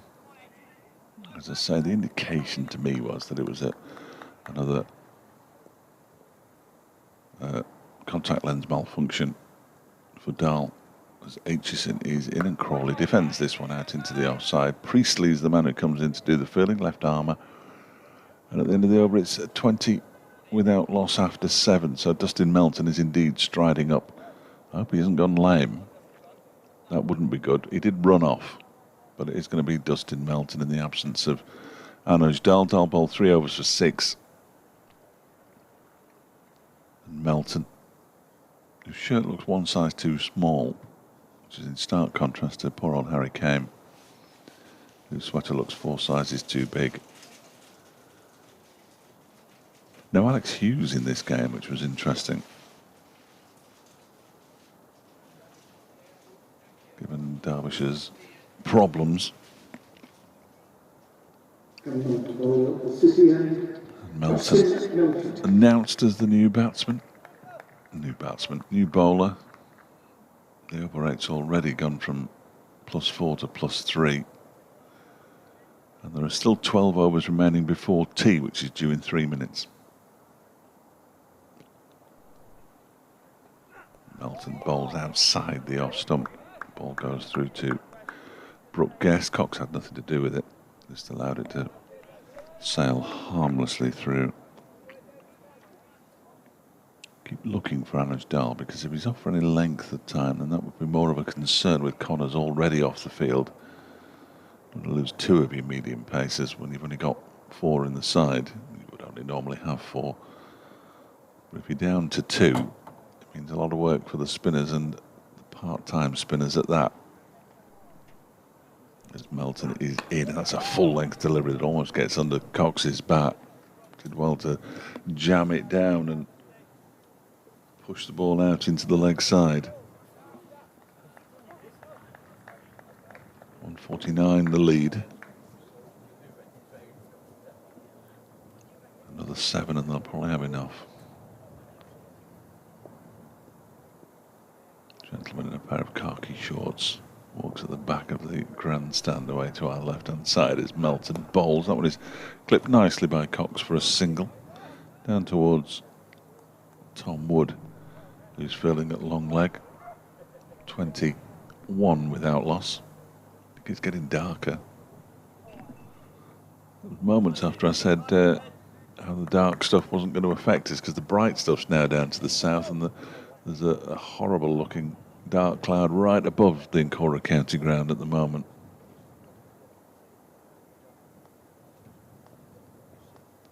Melton's on his way in again. From City end, bowls to Crawley, who drives him straight back down the ground for 4 runs. Glorious shot from the England man. Former Test player, as he was described as yesterday. Apologies. Future Test star. Just needs a chance. I inadvertently ended his Test career yesterday, didn't I? Easily done. 25 without loss after that boundary. He's moved up to 18 now, Zach Crawley. Got to the 40s beautifully yesterday and then sort of fell apart. This next delivery's off a leading edge out into the offside. Critchley does the fielding.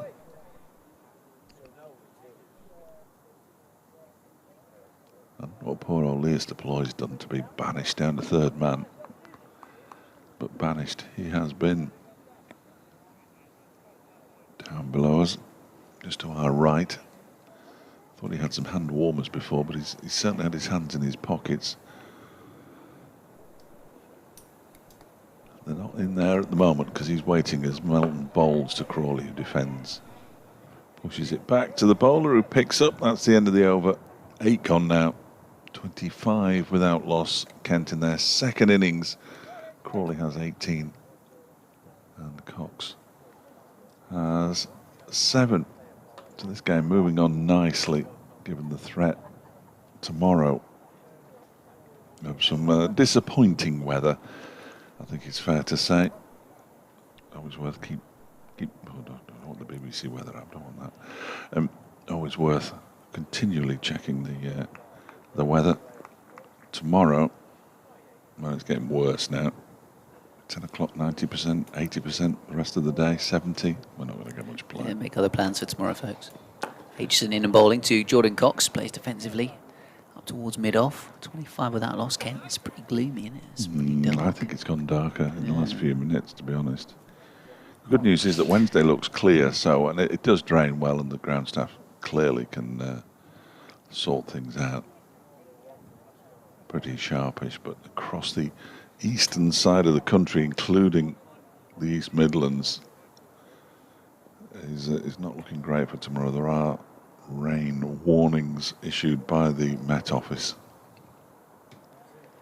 Full ball from Aitchison. Cox tries to line himself up before, but eventually gets the bat out of the way. I don't think we'll have any updates from anywhere else tomorrow. Looking at the Taunton might get away with it. We'll be watching the stream of the Somerset Lancashire game tomorrow.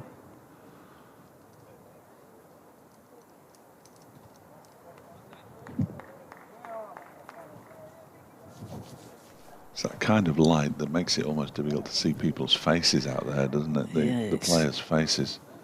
You'd have thought they might be checking the light in a moment as this one's left alone outside the off stump.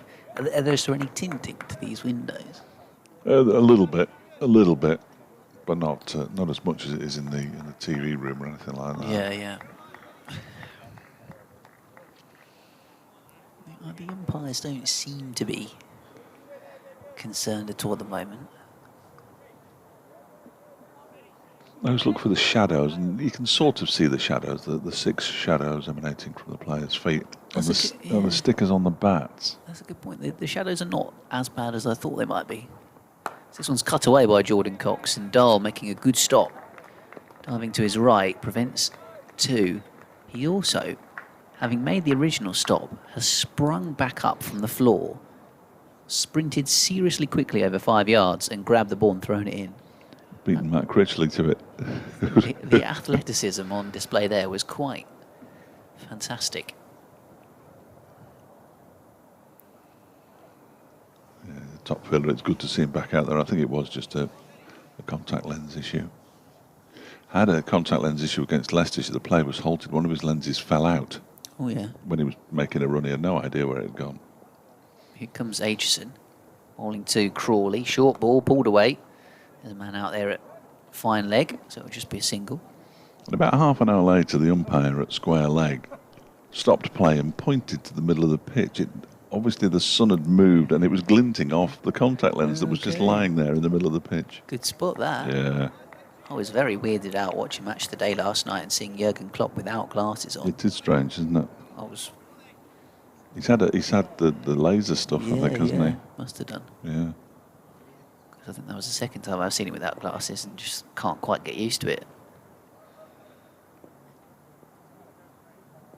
So Aitchison's in and bowling 2 slips for Cox. He's playing this one out towards point once again. He has 8, Crawley 19.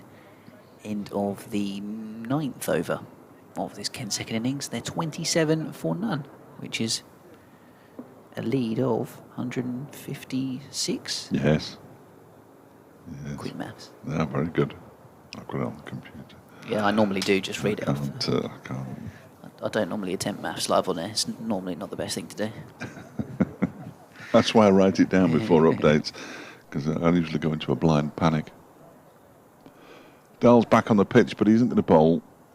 We're going to see Dustin Melton continue from the City end.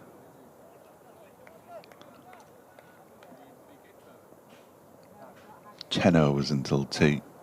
I can't imagine that we're going to get the full complement in today. Just got that feeling as Melton is in and bowls. That one is driven straight back at him, and he stops it with his left hand. He just parries it down into the ground. Harry Kane completes the fielding. As a result, there's no run.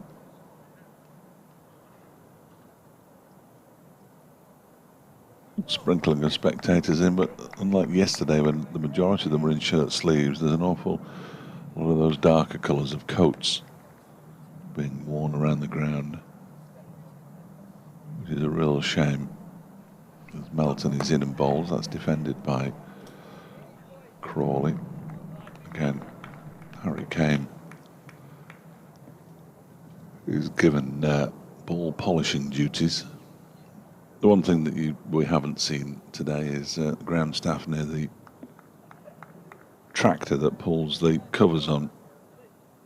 They usually get a sniff of rain before anybody else gets it. Yeah, they're always on it first, aren't they, the ground staff? They seem to be. Melton bowls. Crawley is taken a bottom edge, has he? They're certainly claiming it, and... Umpire's pointing to his elbow. Elbow. He did raise the bat quite a long way. It was whether or not he'd got it out of the way in time. It wasn't 100% convincing either from the Derbyshire players, in fairness. More of a polite inquiry. Umpire Cuckoo, because they've swapped ends, of course, is now at the far end, and immediately, as Ben said, and he can see better than I can, pointed to his elbow. He looked a little concerned for a moment, did Crawley, though. He waits now as Melton bowls to him full, and that's driven into the onside, where it's fielded by, I think that's Ed Moulton at mid-wicket. He never got that close when he was in the starting 11 last week, I don't think. He was always down grazing somewhere near a boundary's edge. The Lancashire loanee, you would have thought, be the beneficiary of an injury to Sam Connors for the final game of the season down at Hove next week. Finds himself at mid-wicket. Bearded figure. And comes Melton again. Balls. Oh, he's not played a shot there. There's a huge appeal. I couldn't work out initially what had happened, but the ball thudded into the pads outside the line of off stump, clearly. It was going on to miss, but... Mashed into the pad. Didn't it? Might just have nipped back a little bit, which is why he's not played a shot at it. It's a risky leave. Clearly, umpire Cook didn't think it was going to hit the wickets. Melton did. Was that Crawley going to the 40s yesterday before he started to get a bit jittery? He's on 19 at the moment. And Waits now just flexes the knees, and Melton is in and bowls to him, and he manages to get an inside edge on that one as it goes out into the leg side. And of course, he'll pick up 2 runs for an inside edge as Tom Wood comes in to do the fielding. Decent over from Melton, that one. Crawley's moved on to 21 now, and it's 29 without loss. Cox has 8. The lead is up to 158. So it must be reasonably warm out. That'd be warm when you were bowling, certainly, because Ben Aitchison's just taken a long drink. He's also received his cap because I know Dahl's going to come on. That's greeted with complete indifference from the crowd. Just absolutely no reaction. Not at all. Not even a word of encouragement.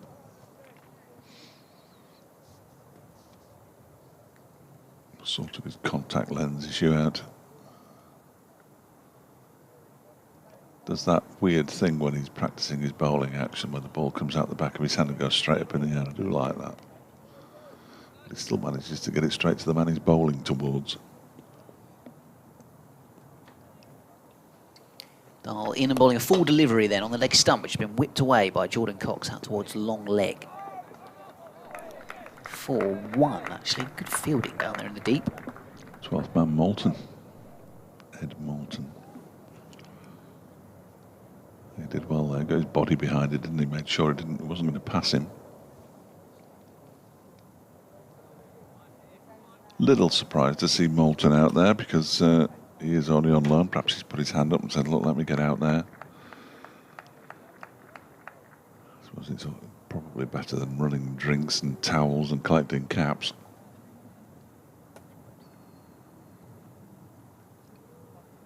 Here comes Dahl once again. Full one slashed away by Crawley, attempting a massive drive. And he's got it very fine. Beats the third man fielder. Got it wide of the two slips. Leaning would have caught it, wouldn't he? Gets himself 4 runs. If Jack Leaning was at third, he probably would have plucked it. If it had been at first slip, he'd have probably got there. Leaning leaped through the air.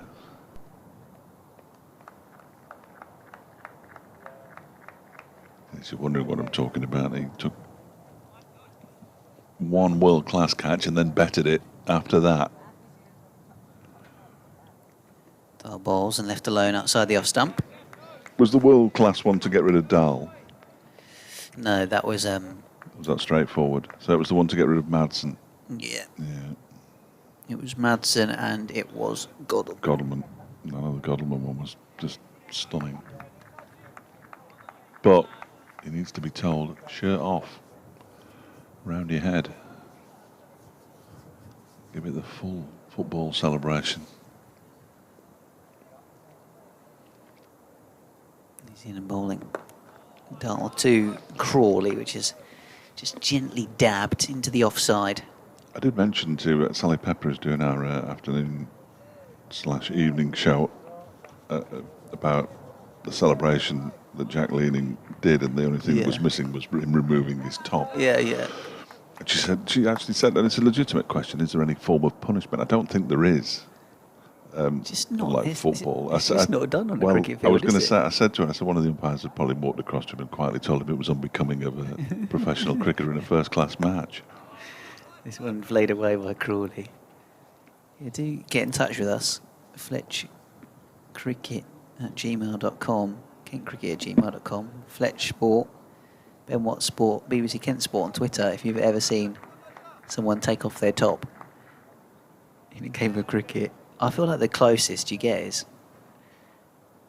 to hear sprinting 40, 50 yards in celebration of a single wicket. Yeah, we've had him here in the T20. Dahl bowls. Crawley lets it go through to the keeper. End of the over. 11 gone in the Kent second innings. We've got 39 remaining in the day's play. 34 without loss to Kent score. Yeah, only 7 overs until tea now. It's racing towards tea. We're already 15 minutes beyond the scheduled tea interval. Nils Priestley's back on because Billy Godalming's going off now. So Nils Priestley becomes the 13th man. 53 on his back. All-rounder, studying at Loughborough. Good place to study. I'd heard that. Matt Critchley warming up at mid-off. I think he's in charge. As Melton is in. That one is defended back to him. So you think he's in charge and is therefore going to give himself a bowl? Jordan Cox. Well, no, he windmilled his arms, then pointed to Dahl, who nodded. Well, Dahl's already bowling, so that's not much of a decision to make. He did take over from Billy Godleman for a while as skipper. So he's saying you're going to, well, I guess unless he's saying, yeah, you're still... You carry on, yeah, Nudge. You carry on, but... it's not really a decision, though, is it? It's not. It's almost like he had to impose his will in some way. Yep, I'm choosing to keep you on. Melton bowls a ball that's left alone by Cox to go through to Brooke Guest. It is my decision to keep you in the bowling attack. Sort of the heir apparent. Matt Critchley. Really hope he stays, first of all.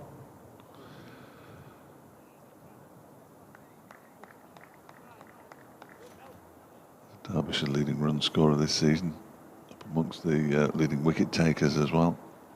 Character. As Melton is in bowls to Cox, who gets right behind that and pushes it out into the offside. Harry Kame swoops to do the fielding, then gives the ball straight to Matt Critchley, who gives it a polish on his right leg. Lead 163, 34 without loss. Crawley 25, Cox 9. Lights on at the Incora County Ground, but I think it's getting slightly brighter. They go very gloomy. Melton bowls and it's left alone by Cox to go through to the keeper. Effort ball. You heard the grunt from Dustin Melton, making his first appearance in the first team since the end of May in first-class cricket. Wandered around with a boot on for a while after suffering a heel injury. Critchley sends Ed Moulton out to the mid-wicket boundary. And you can hear him calling to Tom Woody down below us at long leg as Melton is in again, and Cox dabs this down towards third Mantley as Deploy comes in off the boundary to do the fielding. And they pick up a single. He moves to double figures. Cox on to 10, 35 without loss. Now it's Wayne Manson's turn to polish the ball.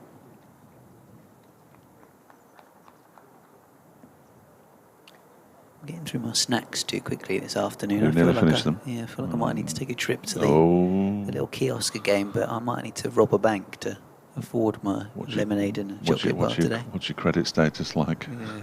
It's Melton bowls to Crawley, who clips this into the leg side for another single. Nils Priestley, the 13th man, does the fielding. 36 without loss. Crawley up to 26. Lead up to 165.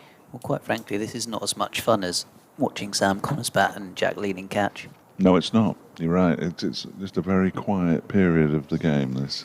But from Kent's point of view, it's exactly what they've been looking for. Coming out against the new ball in these conditions with the floodlights on and cloud cover overhead. Of course, Derbyshire a new ball bowler down, and having to rotate the seamers around in the current situation. Billy Godleman's back.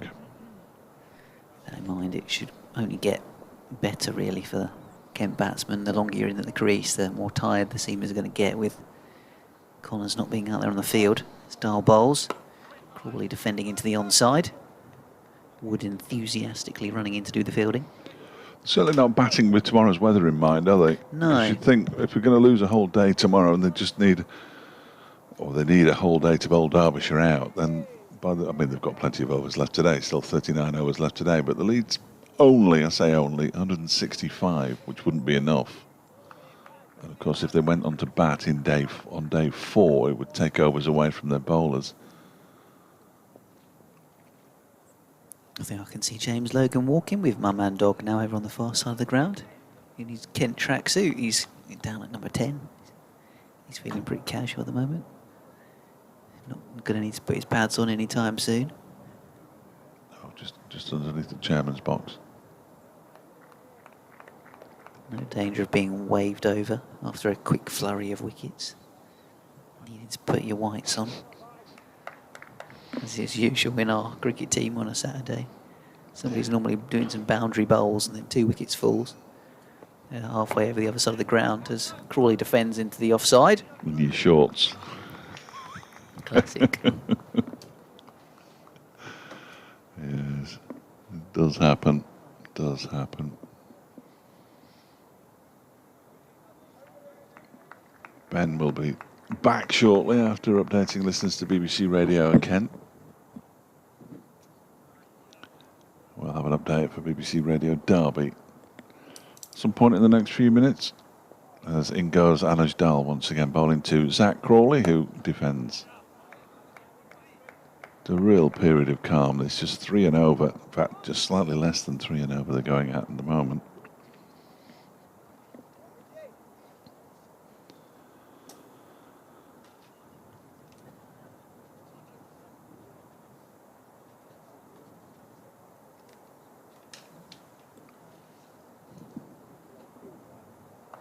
Dal's already back to the top of his mark and demanding the ball off Matt Critchley. He's on his way in again, and that one is defended by Crawley up towards Billy Godleman, but Matt Critchley intercepts.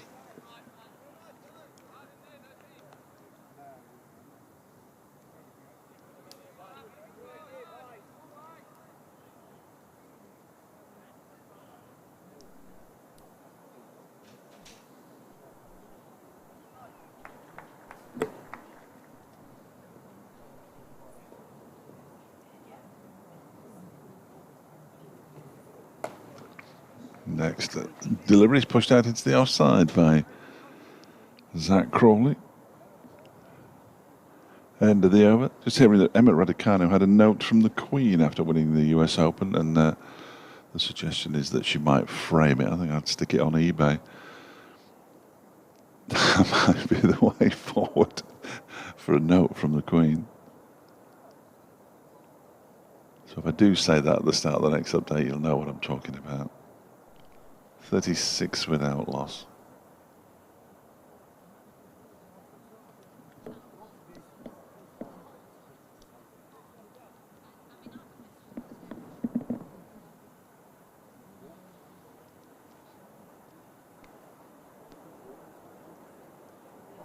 Dustin Melton is going to continue from the City end.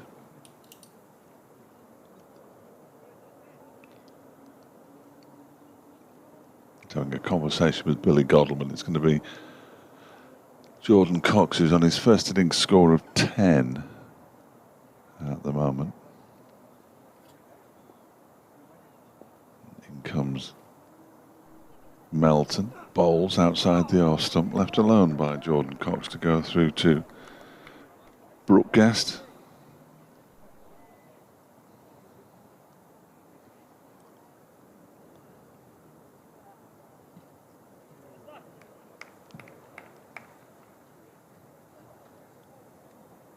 Game is really slowed down here after the excitement of the morning session, an early afternoon session when Sam Connors was hammering the ball to all parts in his career high score. That one is turned away for 4 runs though by Jordan Cox out to the square leg boundary. Nice shot by Jordan Cox. He moves up to 14 and the score on to 40 without loss.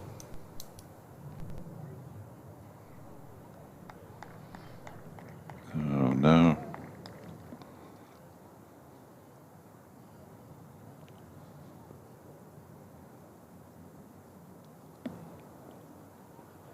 Here comes Melton again in and bowls. That strikes the pad.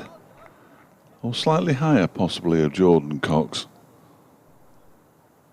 As a result, he's down on one knee. That will have smart. That will smart. No question about it.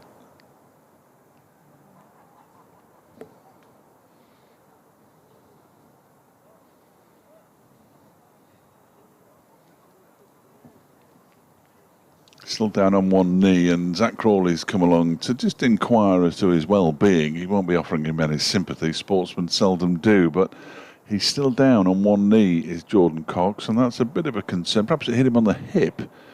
It didn't appear to be rubbing anything necessarily, and he's still down. Are we going to see a trip visit from the physio? I don't think we are, actually. No, he's okay. He's just taking a few deep breaths.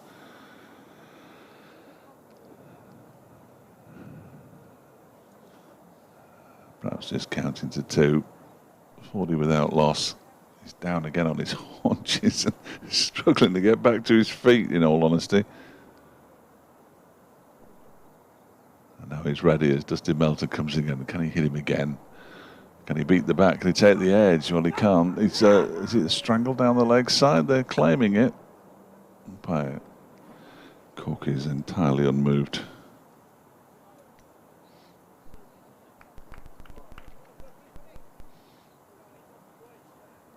Goes for a little bit of gardening, does Jordan Cox. Stretches. Still clearly in a bit of pain.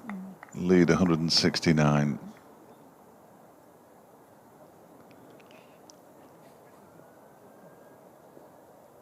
On his way in again is Dustin Melton now, and bowls to Cox, who drives without really any timing, but he'll pick up a single, move to 15. 41 without loss after 5 deliveries, I think, of the over.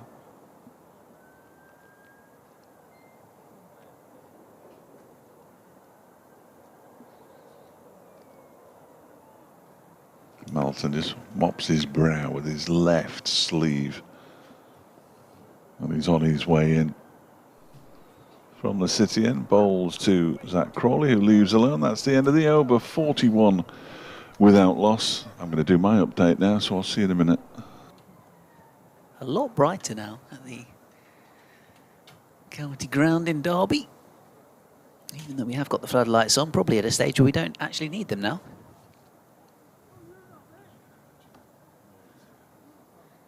.26 for Crawley, 15 for Cox. 5 overs until tea time. Kent looking to build in their lead, which is now 170. Dahl bowling to Jordan Cox. Middle order player in T20 cricket, opening bat. And his red ball, and he's clipped this away nicely. Out towards deep square, 4-2. Bat's really within himself in red ball cricket, and as a result has kind of nailed down this spot in the team. And Sean Dixon, who used to open the batting for Kent in 4-day cricket, effectively moving to play his cricket elsewhere and getting his gig up at Durham, with the possibility that Jordan Cox was going to get more minutes in the side. This is a drive, slightly loose and uppish, but safe enough in the end. Adol's third man.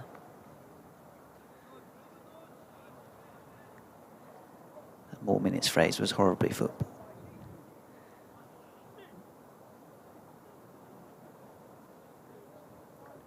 I'm also not the biggest fan of starting 11 when you're talking about cricket, but I guess we're seeing that more and more these days. That is, in fact, with COVID replacements and possibility of concussion replacements and England internationals dipping into a game after a day, things can change. I'll just give the ball a rub on his trouser. 44 without loss, Kent. Cox moving to 18. 26 Crawley. Watchfully playing this one into the ground. He started pretty smoothly in the first innings, actually, Zach Crawley, and then just got a little bit bogged down in the 40s. Was dropped a couple of times and eventually fell for 53.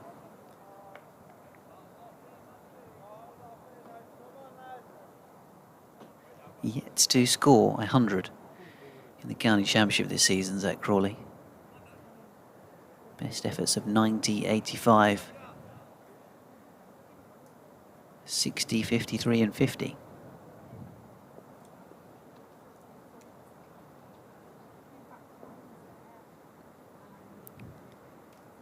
Dart bowls left alone outside the off stump by Zach Crawley. He'll be determined to utilise the opportunity that he has available to him in this game, where Derbyshire are short of a seamer. Kent in a position where they are just looking to build their lead, so under relatively little pressure in that sense. A ground where he has scored runs before, as we were talking about yesterday.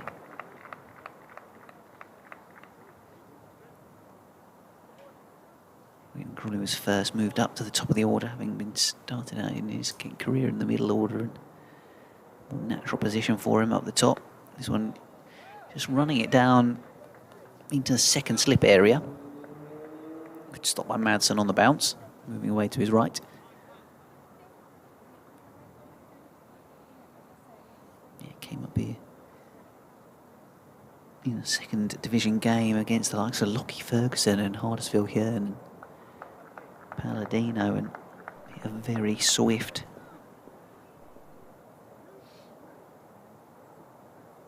.70-80, I think it was.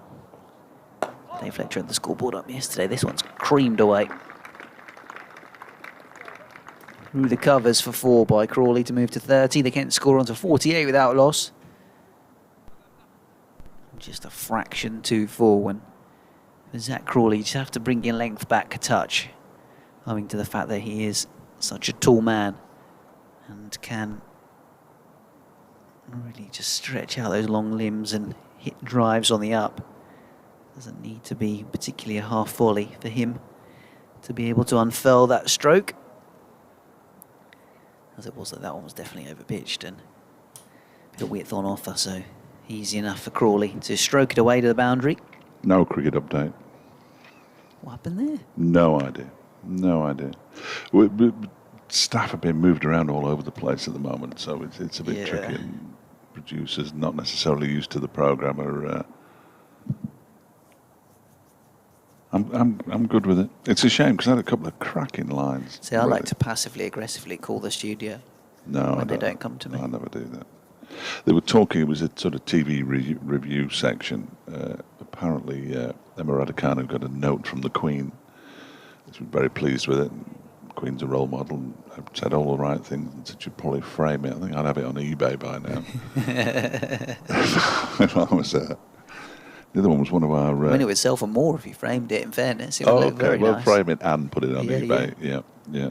And the other one was usual afternoon presenter on a Friday and presents mid mornings on Saturdays and Sundays. Steve Jordan is a big fan of the Spice Girls. As Melton bowls to Jordan Cox, who drives it up to long on, and Matt Critchley gives up the chase. That's 4 runs, and the Kent half centuries up 52 without loss. Cox moves on to 22. Crawley has 30. All runs scored in this inning so far off the bat. No extras. Webber's no, I'm not looking that up yet. So Sally Pepper, who's presenting the programme, asked if Steve Jordan had a Union flag dress. As an image I simply cannot get out of my head at the moment. Mr. Melton's in short delivery, pulled into the leg side by Cox. In front of square, actually, around goes Ed Moulton. Good piece of fielding by him in the far distance, and he keeps them down to a couple. Cox moves to 24, 54 without loss. I imagine he probably has. I did think this, actually, because when you watch some of the highlights, and there was this clip, particularly at the end, where they started playing Sweet Caroline, and she's like singing along to it a bit, but there's also, you know, clearly Brits in the crowd who are singing, and like you said, there was a gentleman with a big jacket with the Union Jack on. Union Jack suit. And I had a question about it. Where do you get them? Melton balls left alone outside the off stump by Cox. 2 questions. 1, where do I get one? Yeah. And 2, how do they get in the country? Well, they must be resident, mustn't they? They must be. Yeah, because you couldn't go. You're not allowed to go there at the moment. Their parents weren't there, were they? No, I wanted to go to my best mate's wedding in August. I was meant to be a groomsman. And in a Union Jack suit? No, it was going to be blue. Oh, okay. Yeah, but Yeah, I mean, he had to go to Dubai to quarantine for 2 weeks to get to his own wedding because he was coming from the UK as well. Melton bowls again outside the off stump. Again, Cox leaves alone. So, yeah, as it was just him and, well, his now wife's brother, who was sort of, he's just one man on his groom's party because the rest of us are all stuck over here. Well, I say stuck over here. One of them went to Cyprus, and then I went to Croatia, so we weren't that stuck. We just couldn't get to America. So it probably would have been easier if they'd moved the wedding. Yeah, we just took a holiday elsewhere instead. Yeah. Get the money back from the flight. Put it towards a holiday. Good work.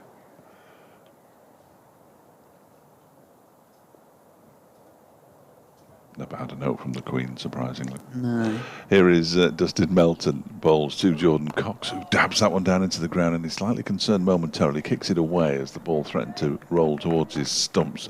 Matt Critchley going through his bowling action, which might help us get to tea before the close of play. Wouldn't mind a little invite to one of the garden parties one of these days. They're normally meant to be quite sophisticated. You think you'd fit in? Not really. Seems though I said the word sophisticated, I realised that actually. I don't think they invite anybody further north than Watford Gap anyway, so I've got no chance. But anybody who speaks with flattened vowels. I mean, I do beg to differ because I know someone that got invited once. Oh, really? Because Melton bowls and it's defended by Cox up to mid-on. Because I was saying about how I've got some family from Birmingham way, and I couldn't tell you what the exact relation is, but was born in the same week as the Queen. Oh, okay. So for I think it must have been for her birthday, he got an invite to the garden party because they were both turning 70 or 8 or what, etc. That sort of thing. Very nice. 54 without loss, 30 to Crawley, 24 to Cox. New bowler, Matt Critchley. Leg spin from the racecourse end. Told you. Godalmann's back on the field and has chosen to bowl Matt Critchley. Then it's not Critchley himself. Yes. He's opted to stick himself in the bowling attack. Critchley's just had a practice bowl and now he's remarking his run-up for some reason. This is a classic move to get us through to tea slightly quicker, isn't it? Well, we're already later than we should be for a game that starts at 11:30. And there's still 3 overs to go, so he'll get a couple. I think we're going to get some layers to ploy at the other end. In and bowling, driven away hard by Zach Crawley. One bounce to cover. I can see why they're doing this as a tactic, because last time Critchley bowled to Crawley and him dropped at short cover. Yes, he did. It was close to a break then, wasn't it? As he loops this one up and he's again smashed away and again straight to short cover. Well, what I would say to Derbyshire is don't give up, because it was the post-tea session yesterday in which they did all the damage, really, wasn't it? That's where they really prospered. But don't leave 2 overs at the end of the day. Yeah, just don't make sure you have to bat. Make sure you don't bat. Again, Crawley driving, this time out to the deeper of the 2 cover fielders. Critchley doing the right thing, though, just keep tossing it up out there. Doesn't do us any favours, though, tea falling when it's going to fall down. Well, for updates, no. Swept away by Crawley. Away for 4 runs. That's a quality shot in front of square. On the onside. Moves to 34. They can score 58.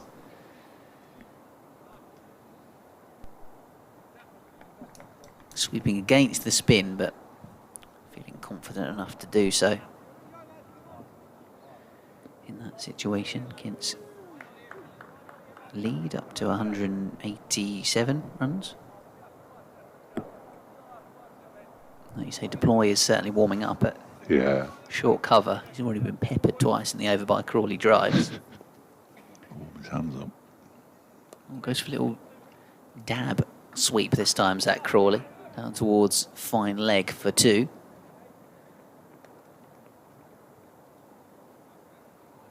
Doesn't normally play that stroke, actually. Normally it's the more full-blooded sweep stroke, albeit a reverse or an orthodox one. Critchley bowls, and again he goes for that ramp. Oh, and everyone's missed this. Did Crawley get any bat on it? No. No buys. First slip did his best to try and stop it. But the ball goes away to the boundary. Well, Madsen had already leapt into the leg side and tried to turn in mid-air almost and failed, obviously.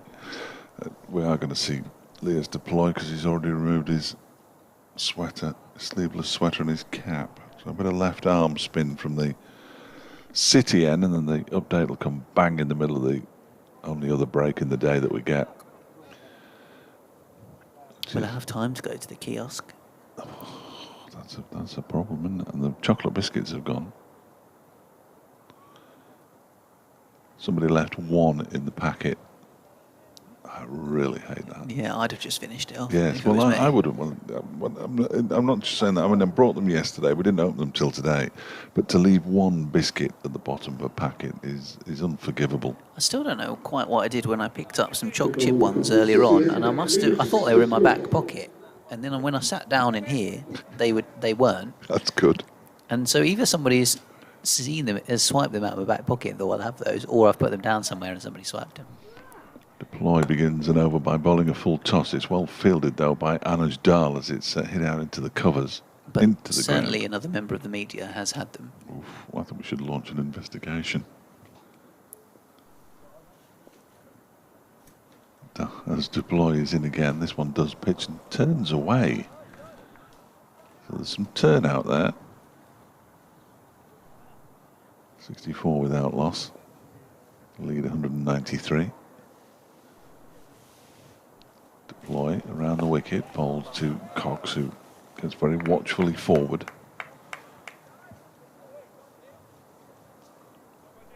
Pushes it out towards Anuj Dal, who's fielding in the covers.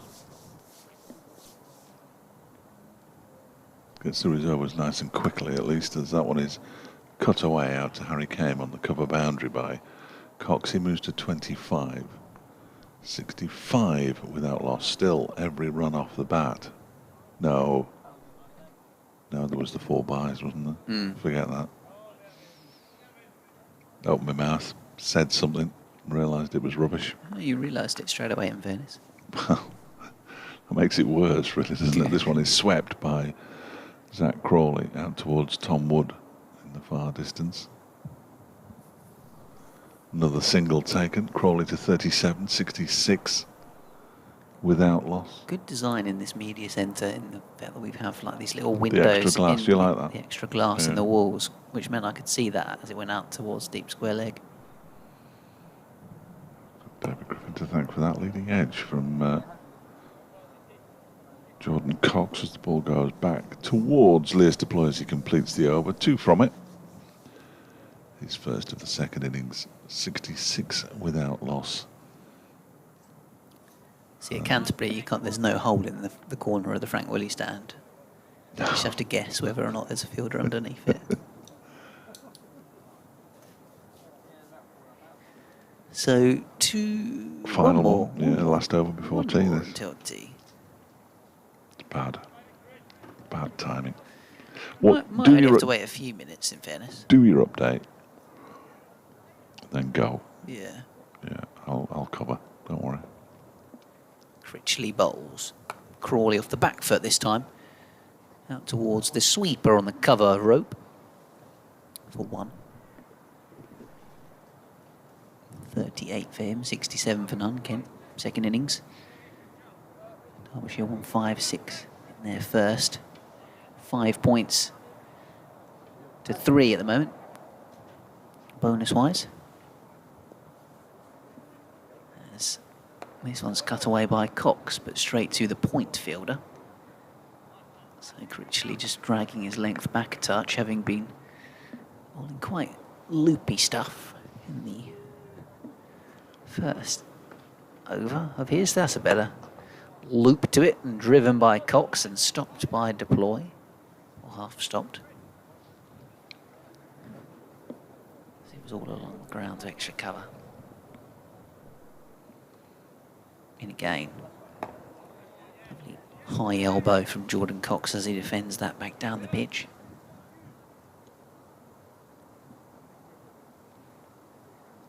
Just hear the traffic in the background. It's not far from the ground. We're passing by the roundabout. This one's defended by Jordan Cox once again. It was busy this morning, that road, Sir Frank Whittle Way, coming towards the ground from Bredsall. Really busy. Could tell it wasn't Sunday. In again and looping this one up. Critchley defended by Jordan Cox. And that will be tea on day 2 between Derbyshire and Kent.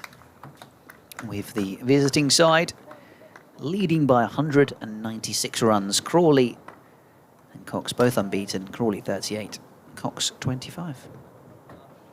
That'll do for me. We'll see you all in 15 minutes' time for the 32 over evening session here at the Incora County Ground.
In their second, I think that's a lead of 196. Zach Crawley 38, and Jordan Cox, who's unbeaten on 25. Derbyshire, well, they're in a whole heap of trouble here, I think it's fair to say.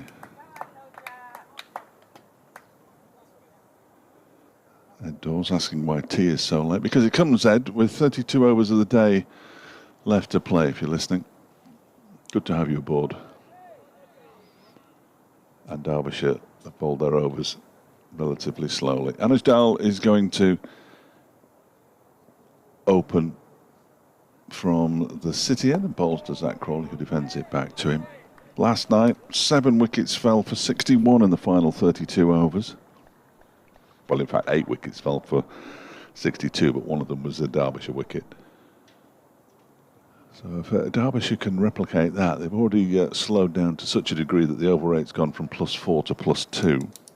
But if they can replicate what they achieved last night, although they did it with a new ball for the most part, and with Sam Connors on the pitch, he's going to go for a scan on the ankle that he's turned.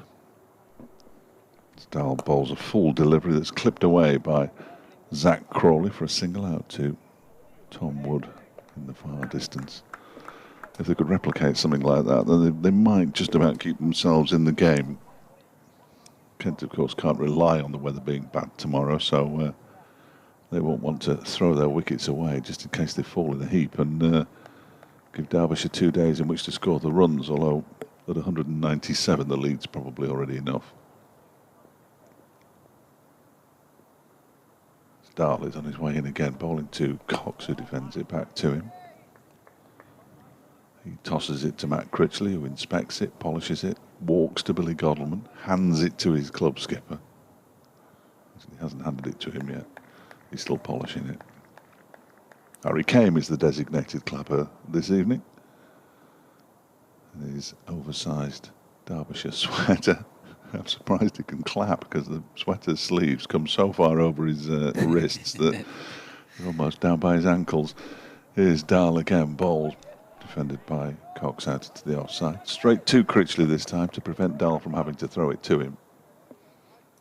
And he remains 68 without loss. Ed's got us on the big screen. Good man. Got Anuj Dal bowling in on the pitch that I've seen. 2 Panadol, I would suggest, for the other problem. As Dahl is in again. Bowls, and that one is pushed up to mid-on this time, just for a change. Now Dustin Melton starts polishing the ball on the back of his cricketing whites. We go through the whole process again. Rays of joy are hard to come by from a Derbyshire perspective. Hampshire are 33 for 4 against Notts at Southampton. Their lead is only 104. Next delivery from Dahl is defended back to him. He doesn't quite pick it up. Umpire Nick Cook pretends he's going to pick it up, then doesn't. And it's the end of the over. 68 without loss. Crawley 39, Cox 25. Somerset 119 for 1. Following on, having been dismissed for 90 in the first innings, they still trail Lancashire by 164. Warwickshire 172 for 9. That's a lead of 219 over Yorkshire. These games moving on apace and might have to, given the weather that's around tomorrow. Gloucestershire 191 for 4. Trail Glamorgan by 118. Durham still batting 312 for 8. Lead by 129 at Wantage Road against Northamptonshire. Surrey are 52 for 4, trailing Essex by 387. Leicestershire 192 for 2 at Grace Road, trailing Sussex by 167. And Middlesex 165 for 6 now. That's a lead of 138 over Worcestershire at Lords. Here at the county grounds, Aitchison to bowl to Crawley. Kent batsman has 39. He drives pleasantly up towards mid-off. And before anybody asks, Ed hasn't got a hangover. It's good to know. Yeah. I think that's put things right. You know, earlier on you posed the idea that Jack Leaning might have Removed his shirt. Yes. Yes. Sean got in touch on Twitter. And because I think we were saying about how, has anyone else done it on a cricket field, or seen it or done it on a cricket field? Aitchison bowling and Crawley defends. Sean said a whole team did it, I think, in our cricket tour of 1998. I said, what, mid-game? He said, yeah, I took a wicket. It was a bit of an event, to be honest. What they did in the clubs and night spots afterwards, it wasn't quite really what I was after. Brilliant. I don't think I've ever seen it. You see plenty of spectators when it's sunny. Usually my size. Looking rather maroon come the end of the day. Aitchison bowls and Crawley looking to drive off the back foot. Ends up dragging it into the leg side for a run. Moves to 40. 25 Cox. 69 for 9 Kent. It's bad news about Sam Collins because it could be his season, couldn't it, really? Which would be a real shame for him. Have the scan tomorrow. We may find out more. We'll certainly find out more ahead of the game against Sussex, which starts next Tuesday. So a week tomorrow. Final game of the season comes around.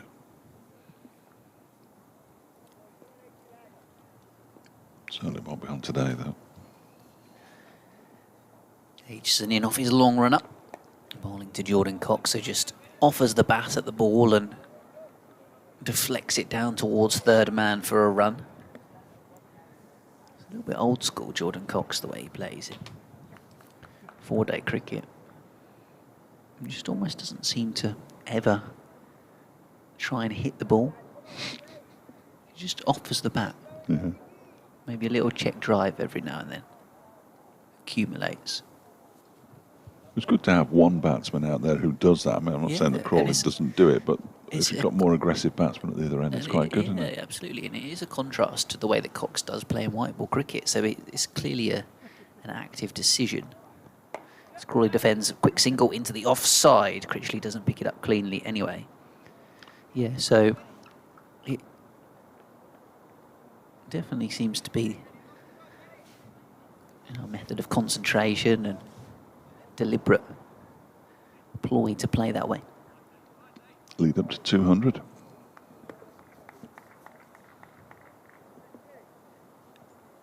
Doesn't stop Harry Kane clapping in support of the rest of his team. 30 overs to go in the day after this one. Going to be looking to see how many they can lead by come stumps, as this one is off the inside edge of Jordan Cox's bat. He did just gently offer a little push drive and didn't quite get it right. They come back for the second. Let's say they can score at just over 3 and over, add another 100 and have a lead of 300 by the end of the day would be the ideal situation, I guess. Scoring at just under 3.5, haven't they? So there's no reason to suggest why they can't continue that without taking any risks, these two. Derbyshire a man down in the bowling department. And even if it does get wiped out rain-wise tomorrow, you can probably pretty swiftly get on with bowling to try and win the game. 20 minutes since I last checked the weather forecast. Can't imagine it'll have changed much, but it has got worse again, it strikes me. Not feeling overly hopeful about seeing much cricket tomorrow. It will be raining starting at 6 o'clock tomorrow morning, and then we get up to 60, 70, 80% chance of rain, and then 50 throughout the afternoon all the way through to the evening as Anuj Dal begins a new over. That's first delivery of which is whipped away by Zach Crawley for 2 runs. Ed Moulton does the fielding out there in the deep. A question I ought to have asked you at tea had we had any time. At 4:30 and 5:30, are you bang on 4:30 and 5:30? Pretty much, yeah. Okay. So if you go and do them, I'll carry on, because mine's more after the news and the weather. Okay. And then I'll just hop off. So it was good to have a production meeting on air, I always think. I completely forgot to ask you, but there's then no again, smoke and mirrors here. we had about 2 minutes to make a cup of tea after I got collared by a couple of people. One who I hadn't seen for a while. As Dahl defends this next delivery. Out into the onside. Mark Wood. Tom, I wish it was Mark Wood. Tom Wood. Not that I've got anything against Tom. Tom Wood does the fielding. Mark would be an asset, though. Well, he'd be useful at this particular moment in time, wouldn't he? In all honesty. But we're left with Tom. As Dahl is in, bowls to Crawley, drives, but he doesn't time that one. Billy Godleman does the fielding. I think you'd probably take Luke as well, to be honest. Yes. Yeah. In this moment in time. It's not quite Mark, but still a very useful bowler. Useful operator, absolutely. Absolutely. Yeah. You'd rather have Tom, though, than Chris, the goalkeeper. Burnley striker. I'm not sure. This one's pushed out into the outside. No, I would, Tom. You know I love it. No run. Hit him in the bowling attack. Well, Tom Wood bowls off spin. We saw him bowl some very useful off spin in the Royal London One Day Cup, during which he scored the second fastest all-format century for Derbyshire. Only Wes Durston has scored a quicker 100 in any form of cricket, and that was in T20. So Woody has the quickest 50-over century. As this next delivery is turned into the leg side. Wood chases after it. Crawley's going to settle for a single as Moulton comes in off the mid-wicket boundary to do the fielding. 76 without loss. Crawley moves to 44. Yeah, the forecast for tomorrow is not improving, so bring the board game. I can't do another one of those sporkles. We seem to do the same one every time as well. Opening day lineups for Derbyshire in the last 20 years. Is that a genuine sporkle? Yeah. Oh, yeah. This one is the next delivery. The final delivery of the Dahl over is pushed up to Billy Godleman at mid-off, 76 without loss at the end of the over. We do the same one every time it rains, and David Griffin's in charge. Of course he's in charge. But he just bashes in names without shouting them out. And we end up trying to find the really obscure ones. Because he does all the easy ones.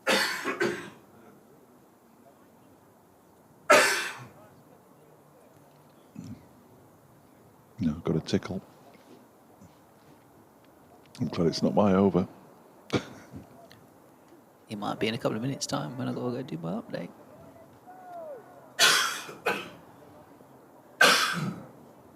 Got some water there. Aitchison in and bowling. Crawley playing this one gently out into the offside. He's got 44.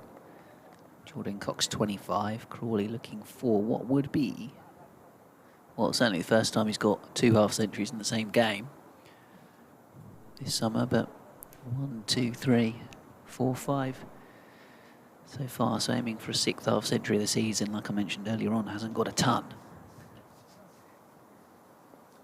in first class cricket in 2021. I think you can safely stretch that back to his winter with England as well. As Aitchison bowls and he just nudges him back in the direction of mid-on. He'll be acutely aware of that as well, won't he? Yeah, certainly. Good opportunity here for him. A man that sets very high standards of himself. Well, I think it's a good opportunity here for him. If indeed tomorrow is wiped out, then they probably need the whole of day 4. I can't imagine that they'd bat on for half an hour and lose more overs. And the prospect of not having the final 16 overs with a new ball, should they require it.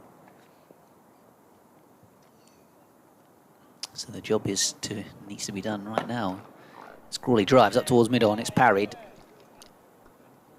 Could be a fielding by Wood.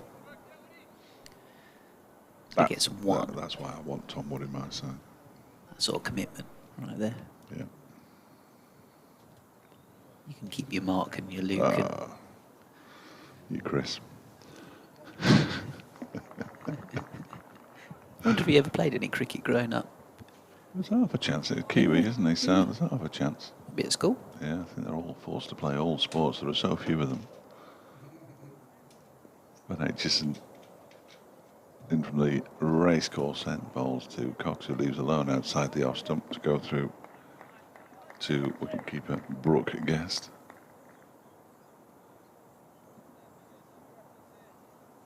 There will be an update shortly. Hopefully Benner's got there in time for his. Just about, I think.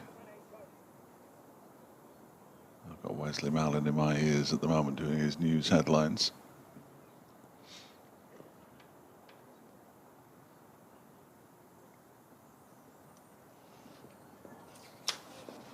As Aitchison is in once again. Bowls to Cox, who defends this one down into his foot and back towards Ben Aitchison.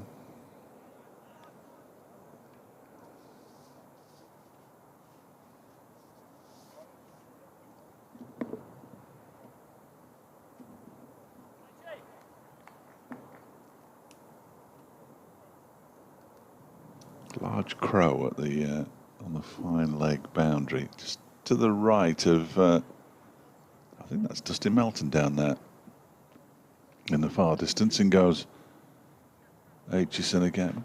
Bowls, and that one is pushed out to the other side. Think about a quick single. Well, certainly Cox thought about a quick single. He was sent back by Crawley. The shy at the stumps from Matt Critchley missed anyway.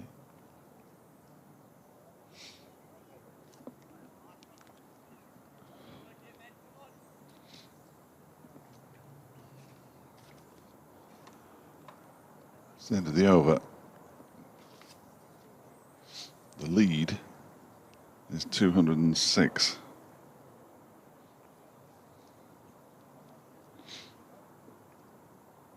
.77 without loss. Crawley has 45. Cox has 28.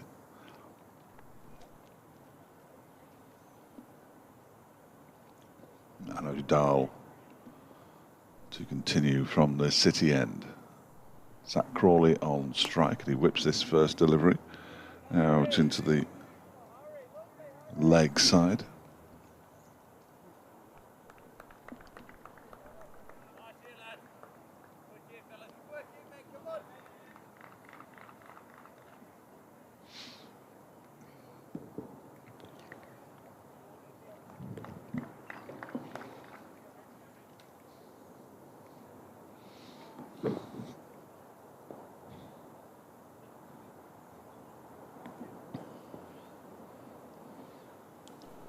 Dahl bowls, Cox defends.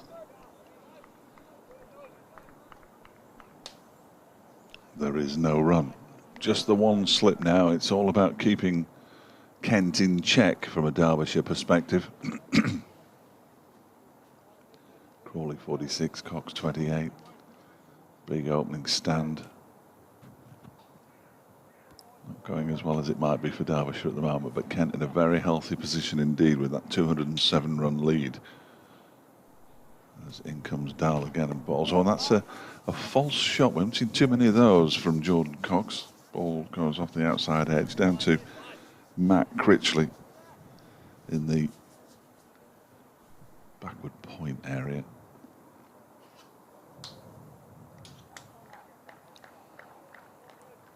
A little bit of sunshine trying to break through. I think it's as bright now as we're going to get, isn't it? Yeah, I'd say so. Seems all right. Seems all right. Bright as we might get for a few days. Dahl is in. It's going to be warm by Wednesday, I'm told, on the forecast that I'm listening to. Just very wet tomorrow. Yeah, sunny by the evening, which is now the Eusner ornament, really. One slip in play. Point cover mid on, mid off, mid wicket. Third man as well as deep square and fine leg for Dahl. He's bowling to Jordan Cox, who's got 28. 24th over of the innings. Just turned away out to square leg. Again, he's just such a min or fuss kind of one day. Oh, not in one day cricket. Min or fuss kind of 4-day cricketer. Just very much. If I don't make any mistakes out here, then I won't get out. I'll keep on being able to do a job for the team kind of attitude, really, from Jordan Cox. It's a first-class career best of a double 100. Zach Crawley would settle for just a plain and simple 100. He'll certainly be thinking about it as he pats this one back to Dahl, having not got one.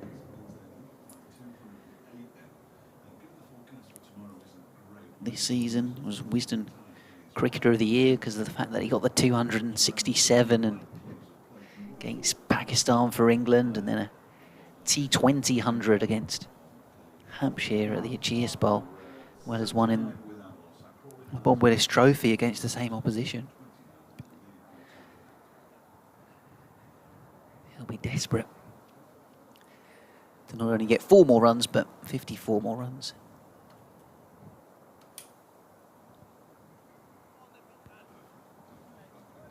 Perfect. That all worked very well. Aitchison to Jordan Cox. 79 without loss, Kent. This one just left alone outside the off stump. So they don't have to do anything ridiculous, do they? No. To build up a 300-run lead by the close of play. So I don't think this is going to be the most entertaining necessarily No, it's not going to be evening of cricket Sam that we've Connors seen. swinging from the hip earlier on. Which was exciting, and the catches that were taken by Jack Leaning. But it's very sensible on Kent's part, and they just need to accumulate the runs through to the close. Milk it, as they say. Tickled round the corner by Jordan Cox for his 30th run. Down towards long leg. Bring Crawley back on strike. And there's no sanction against overs that we lose to bad light at the end of the day beyond 5:30, which I always find slightly strange. There should be some form of sanction. Because with 26.5 overs left, there isn't any hope in hell we're going to finish by 5:30. I've been rubbish at checking the emails today, I've just realised, as Aitchison is in and bowling, left alone outside the off stump. We've got all sorts, haven't we? Yeah, because Bruce lives in the Netherlands. He says, as your resident expat in the Netherlands, feels duty-bound to speak up about European cricket. No, I'm all for it. Certainly in the Netherlands, the top class of club cricket is a decent standard. Almost all the national side, less those on the county or other pro contracts like Fred Clarkson, play for their clubs when not on national duty. Perhaps what is lacking is a broad base of support for clubs outside the biggest cities. Arguably, the Dutch Cricket Board hasn't been the most proactive in marketing and live streaming. Beat Ireland recently, didn't they? Good qualifiers. As Aitchison bowls a short ball over the head of Crawley, which he lets go through. So he's comparing that to some of the other Euro cricket that you can see on the TV, YouTube. Some of that Euro cricket is of a questionable standard, Yeah, I would suggest. I would agree with that. He says he played on tour in Croatia, Montenegro and Portugal over the years.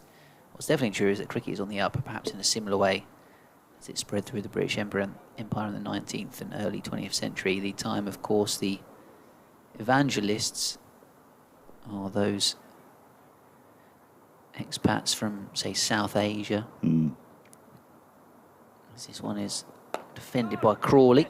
Germany, I know, have experienced a huge upsurge in cricket playing population, actively using their existing football club structures to support cricket as a tool for integrating new arrivals from, say, Afghanistan and elsewhere.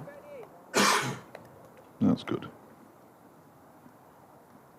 With Logan van Beek, Dutch international, was included in the provisional T20 squad, was the professional here for the T20 at Derbyshire. New Zealander by birth.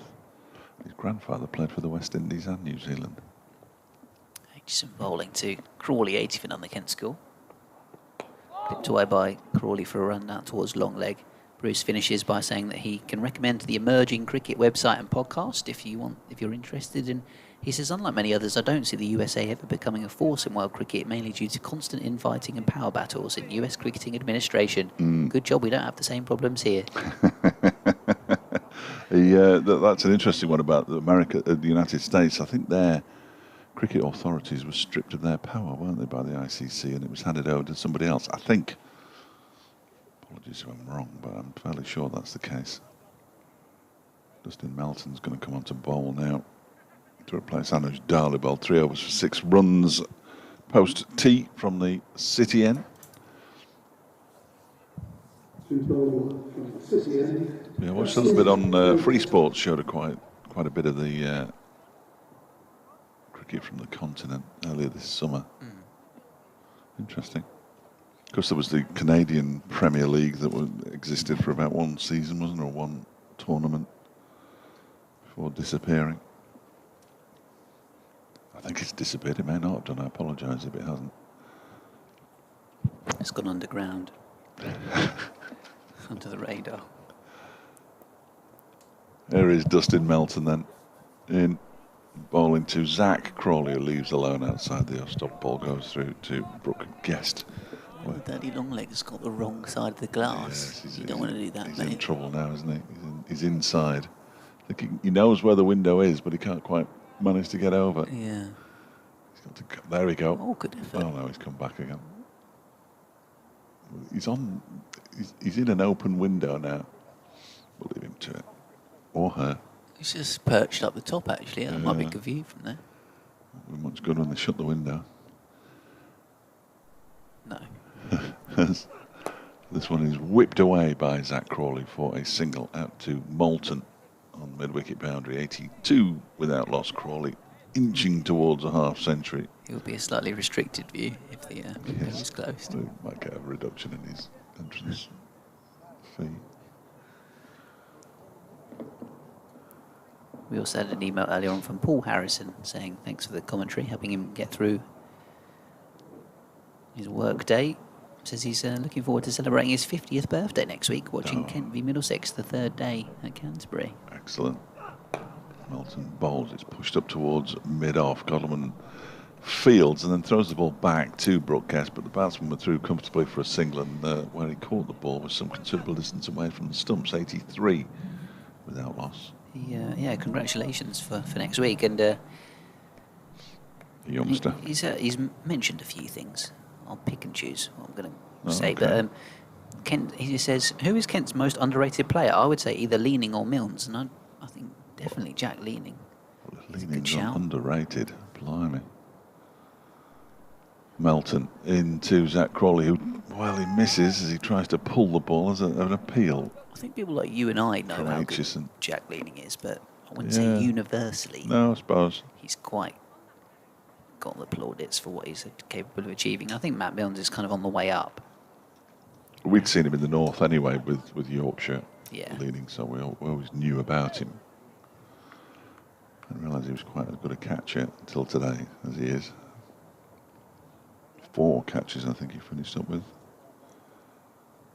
2 of them spectacular as Melton bowls, and that one just lifts a little bit on Zach Crawley as he defends it out into the offside. Critchley Fields. Yeah, Paul also picking up the team that Kent put out in the T20 quarter-final, saying probably one of the best fielding teams in world cricket, because they had no Darren Stevens that day. Blake and Cox played, Leaning, Denley, Crawley. Didn't have Arno Kuhn in it, which would have actually improved it, but you'd have Steve-O on your side, though. Billings behind the stumps, yeah. And again, that one is guided into the ground, and it seems to hit one of the old footmarks from last week's match, and takes a slight diversion. Goes through to Anuj Dal, who's fielding at backward point. To the end of the over, 48 to Crawley, 31 to Cox. 83 without loss. Kent in their second innings, which means that they lead by 212. And it's a drinks break. Really? Do we need a drinks break? I don't think we need a drinks break, in all honesty. KentCricket@gmail.com for your emails. Mike Watkinson emailing about Augustus Bernard Tancred. Was he an opening batsman? He says, apparently known as the South African W.G. Grace, he played just 2 tests in 4 innings. He scored 29, 29, 26 and 3 not out for an average of 29. It's got to be unusual, if not unique. I mean, I'm coming 2 hours after he originally sent this email, so I can't remember what we were discussing at the point. I think he was involved as one of the batsmen who'd carried his bat. That's what I was wondering if it might be the case. I'll have a look. I went... I did mention a Tancred, I think. I assumed that was what he was getting in touch about there. I'll try and check them closer to the 2 hours after you sent them, guys, next time. That would help for the context. can't find him now. But there must have been that. Let's assume that was the case. Yeah. That makes the most sense of all the nonsense we've been chatting today.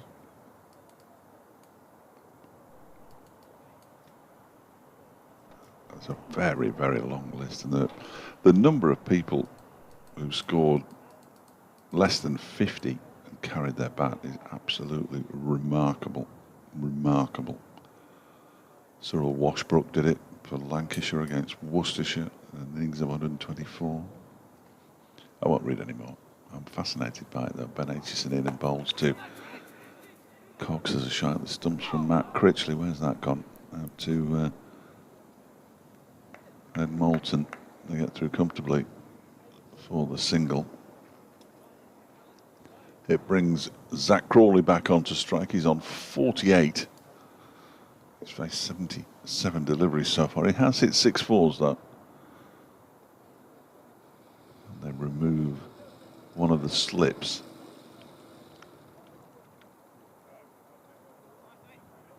Ball is eventually returned to Ben Aitchison.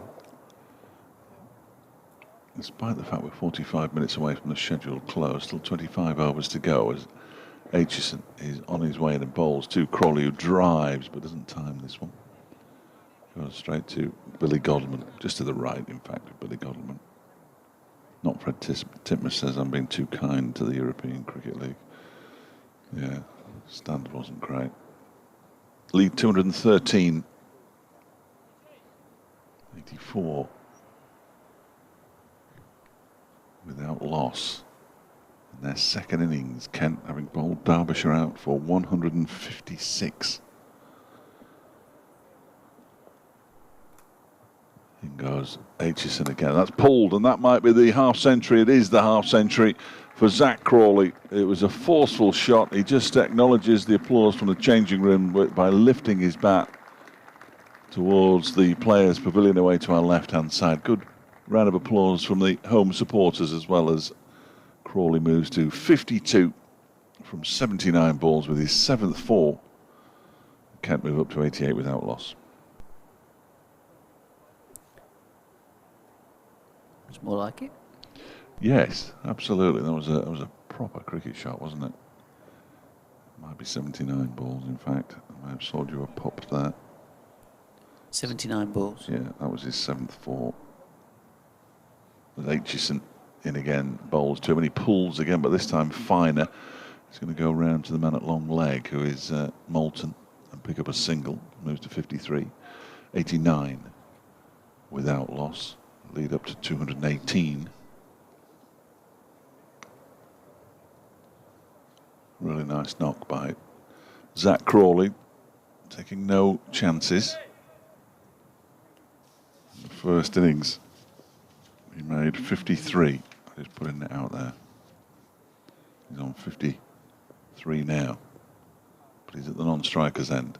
Cox on 32. Pulls.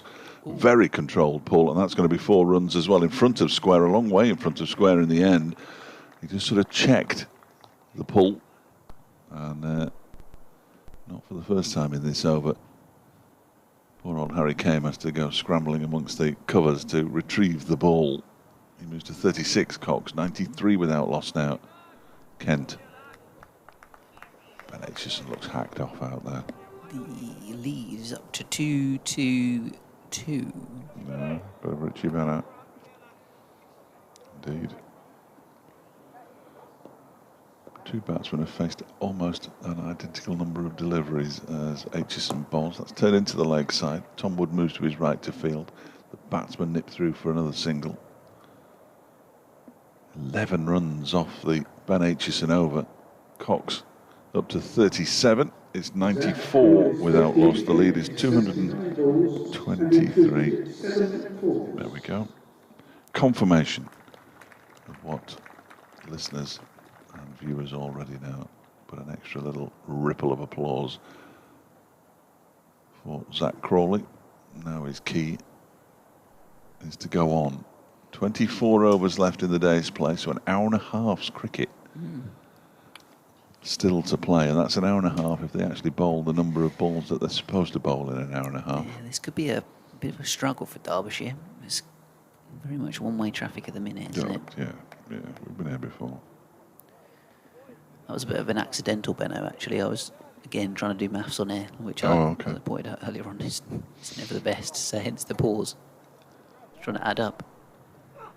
Oh, chance for a run out, possibly, as Jordan Cox has to use his bat to fend off the ball that's being kicked in the direction of the stumps. Melton bowling from the city end of the ground. There was a little hint of an inside edge as well, which we've seen from him a couple of times. He was trying to play away into the leg side. Nick Cook's giving Zach Crawley a few tips on batting.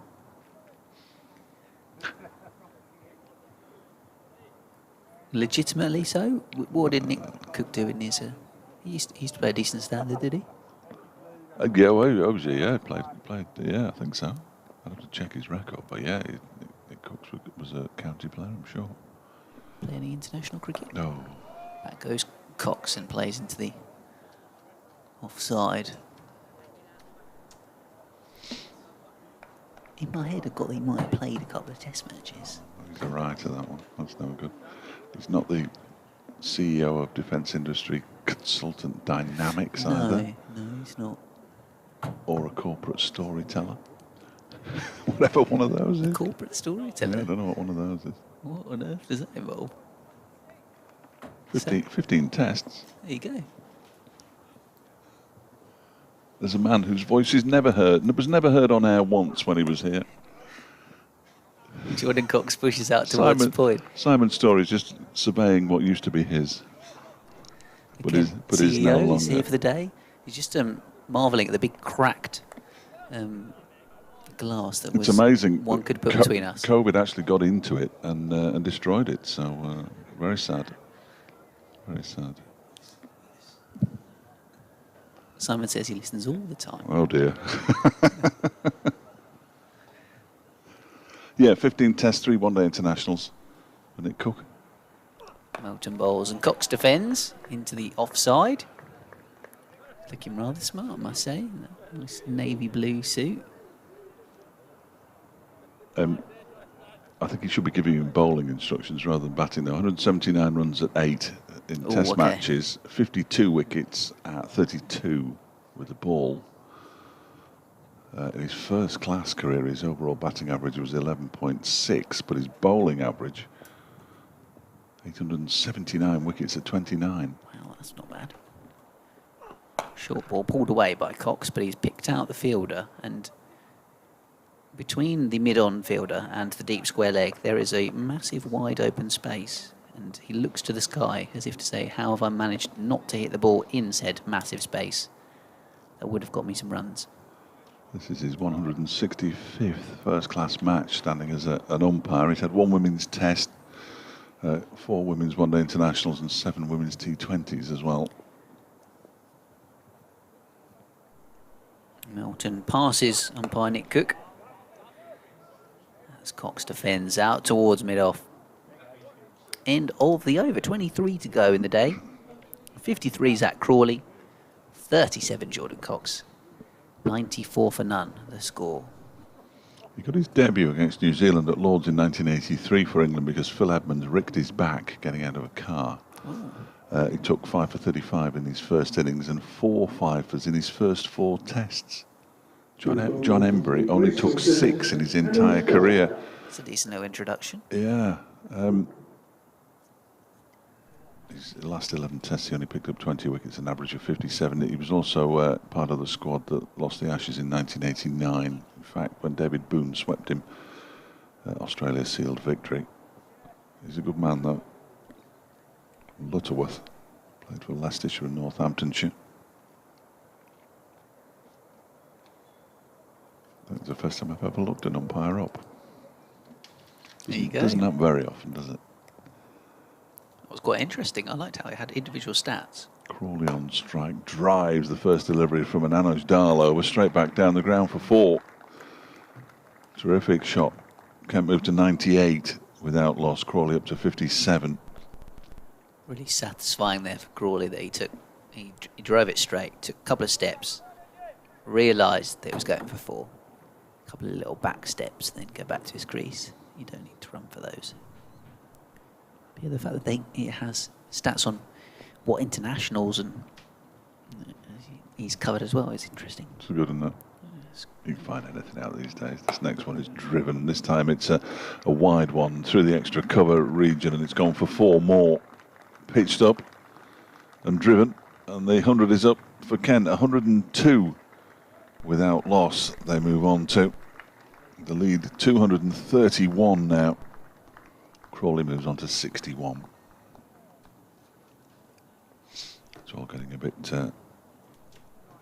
well, it was one-sided before, but it's getting exceptionally worrying here for Derbyshire, whose batting is the frailty.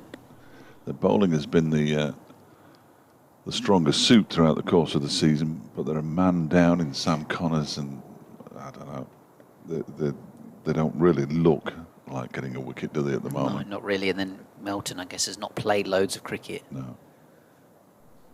Dahl is in again, and that one is clipped into the leg side this time.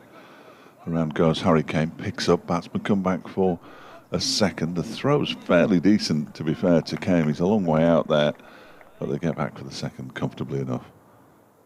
And move on to 104 without loss. Crawley up to 63. That's a decent piece of fielding by Harry Kane out there in the deep. He's got an awful lot of ground to cover. Unfortunately, it's fairly straightforward for the 2 batsmen, or not unfortunately for Kent, obviously, but to get back for a second as this next one is dabbed into the ground by Zach Crawley. Barely has the energy on it to get to Matt Critchley, who throws the ball to Tom Wood, but first turns around and I think that he was checking to see where the floodlight was. I thought he was checking to see where the sun was. Well, it's up there somewhere, but we can't see it and haven't seen it for much of the day. It's not even uniformly grey at the moment. It's sort of grey in patches, going dark again. As Dahl is in, and that's left alone outside the off stump to go through to Brooke Guest. We didn't have a single day at Lord's where they didn't come off until the last day when they finished around about tea. Middlesex completed victory, but very dark place, Lord's. Pat on the back there for Anuj Dahl from Billy Godleman, as if to say, yeah, I know, keep going. Yeah, tough gig today, mate. I know.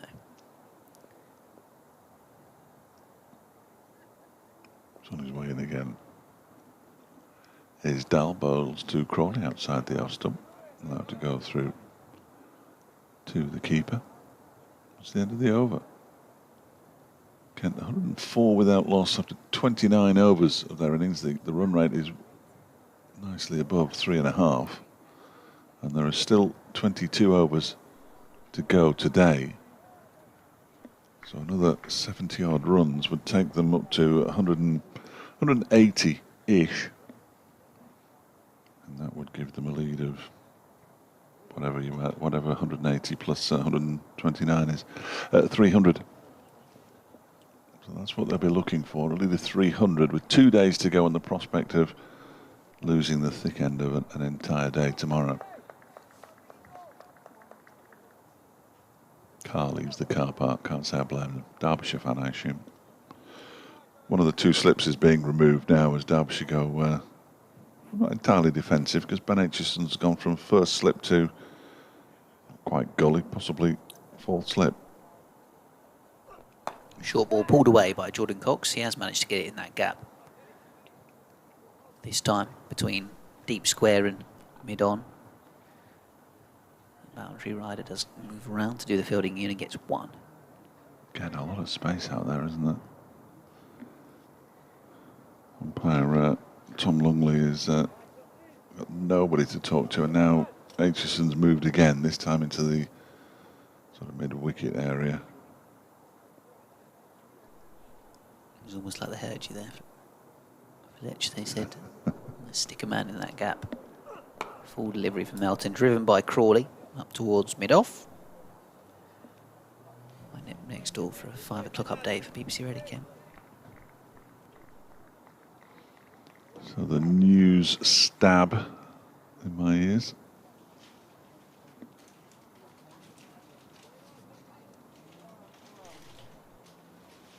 Lead 234.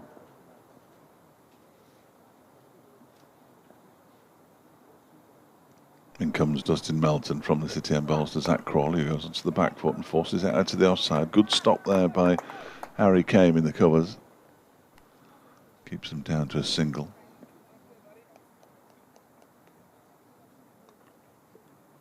$106 without loss. Crawley moves up to 64.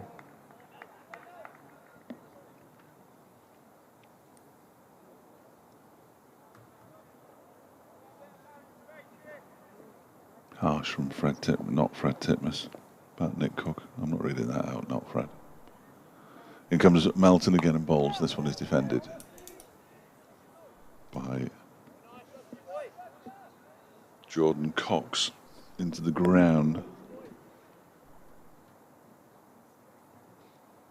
He's on 38, not out from 89, possibly 90 balls now. Zach Crawley, 64 from 88. He's been the aggressor, really, the England batsman. Melton's on his way in again. Bowls to Cox, who guides this away for 4 runs, out to the cover boundary. Nice shot. Cox moves into the 40s. He's on 42 now. The lead's 239, 110 without loss.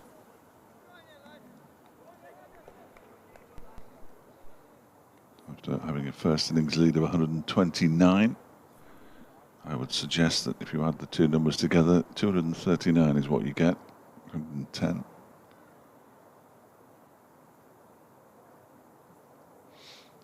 Lewis Deploy out this morning.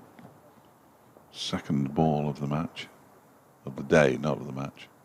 Here comes Melton again. Grunts as he delivers. End of the over. 21 to go.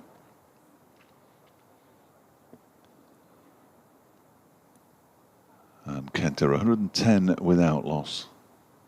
Zach Crawley 64. Jordan Cox 42.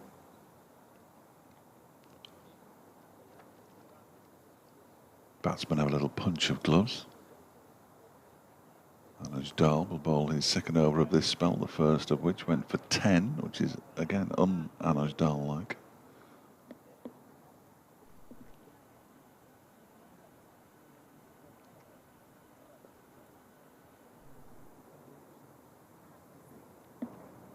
Dal has a word with skipper Billy Godleman. And he's now bowling, I think for the first time in the match, with no slips. Wayne Mads has gone out into the close-ish extra cover area. And Dahl sets off, bowling to Zach Crawley, who guides it exactly where Wayne Madsen had been, down to a very fine third man for 4 runs, despite the valiant attempt by Dustin Melton to get there. 243 the lead now. Crawley moves on to 68, 114 without loss.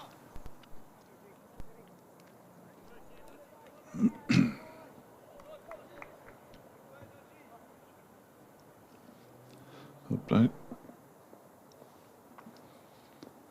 The Kent openers are enjoying themselves here, Wesley. They're 114 without loss in their second innings.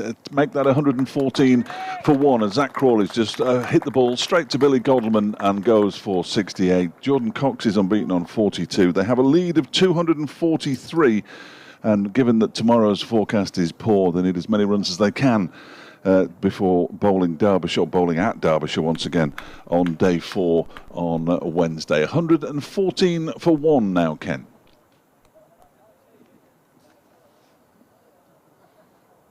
Not for the first time. A wicket falls as we're doing an update, which is rather irritating, but can't be helped. Zach Crawley goes for 68 off 90 balls. 10 fours for him. And clearly a miss hit as Billy Godwin at mid-off took a very comfortable catch indeed. But why he had to go right at the beginning of an update, I'll never know. Did that happen to you? It was right at the end of mine. At the end, mine Yeah, was right at the beginning. I was just about to close off, and then he went and got out. And then you extend, and you think, Yeah, oh and then no, I've got 30 seconds, really. And then I've just had to add on the fact that he's not got 100 in 2021, and well, it looked like it was on the money today. Yeah. It looked like it was going to happen, as it did for Bell Drummond in the first innings. He's now out to bat number 3. This is the man who looked most fluent in the first innings, isn't it, Daniel Bell Drummond? So now let up for Derbyshire. 114 for 1, lead is 243. Which is probably enough, and I was trying to say that as well without sounding demeaning to Derbyshire, but I was trying to say too much in the update, in all honesty. Just give them the facts and get out. Yeah, that's sometimes the best way. This is happening. I've got my head down. I'm not looking at any wickets that fall. But yeah, that would be wrong, wouldn't it? That's third wicket in the match for Anoj Dal, 1 for 38 in his 11th over. And they removed the slip for about the first time in the match. And the next delivery, Zach Crawley dabbed it where the slip was for 4 runs. So they took the slip out, and then the next delivery, or the one after, certainly, he just clothed it to Billy Godleman, who took the catch. Godleman's got a smile on his face, and Ben Aitchison's gone in at that very straight, not quite silly, mid-on, which means that Tom Wood has to move a little wider at mid-on. But Aitchison, well, he's right in the firing line here. They've obviously seen some kind of flaw in Daniel Bell Drummond's batting. I didn't spot it in the first innings, I've got to say. As Dahl comes in and bowls to him, and he defends it into the leg side, where it's fielded by Leas Deploy. But it's an unusual position. They've got a mid-wicket as well. And a man just in front of square at square leg, close to the umpire. It's a very leg-sided field, really, isn't it? 1, 2, 3, 4 on the leg side. It just feels more leg side than normal. 5, in fact, as this one is pushed out into the offside. Matt Critchley will do the fielding, so a 5-4 leg side field, which is unusual. Normally, skippers like to put more fielders out on the offside.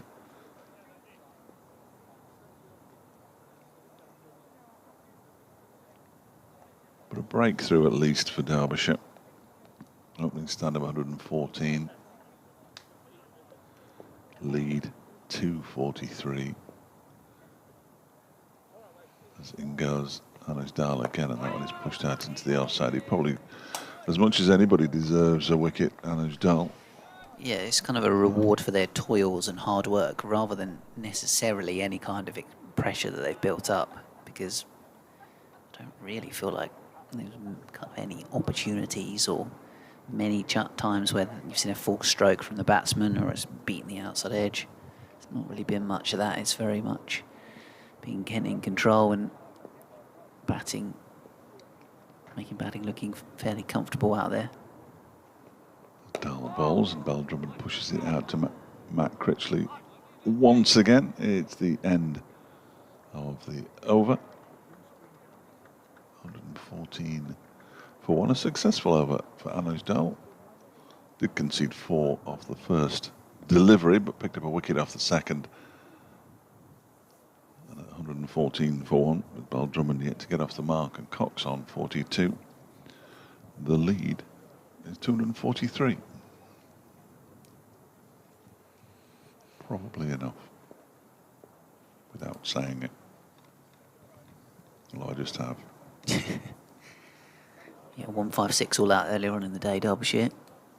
Grant Stewart, the Commander-in-Chief for Kent, the Destroyer-in-Chief for Derbyshire, with 5 wickets. 3 at the end for Gilchrist, who was very expensive actually. 3 for 64 from 8.5 overs. Palmer with a couple. And Cox turning this one away into the onside has 43 to his name. He too is yet to score 100 in the county championship this summer. Bests of 90, 80 and 62.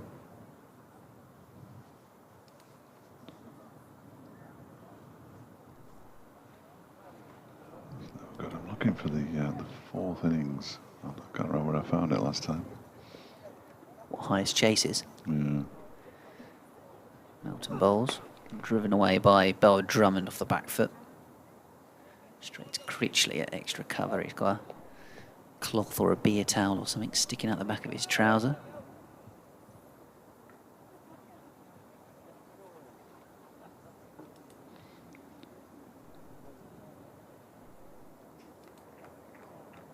Yeah, he always has that. Part of the spinners union, I think. Must be something like that. Melton sprinting in from the top of his mark and bowling to Bell Drummond, who just guides a cut stroke out to Dahl at point. No run on that occasion. I'll wait for David Griffin to tweet it tomorrow, I think. I can't find it.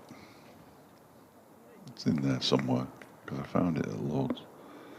And they didn't break the record. Sam getting in touch from Gillingham. kentcricket@gmail.com. Says, hello chaps.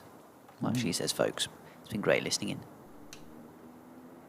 As Bell Drummond defends, he says, I wanted to know whose contract that you know is up at the end of the season for both teams. Guessing that Heineken's contract is up at the end of this year. Can't see Kent keeping him unless he had a storming finals day.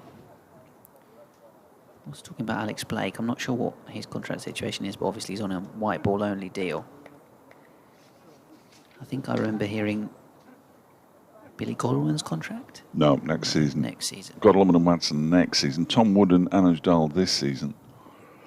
That's about it, really. Dusty Melton's already signed a new contract. He's in a bowling a full delivery, which is defended by Daniel Bell Drummond into the offside. Yeah, Heineken's contract, I'm pretty sure, is up. And the way that he's been used, or the lack of times he's been used this season, would suggest that probably he won't be staying. And that's mainly because, as well, now he's obviously started out as a Kolpak player, but now counts as an overseas. Yeah. And he's 37 now, I think, having originally come into Kent to effectively replace Sam Northeast. As Melton bowls to Bell Drummond's turned away into the onside. They come through for a quick single. Yeah, he's 37, so would be 38 come next summer. Heineken, and it's, I think maybe just the body catching up with him a touch. Like he had this calf problem pre-season. Then he came back into the team for a couple of games and had a bit of a recurrence of said injury. We've only seen him in 4 county championship matches so far this season, and then Kent have gone with 2 other overseas players.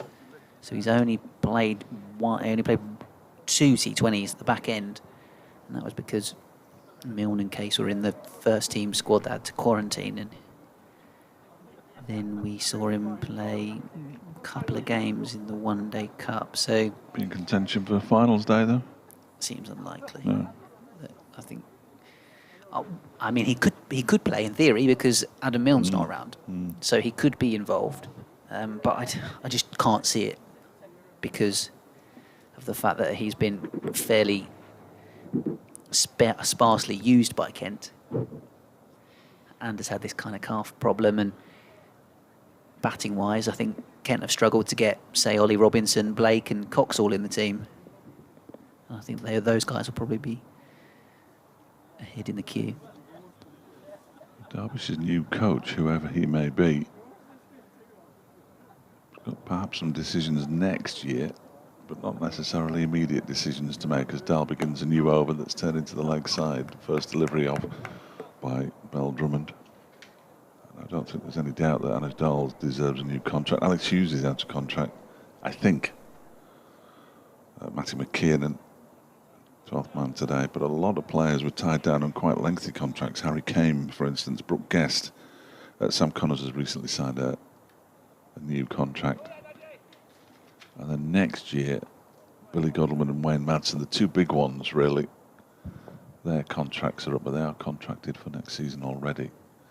Darl bowls, and Bell Drummond dabs down into the offside, backward square. Melton, who's also got a contract for next season, does the fielding. Yeah, Groeneveld's contract would have been up at the end of the season, or is up, would be up, but it was announced earlier on in the summer that he's going to retire. So I don't think there's, as far as I'm aware, I don't think there's really any other contract situations that need sorting from Kent's point of view. Think about the contracts for next season, or the season after next. Billy Godwin and Wayne Madsen is whether they offer them an extension before the new coach arrives. That would be this ball is defended into the leg side by Bell Drummond. That would seem to me from the outside to be an interesting decision if they make it and then saddle the new coach. I use the word saddle with the greatest of respect. The new coach with players that perhaps he doesn't want, who would be among the higher earners, the captain and the clearly, historically, the main man in the side with Wayne Madsen, as this one is defended back. It's fielded by Ben Aitchison there, who's at that very straight, short, mid-on. Kent also had Imran Khan retire earlier in the season with a shoulder problem. So, yeah, I mean, interesting. They've got to hold on to Matt Critchley as well. He's under contract, but signed quite a lengthy contract just ahead of the Bob Willis Trophy last year, I think. As Darley's in and bowls, that is driven by Bell Drummond, but again, he can't get off the mark. He is off the mark. He's got one. He can't get another run. I thought they'd kept him off on 0, but they haven't. Interesting to see where former Kent captain Sam Northeast ends up, because is he on loan at Notts then? Yeah, at the moment? he's on loan and has been on loan at Yorkshire, and I think he's out of contract next year. So it's contracted to Hampshire. Yeah, so it'll be a case of probably trying to find a permanent home rather than these loan moves that he's had. Drummond waits, Darl bowls, Drummond pushes it out into the offside. It's going to go beyond Dustin Melton. They're going to come back for 2 runs here. That was nicely placed by Daniel Bell Drummond. He moves on to 318 for 1. He's whistled from the crowd, and all the players immediately turned around to have a look and see who it was. Can't imagine they were whistling the players. One of the Derbyshire supporters just down below us. In fact, they've thinned out quite a lot. There aren't many of them there now. 1 or 2 other spectators deciding that they've seen enough, expecting the game to finish at 5:30. We've still got 18 overs left to bowl. If the light doesn't deteriorate, we'll be here forever. Don't know what's on the telly tonight, do you? Anything good? I could do with the comedy to cheer me up, really.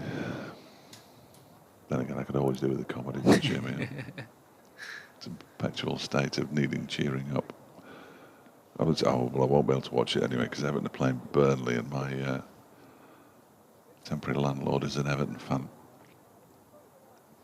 Returning to ball, Ben Aitchison. Biggin's going to have a go from the City end. He's bowled better from the racecourse end, but he wasn't clearly asked to bowl short in his earlier spell and went the distance a couple of times. He's been bowling from the City and then to Cox, who defends. He's on 43, 3 for Bell Drummond, 118 for 1. There's that new BBC drama that was on last night. I think I'm behind. Well, I haven't. It's a couple of episodes in. Not good at series. It's called like Vigil or something. Yeah, by the writers of that other thing. What was it called? Called Line of Duty? Line of Duty. Have you not watched that? No. Oh, it's good. No. I'm on brand when it comes to Line of Duty. Episode 4, I'm miles behind on this new series. It's not so new anymore. This one's pushed out towards the backward of point. I ended up watching the first bit of Match of the Day 2, which was like extended coverage of the one game on the Sunday, Leeds-Liverpool. And then I managed to sync up my device to the telly to put Match of the Day from Saturday night on. Oh, nice. Yeah, so that was panned out right, actually. I went to bed and listened to San Diego against Los Angeles Dodgers on my phone. NFL Sundays. Rock and roll. Baseball, man. Oh. This one's pushed out. Back foot to point, and did Dahl land on his jaw, or did he take the ball in the jaw? His chin a bit of a rub there, isn't it? I hope he hasn't got a ball there, because if he has, he might have to go through the protocols. He looks okay. Nobody's signalling frantically. I was going to say I tend to only watch the Super Bowl when it comes to NFL. Well, I don't mind that red zone thing where they show it, or just show all the action and they have no adverts, but I have no real interest in American football at all. It takes a while. I love baseball.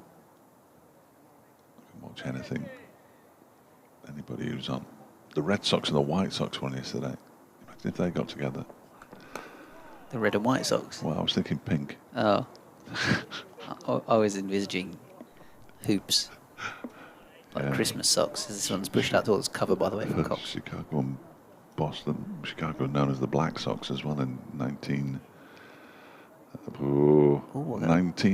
was the shoeless Joe Jackson scandal.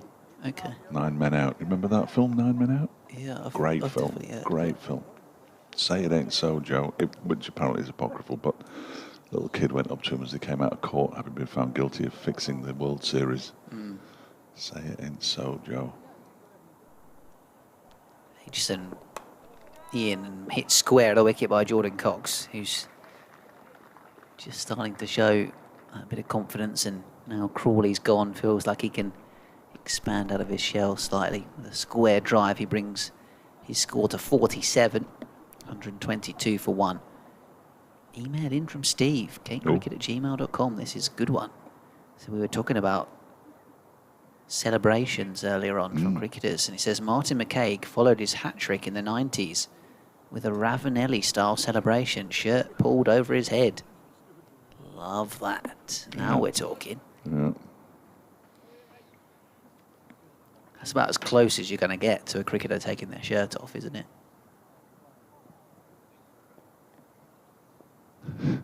1-2-2 for 1.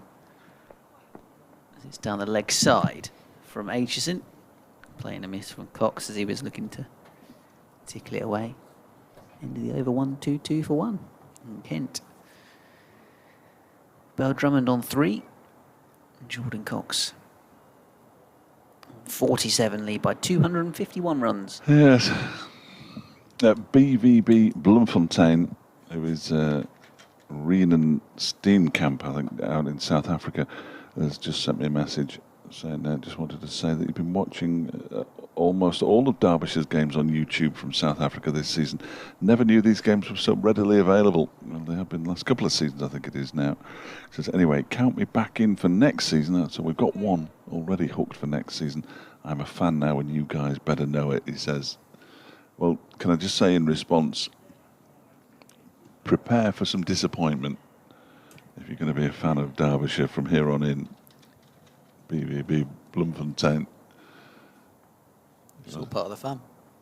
Yeah, the odd moment of joy would be nice every now and again. We got it. We had some earlier. After tea yesterday, and when Sam Connors was batting earlier, and of course in the previous match, that big stand between Dahl and Guest. But those moments are few and far between. There certainly have been this season, I'm afraid. It's been... it's not been great. But Dahl in and bowls to Bell. Drummond pushes it out into the offside. It's his 4th over of this spell, 1 for 16 so far. Ben Aitchison, who was fielding at a very straight, shortish mid-on, has now moved to a short extra cover. Disappointment never lasts, says Renan. Well, I think you'll find I would have been here since 2016, but it's been relatively disappointing over that time. As that one is off an edge down to 3rd man by Bell Drummond for 4 runs. He moves on to 7, 126 for 1. The lead up to 255 now. And I appreciate the sentiment. No, we go home and we say, yeah, it was disappointing, but we'll be back tomorrow. Be back tomorrow to watch it rain, I think, at this rate. Yeah, that's true. Forecast for tomorrow looks wet. Dahl sets off again from the racecourse end, bowls to Beldrum, who drives, but straight to Tom Wood at mid-on. George Scrimshaw's interesting. His name's just come up on the scoreboard. Lewis Rees is under contract. I'm just going through all the players as they scroll across the bottom. George Scrimshaw's out of contract. Has been offered a deal, but as I understand it, he's not stopping. Although a new coach, well, I wonder if that will make any difference as Dahl is in and bowls on. He tries to guide that down to third man, almost edges it through to the keeper. Not Fred Titmus says that Tim Murtagh once pulled off his shirt after taking a wicket that won a game in his Surrey days, obviously. They allow that sort of thing there, he says. Can't find a video of it, though. It may have been in the pre-moving pictures era. That's a bit harsh on Tim Murtagh. So we've got a couple of cricketers. Good work, though. I like it. Yeah, a couple of cricketers who've removed their shirt. Now Jack Leaning's looking rather silly, isn't he, for not doing it? He's missed his opportunity. Dahl goes in again, bowls to Beldrum, who just defends this straight to the ground. And there is no runs, fielded by Ben Aitchison. So we're looking like 6:30 if the light holds, because we've got 16 overs and 2 balls, or 16 overs and 1 ball left of our daily allocation. How, between 10:30 and 5:30, can you only bowl 80 overs? And we lost 2 over the change of innings. Dahl bowls, full delivery, driven beautifully out to the point boundary for 4 runs by Beldrum. That was a glorious shot. His second boundary, he moves on to 11. 130 for 1 at the end of the over. Jordan Cox has 47. The lead is 259. There's deployed, just showing that he won't be in the World Frisbee Championships anytime soon, as he tries to frisbee Anuj Dahl's hat back to him, and it falls about 6 feet short. And he was only about 8 feet away. Correspondent emailing in saying, Derbyshire, it could be worse. Oh, really? He's referred to you as Mr. Doom and Gloom. He says, need to look at the Baltimore Orioles scores over the weekend. Oh, they've been thrashed. See, I support San Diego Padres, and they've tailed off alarmingly since the beginning of August. I'll look it up now, because I have an app. Oh. Baltimore Orioles. Andy Meaty getting in touch as well about Kent's over 60s team, saying county one-day final with Warwickshire at Grade 2 in Oxfordshire has been postponed due to the poor weather forecast for tomorrow. Wow. As Aitchison is in and bowling, left alone outside the off stump. That's the kind of cricket I can get on board with. Calling the game off the day before. Call it early. Because the forecast looks rubbish. That is good. I like that. Yeah. Should happen more often. Rescheduled for Tuesday the 21st, same place. That's a proper rain card, that is. Let's not even bother, lads. Let's not even travel to Oxfordshire, because the forecast is rubbish. But yeah, thanks, Andy. And as he says, good luck to the Kent boys in the over 60s game against Warwickshire. Short ball cut away by Cox. He'll get a run out towards the offside boundary sweeper. 131 for 1. Beldrum 11, Cox 48. I'm going to update BBC Radio Kent. Oh, yeah. Orioles lost 11-10 and 11-2 in a doubleheader to the Blue Jays on Saturday. And then were beaten 22-7 by Blue Jays on Sunday. Yeah, fair point. I'll take that on board. Happy with that. Here's Ben Aitchison on his way in then from the City end. 131 for 1 the score. Bowls to Beldrum, who just dabs it backward a square on the offside. Fielded by the 13th man, Nils Priestley.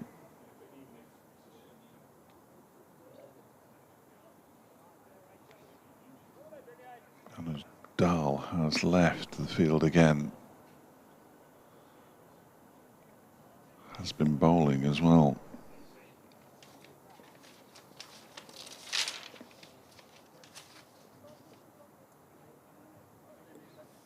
comes Aitchison. Balls to Bell Drummond. That's so wide of the off stump. He has absolutely nothing to do with it. Ball goes through to Brooke Guest. Titmus has provided written evidence of Tim Murtaugh's shirt removal. We'll come on to that perhaps after the update, so we can include Ben Watts, who's just gone next door to update listeners to BBC Radio Kent.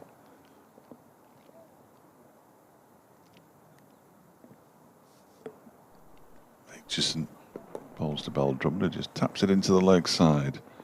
They've got one, and one's all they'll get. 132 for one now. Bell Drummond on to 12. Cox has 48 lead. 261.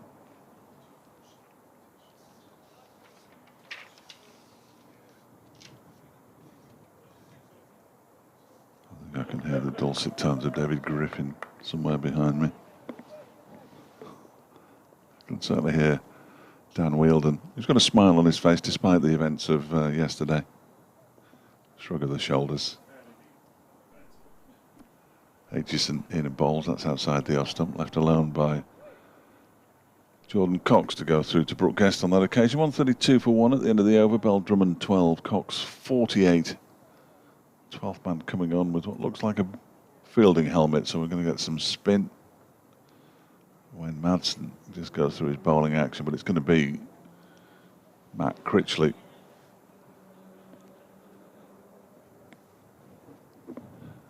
Keep looking to my left to see if Ben Watts has done his update for listeners to BBC Radio Kent, but he hasn't. We're into the weather forecast now, so apologies if you get a fairly lengthy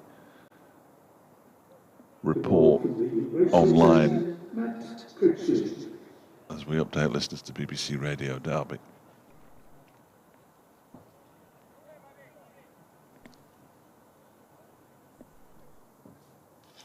Keep an eye here on this forecast. Matt Critchley coming on to bowl. Persistent rain by the end of the night. Once it sets in, much of the day tomorrow, very wet. That's all you need to know from the forecast that I've got in my ears at the moment. A yellow warning for rain as well. So Matt Critchley, that's not great, is it? Lead 261. Balls to Bell Drummond, who defends. Critchley picks up at the end of his follow through ahead of Leas to ploy.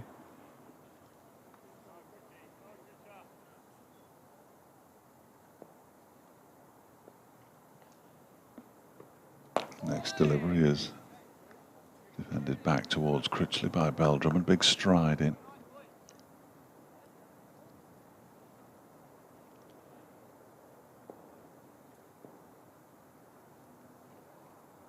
Next delivery is pushed into the offside. 262. The lead, 133 for one.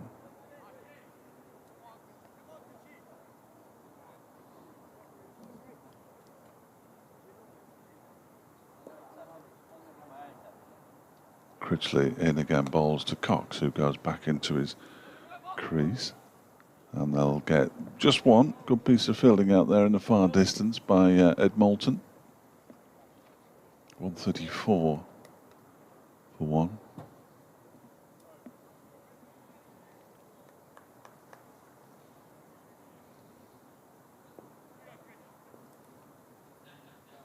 Next delivery from Critchley is turned into the leg side by Bell Drummond.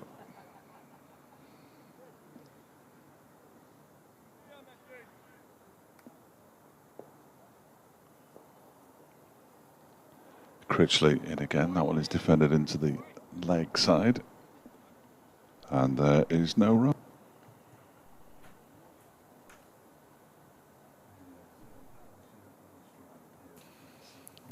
So Jordan Cox just a run away from a half century then. Bell Drummond has joined him on 13. Pretty no sort of pressure situation really to come in for Bell Drummond. Just go out there and bat for a bit. What runs you can put on the board. See if you can get a lead by the end of the day of 300. 263 it is at the moment. In this innings we've seen Aitchison bowl 11 overs, none for 41. Dahl 13 overs, 1 for 48. Melton 9 overs, none for 30. Critchley 3 overs, none for 9. And Deploy 1 over for a couple. As Aitchison bowling, and it's pushed away out towards cover. The Kent run rate 3.62.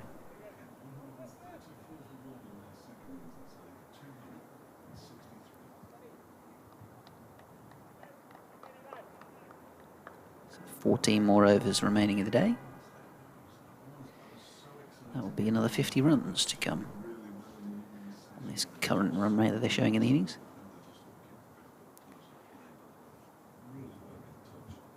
That would put them in an excellent position with 2 days to go in the game, even with the possibility, as this one's cut away by Jordan Cox for that half century.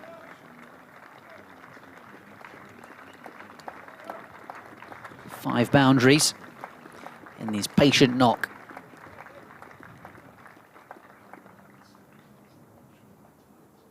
Make it 105 balls. And it is a third half century of the season for him. Best scores of, as I mentioned earlier on, 90, 85, and no, that's Crawley. It's 90, 80, and 62. Spell Drummond just angles this down into the gully area. Yeah, and as I was saying, even if tomorrow does get wiped out due to rain, again, I'll have a big enough lead to basically look to declare and bowl on day 4. Try and bowl Derbyshire out for a second time. The way things are currently going, if they can battle at this rate until tea, that should put them in a decent position. No signs of them necessarily looking to accelerate that score at all.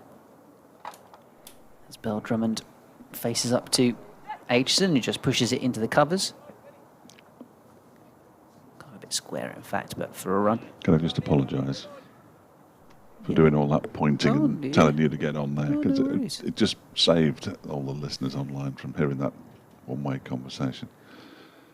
No problem at all. Just look at you, hey, get on now. You do what you're paid to be here to do. Talk on the radio. Yeah, I don't like doing that, but I couldn't think of any other way of doing it. It was indeed 105 balls for Cox's 50. He's on strike. Aitchison's bowling to him. He's letting it go through to the keeper. 136 for 1. Must be one baller remaining in the over.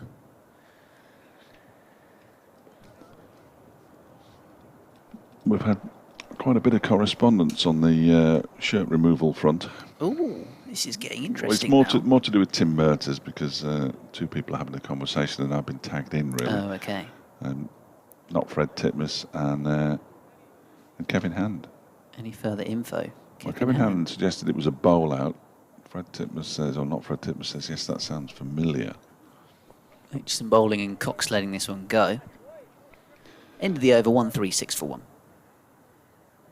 And then in The Guardian, the contemporaneous report of the match, even the bowl-out was not easily decided, ending 2-2 before, in sudden death, Tim Merter hit and wheeled away, ripping his shirt from his body and waving it above his head.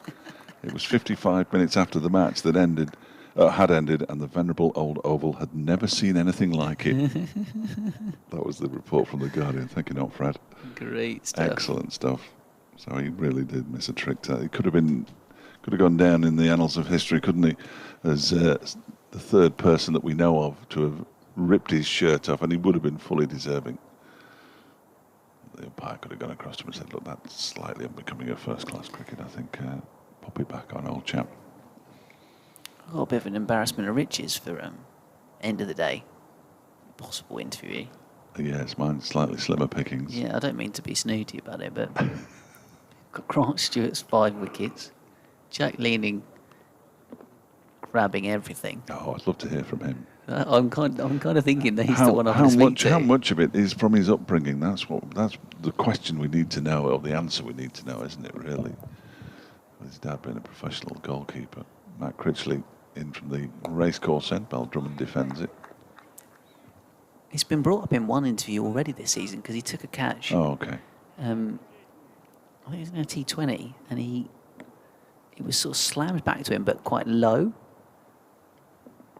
Next delivery is clipped up towards mid-on. He was on his heels a bit there, Tom Wood. They get through for a comfortable single. Bell Drummond moves to 15, 137 for And he one. basically like fell backwards onto the floor and caught it. And it was kind of like the reverse of, you know, the goalkeeping drills when they kind of save one and then they have to get up off the floor and react and save it again. It was like that in reverse. Next delivery from Critchley just troubles Cox a little bit. See, I think it did get mentioned when we interviewed him that Right. day. But Dawes says that he remembers the shirt removal incident of Tim Merton. It was against Birmingham in 2005. Next delivery is driven up towards Nils Priestley, who's on the field as the 13th man. Derbyshire falling like flies. Anuj Dal is still off. He's been off for a while now. we kind of need to hear, I'd like to hear Jack talk us through the celebration. Removal of the cap was very impressive as this next Because delivery. the sunglasses then flew off as well, didn't they? Got bits And falling then I out say there. to him that Dave Fletcher says you should have took your top off. Yes. Yeah, do tell him. Tim Merter style. Critchley is in. That one is driven down the ground, launched down the ground for 6. There's the noise it makes as it hits the side screen just below us. That's a mighty blow from Jordan Cox, who in the blink of an eye moves from a half century to 56 not out, 143 for one now. That's a terrific shot from Jordan Cox. It was up in the air a long time. Still haven't had this glass tested, but that's as close as we've come for a while. And Anuj Dal is walking back out onto the pitch, which is good news for everybody. Well, not necessarily for Nils Priestley, who might be enjoying his role as 13th man, but he is back out. Tom Wood has retrieved the ball. He's having a look at it. And he throws it to the umpire. Tom Lungley, who has a look at it, and immediately throws it to Wayne Madsen, because Billy Godalman's deep in conversation with Nick Cook. 143 for one lead, 272. So it will be, you would have thought, given that there's still 12 overs to go today, will be in excess of 300 by the close of play. So we still have the prospect, and I'm pleased about this. I was just asked on Radio Derby about hoping for rain, not being very sporting, and I'm not hoping for rain. And I want Derbyshire to battle like they did last week against Leicestershire. Aitchison begins a new over that's clipped up towards mid-on by Daniel Bell Drummond, and there's no run. But it looks like it is going to rain tomorrow. But even though it's going to rain tomorrow, we may lose the whole of the day's play. A lead of in excess of 300 would enable Kent, should they so desire, and I'd be staggered if they didn't, having won 2 out of 2 in Division 3, to then declare and have an entire day bowling at Derbyshire's frail batting lineup. 143 for one. Kent as Bell Drummond faces up to Aitchison, left alone outside the off stump. I'm fairly sure on BBC Radio Kent and across the BBC over the last few days that every single individual who has ever coached Emma Raducanu has been on national TV or radio or local radio. Still going on about it today on Radio Derby. Terrific interview this morning with a woman whose name I missed. She was from the area, but was studying, taking a year off at the moment, but studying at Bath University. Who once took 5 games off Emma Raducanu. Oh, yes. Yeah. Good effort. That's the sort of stuff, isn't it? Good effort. It's more than most. That's more than anyone managed in the entire tournament in a single set. Yes. Yeah. That was fired in down the leg side, and appeal for LBW was pretty muted. Just a quick correction. I said Birmingham Bears. I normally don't say Birmingham Bears. I normally say Warwickshire because I always forget. But I said Birmingham this time, and Ed said it was Warwickshire at the time. They hadn't entered into any kind of deal, clearly, with Birmingham City Council to pay off debts and rechristen the city and the Birmingham end and rechristen the side the Birmingham Bears. Here comes Aitchison, pulled away by Bell Drummond. He's got 1, And he's only going to get one. Elizabeth getting in touch. KentCricket@gmail.com says, always great listening to you guys here in St Kitts. Oh. Hello. Nice. Now we're talking. What's the weather like out there, please? The Twin Mountains in the background, I can imagine, in St Kitts. Temperature. Beautiful. Request, if you can get him back in touch, Elizabeth. You are saying tomorrow will most likely be washed out. Do you think the 320 runs or thereabouts will be enough for Kent to dismiss Derby on day 4? Yep. Do you want a more considered answer? We are very much of the belief that that should be enough. As this is down the leg side. And I think Kent will probably think that that's enough to go with as well. Derbyshire's batting is exceptionally fragile. Whether or not that had any bearing on their decision to bowl first or not. Andy has got in touch and has mentioned the C word. Has he? But we better not say that then. Chesterfield. Oh, right. From last time. Says to Derbyshire still play at Chesterfield or any other outgrounds? Yeah, been there this year. Only one day game.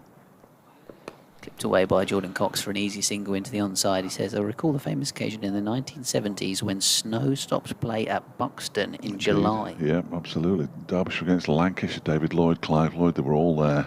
It snowed on one day and the next day they played. In July? Yeah, well, it's quite exposed up there. Flip? That's amazing. We get snow quite regularly, but we don't panic. Yeah, so Chesterfield, for those that don't know, but many will, the context, Dave and I turned up to 4 days of Derbyshire against Kent at Chesterfield in September the other year, and we saw 0 balls bowled, and it only rained on day 1. But the park was so wet for the remaining 4 days, even though it was often quite sunny. That was beautiful. We didn't see any cricket. I spent most of the week just walking around the Peak District. There was some terrific morning updates over the course of that game. That was Critchley comes in to begin a new over down the leg side, taken by Guest. I was actually asked to write a few words about my experiences of Queen's Park in Chesterfield. I've only been doing it since 2016 as this next delivery is defended by Cox. Of course, not only the game against Essex, but we had an entire game against Northamptonshire rained off as well when it was sunny every day. So 2 of my trips there have ended in 4-day washouts, despite there not being any rain. This one is played off the back foot as he moved into the leg side. Cox there. Sorry, I just read a slightly shocking email on the subject of shirts off. Oh. It's talking about Derek Pringle's autobiography. It says, the celebration with shirts off is all very laudable. Critchley bowls that one is carved away out towards the cover boundary. There is some protection out there, so they pick up a single, 146 for 1. However, no mention of items of clothing being removed is complete without reference to the tale in Derek Pringle's excellent autobiography, which mentions the lady in the stands at Derby. Oh. Oh dear. Critchley's in and that one is carved away backward of square. I've got a nasty feeling. Yeah, she apparently enjoyed shocking the young fielders who strayed too close with discreet exhibitionism. Buy the book to learn more, but suffice to say the skipper would just stick young players down near her in the field to watch their reaction. Oh, marvellous. This one is driven by Bell Drummond. He's going to get 1. I think they'll only get 1. It's fielded there by Lester Ploy. Down below us. Well, if you were that woman... That is quite shocking. A, I'd love to meet you. And B, make yourself known to us. In whatever way you feel appropriate. KentCricket@gmail.com, FletchCricket@gmail.com. Well, I was thinking of in person, really, rather than emailing. But yeah, I'll take an email to start with. Twitter as well, Fletch Sport, then One Sport. No, don't tweet me personally. I'm going to have to ask David Griffin about that because he'll have heard that story, I'm sure. The umpires are taking the players off a bad light here. Well, that's disappointing. It is disappointing, but we are at 10 to 6 and we should have finished at 5:30. So at 6:49, bad light has intervened. Sorry, 5:49. Sorry, yes, you're absolutely right. I have no idea what I'm talking about. 5:49. I think they're going off. Yeah, they are going off. With Kent on 147 for 1, Jordan Cox on 58, and Daniel Bell Drummond on 17. Annoyingly, though, well, certainly for the travelling supporters, the lead 276. Not enough. And that's not enough to declare, is No, it? I don't if we think get it wiped is. out tomorrow. I don't think it is, and that reduces the chance of a thrilling finish. Well, only marginally. Supporters at the far end of the permanent temporary stand have clearly made their decision because they're off. They've decided they've seen enough. As long as the players don't skedaddle as quickly as they did yesterday, the cheeky so-and-sos. That would be useful, although I can't imagine there'll be any Derbyshire players putting their hands up for a post-match interview today. 276 is a large deficit.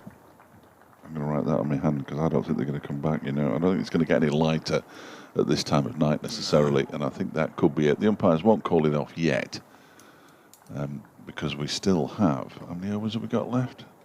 10. So we could lose 10 overs, which could be added on tomorrow to the complete washout, but can't be added on to the final day, which I find slightly ridiculous, but they are the regulations. So tomorrow we could have a 104 over day washed out by rain, and the chances of getting 104 overs and even starting at 10:30 are fairly slim, even if the light was pretty good.